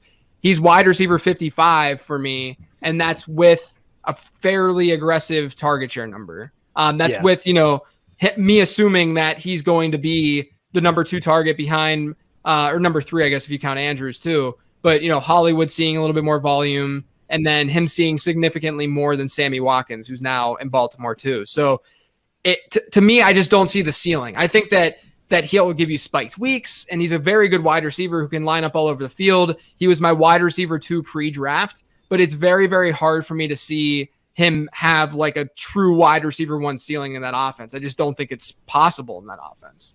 So JJ, Packers pick is in. How excited would you be if it were Elijah Moore, just hypothetically? Yeah, or Terrace Marshall or Rondale Moore. If they want to go Rondale. I think Elijah Moore is an obvious pick here because he can, like I said, he can play the slot. They have a slot need right away. you could still throw MVS out there or Allen Lazard to stretch the field and then have Davante Adams play the X. And then you can get Elijah Moore to play a little bit more on the outside when Davante Adams goes in line. I think Elijah Moore would make a ton of sense to Green Bay, and it would totally redeem the fact that Rashad Bateman just went to the freaking Baltimore Ravens. Well, we'll see what happens here with the Packers. We'll see if Aaron Rodgers can be appeased, because there was a lot of buzz earlier today that Rodgers maybe wants to be traded by the Green Bay Packers. Maybe this is not going to happen, but maybe they go quarterback. They're not going to go quarterback. But pick 29 here for Green Bay. We'll see how things shake out. We do have just a couple of picks left in this draft for tonight. Or again, we're back here tomorrow, 7 p.m. Eastern, FanDuel, YouTube, Twitch, Facebook, and Twitter. 7 p.m. for rounds 2 and 3. And a lot of impactful stuff happening then. We'll have plenty of time to discuss how we're seeing things shake out from a dynasty ranking perspective. We talked about the quarterbacks before. JJ, we know the landing spots for Etienne and Harris, just those two, not counting the wide receivers. I'll give you more time to formulate that. How would you rank Etienne and Harris for dynasty right now between the two of them? Yeah, I'm going to go Harris and then Etienne, I think. You're going to get more immediate impact and more of an immediate ceiling probably with Najee Harris. And I liked Harris more as a prospect, beforehand, before the draft, even though my model did give Etienne the slight edge. It really wasn't that significant or meaningful. Yeah. So I would go Najee over Etienne. Here comes the Packers pick. I think Green Bay could go wide receiver here. They could also go corner because they clearly had some issues at corner, as we saw. They also just love sticking it to Aaron Rodgers, apparently. Yeah, I mean, yeah. We'll see what they do. All right, so Gdula is announcing the pick right now. We'll see if Aaron Rodgers is a happy man. Be nice if it was Elijah Moore, but I don't think it's going to be. Yep, Aaron Rodgers is not a happy man. It's Eric Stokes, the cornerback out of Virginia. So it is an impact position, which is good because drafting a backup quarterback and a backup running back last year, the first couple of picks, not exactly making the biggest impact there. Let's put this in here for an upgrade, a cornerback for them. So this is before the Aaron Rodgers stuff. So this is assuming Aaron Rodgers plays all 16 games for Green Bay. Brandon, this is where I actually do find a pretty high win total projection. I have 11.6 for Green Bay. Where are you at with them? Yeah, so they're a 10.5 win team according to Fox Bet, minus 143 in the over. I have them at 10.7 wins. Okay. Not a whole lot in the division that is rating out super, tough. Overall. That was before Justin Fields was there, baby. It's true. But one of the 8 easiest schedules in the league, should be favored in 14 of their games. Only 4 games rating out to be close, within a field goal either way. So, the schedule rates out pretty well. I think there's still a lot to like. Again, the teams with projectable good offenses that's just flow through a good quarterback. Those are the teams that I feel most confident in. Yeah. And that's what we have. Obviously, we need to get Aaron Rodgers gruntled, but at this point, assuming he's there, they should be a pretty solid team. Yes, we'll assume that he's there. And Ryan, that means that the Packers did not add a wide receiver. So we have Aaron Jones, Devontae Adams, Robert Tonyan, Allen Lazard, Marquez Valdez-Scantling, all kind of still seeming. I don't know if Devin Funchess is coming next year. I don't know. I haven't read much about him. Is he still in the NFL? I mean, he opted out last year after signing with Green Bay, so it's allegedly, in theory, sure. But they were fun for DFS last year. I feel like we kind of have to be high on them once again this year, right? Yeah, and hopefully we get a non-disgruntled Aaron Rodgers that can throw these guys the ball. But it doesn't matter. I mean, you pay up for Davante Adams in DFS. People always try to argue that it doesn't matter. I mean, his target share is absolutely through the roof. And if they don't do anything to help him out, I would imagine they have to on day 2 to get somebody in there. But then, even then, it's like, it's going to be Devontae Adams and then Lazard, MVS, and Tonyan. So you got to love that upside. And I guess Aaron Jones to a certain extent being back there. But I just think it's Devontae Adams is the alpha in this offense. And this once again proves it. They haven't taken a wide receiver since Javon Walker in the first round. I believe that was 2002 when they did that. So, man. Remember Javon Walker? You know what's funny? Little story here. I have a jersey collection, and right now I'm going through a move in my house. I have a jersey. Jim, you knew this. I have like 70 jerseys. I knew you had like random college shirts. I have a jersey collection, and I was going through it the other day because I'm moving soon over the next month, and I have a Javon Walker jersey, but a Broncos jersey. Yes. Remember he went to the Broncos? Oh, yeah. Yeah. I have a San Antonio Holmes Jets jersey. Does that count? That's pretty obscure. It's not great.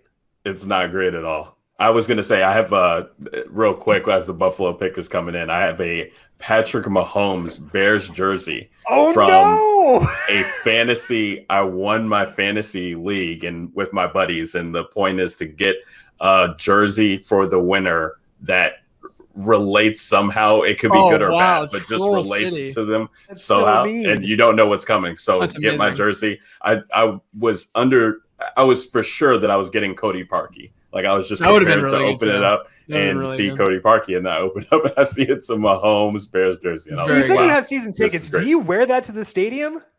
This will actually, so we actually got the season tickets from my future father-in-law. Okay. Last year, COVID year, was supposed to be the first year.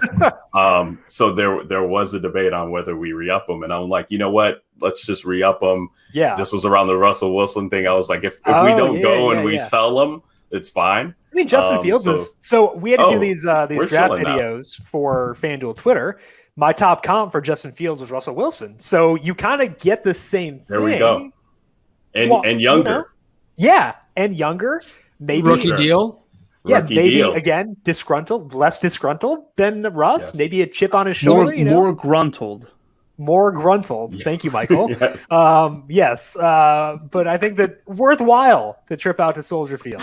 Absolutely. Okay. But my most obscure jersey, though, because I'm a big obscure jersey fan, I have a Selvin Young jersey. Do you remember him? He was a running back for the Broncos in like the 2000s. I do. Yeah. I have how many Broncos jerseys you got, JJ?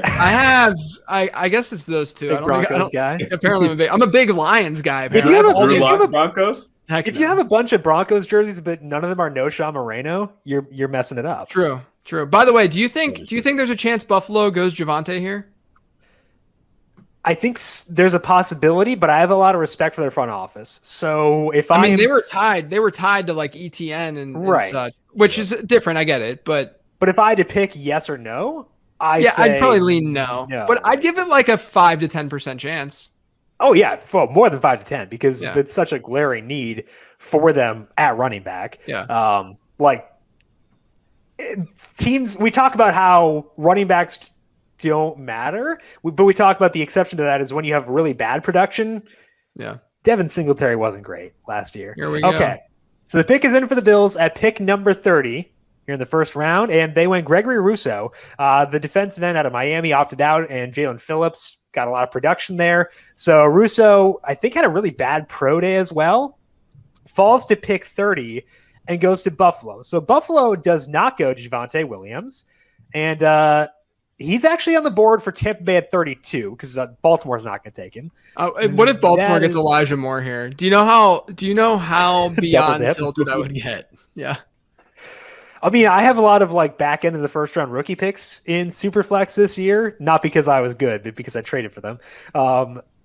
I would be a little mad too because like that's where these guys might wind up going, and like that lowers the value of that pick if we get two guys in low volume passing offense. I was really hoping, like, I don't mind Kadarius because I wasn't likely going to draft much Kadarius Toney, even though here's the thing too, just a little like tip or like thing that I try to factor in with my dynasty stuff.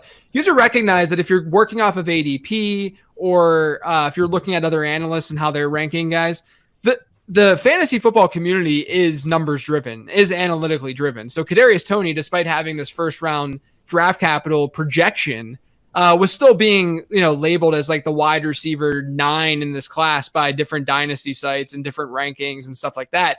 So you really were never gaining this like massive edge by saying, oh, I'm fading Kadarius Toney, because you were never really spending much to get Kadarius Toney anyway. Right.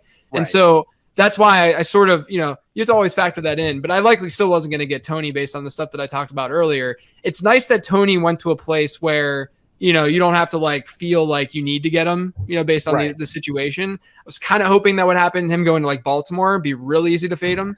But then obviously Bateman goes there. But if they burn 2 wide receivers, they're going Tevin Jenkins. If it doesn't work the first 6 times, try again. So I say Tevin Jenkins goes 31 to Baltimore. They trade Orlando Brown Jr. They fill that gap right away with Tevin Jenkins, who would be the second bespectacled offensive lineman to go in the first round, because Rashawn Slater, glasses guy, Tevin Jenkins, glasses guy. We're pro glasses here on the stream. So I feel like as a collective, we should manifest Tevin Jenkins to the Baltimore Ravens. If we can make that work, I'll be very good. So we're getting towards the end of this first round here. Again, we're back in tomorrow. We'll talk more about, overall dynasty rankings then. I don't want to do like non-superflex dynasty rankings, kind of bore me. I'm not gonna lie. So I'll probably have it with a superflex type tinge. But JJ, the receivers, we have Ja'Marr Chase with Cincinnati. We have Jaylen Waddle with Miami. We have DeVonta Smith with Philadelphia.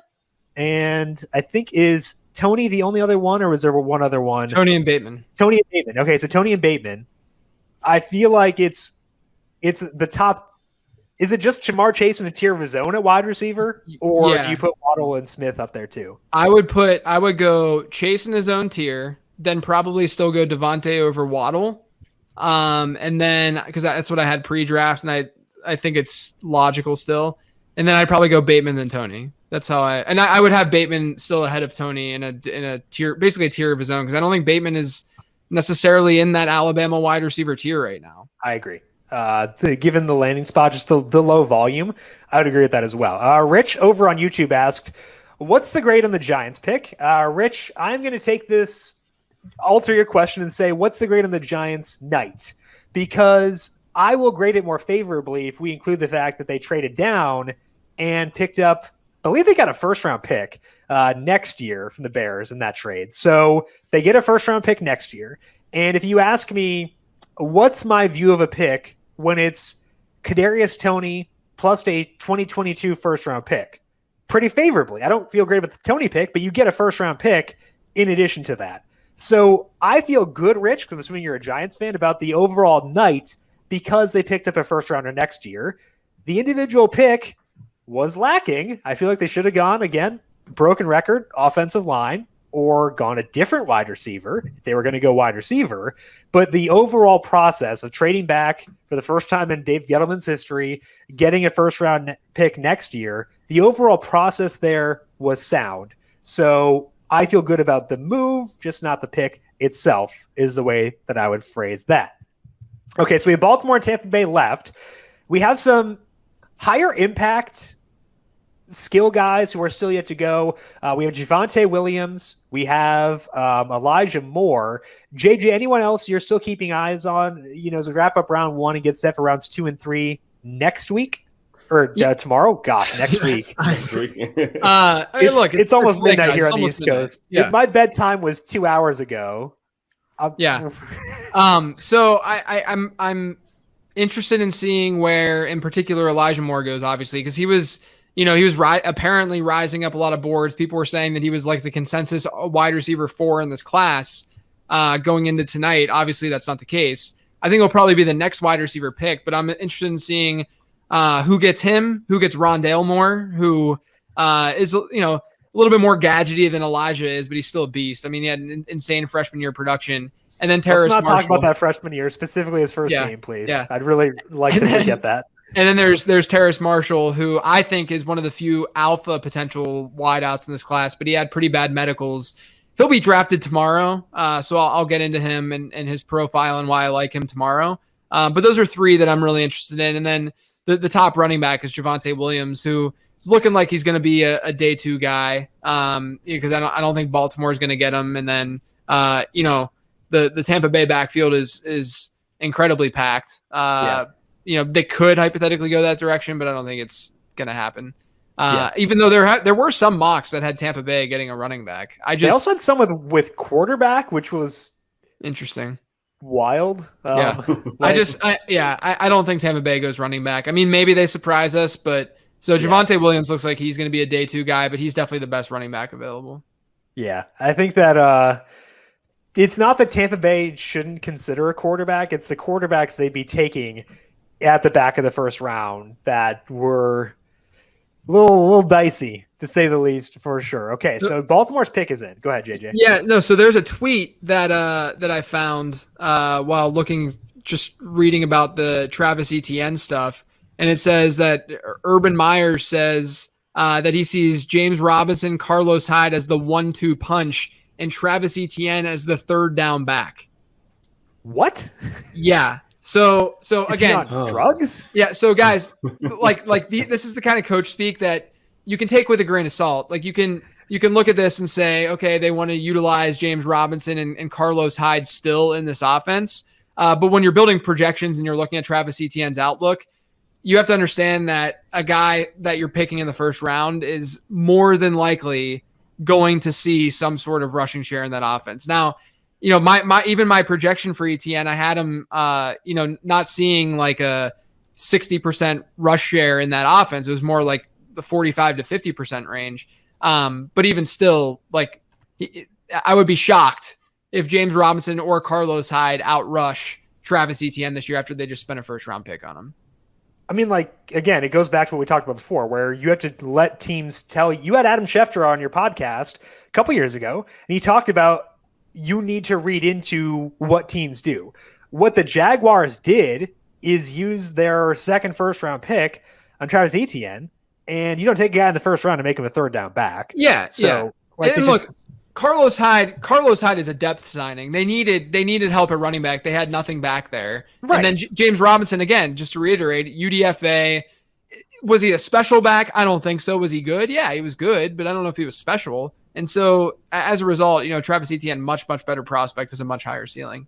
Ravens. Okay, so the Ravens pick is in. There was something weird going on the back of the stage. I have no idea what's going on there, but the pick is in for the Ravens. 2 picks left in the first round here.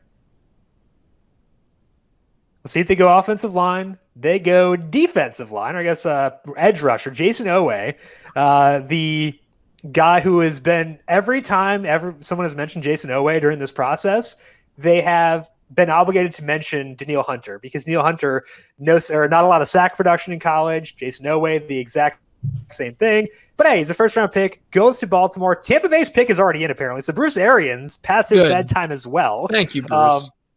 Which means we can kind of start to put a bow on things here. Because again, we'll be back tomorrow. We'll have plenty of time to.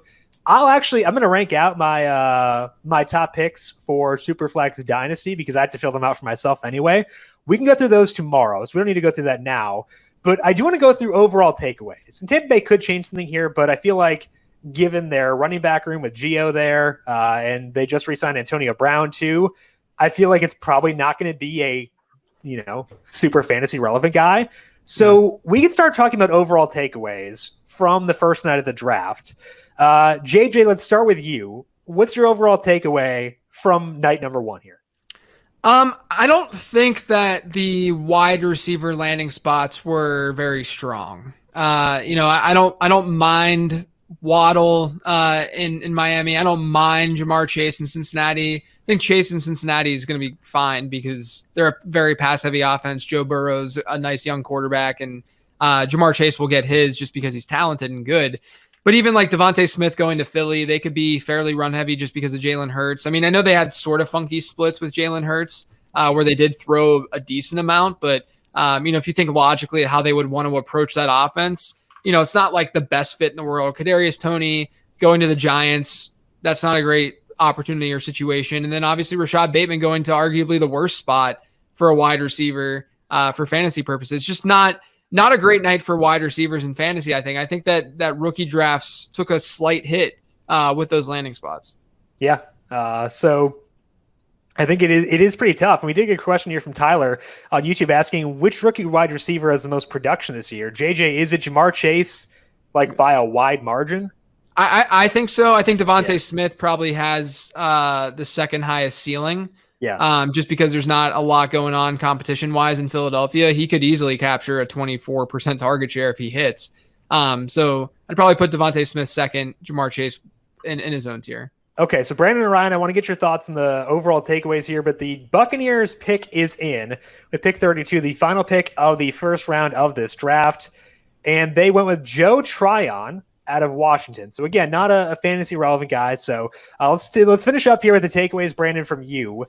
Talking mostly betting and daily fantasy. Any big takeaways for you from this draft? Any big movers for you from a win total projection perspective? No, like I said at the top of the show, I wasn't going to overreact to a lot of stuff. I will say I bumped up a few teams a little bit, maybe more than I thought.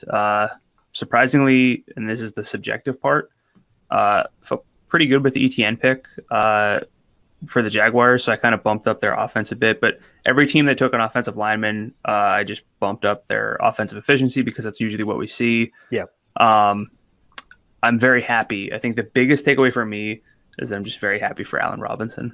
Yes, Allen Robinson, and happy for Ryan because Ryan gets to root for a good quarterback. Ryan, is that your top takeaway tonight? You get to watch Justin Fields play at Soldier Field this fall? Yeah, I mean, that was awesome. But we won't go chalk because I'm excited and people can follow me on Twitter for all of that reaction. But no, I think the biggest takeaway for me is just the Lions here with DeAndre Swift. I mean, I really will just be beating the drum for him all offseason with the way that offense is currently designed. And from a negative standpoint or yet to be seen standpoint, it's just really surprising that the Broncos are not addressing the quarterback position unless they have like some type of, card up their sleeve or something like that. I'm really just shocked that they are comfortable with going into, what would be Teddy Bridgewater, I assume, starting in 2021. We'll discount double check back on the Broncos later on and see what they decide to do with their quarterback situation. For me, the biggest takeaway is we just know the landing spots of the quarterbacks. And I thought it was so the bad landing spots for the wide receivers, I think that the quarterbacks actually got pretty good landing spots. Trey Lance goes to a dream spot. Trevor Lawrence gets to have, I think, okay supporting cast with Jacksonville. Zach Wilson, not a bad supporting cast. And Justin Fields goes to a spot where he can succeed. So although we're bumping down the wide receivers, I think we bump up the quarterbacks and feel very good about them where they went in this draft on night number 1. That is all that we have for today. We're going to be back here once again tomorrow, though. We're going to be on air 7 p.m. Eastern to talk the second and third rounds. We'll see where Javonte Williams goes, Terrace Marshall, Rondale Moore, a lot of big names still to come off the board. We'll talk about the implications of that tomorrow, and we'll go through more concrete rankings for these guys in Dynasty, talk about where things shook out. Now we have time to digest all that went down. So make sure you follow Ryan on Twitter, Ryan Alexander _W. Brandon is at Gdula 13, and JJ is at Late Round QB. I am at Jim Sonis. We want to thank you all for tuning in for today. Also, a tremendously big thank you to Calvin Theobald, our video producer, on air with us the entire 4 hours. Cal, we'll see you again tomorrow, man. We appreciate it. It's going to be a fun ride. We'll see all of you again tomorrow. Make sure you are subscribed on the FanDuel YouTube, Twitch, Facebook, and Twitter pages. We'll see you again. Talk rounds 2 and 3 here on the FanDuel YouTube, Twitch, Facebook, and Twitter pages.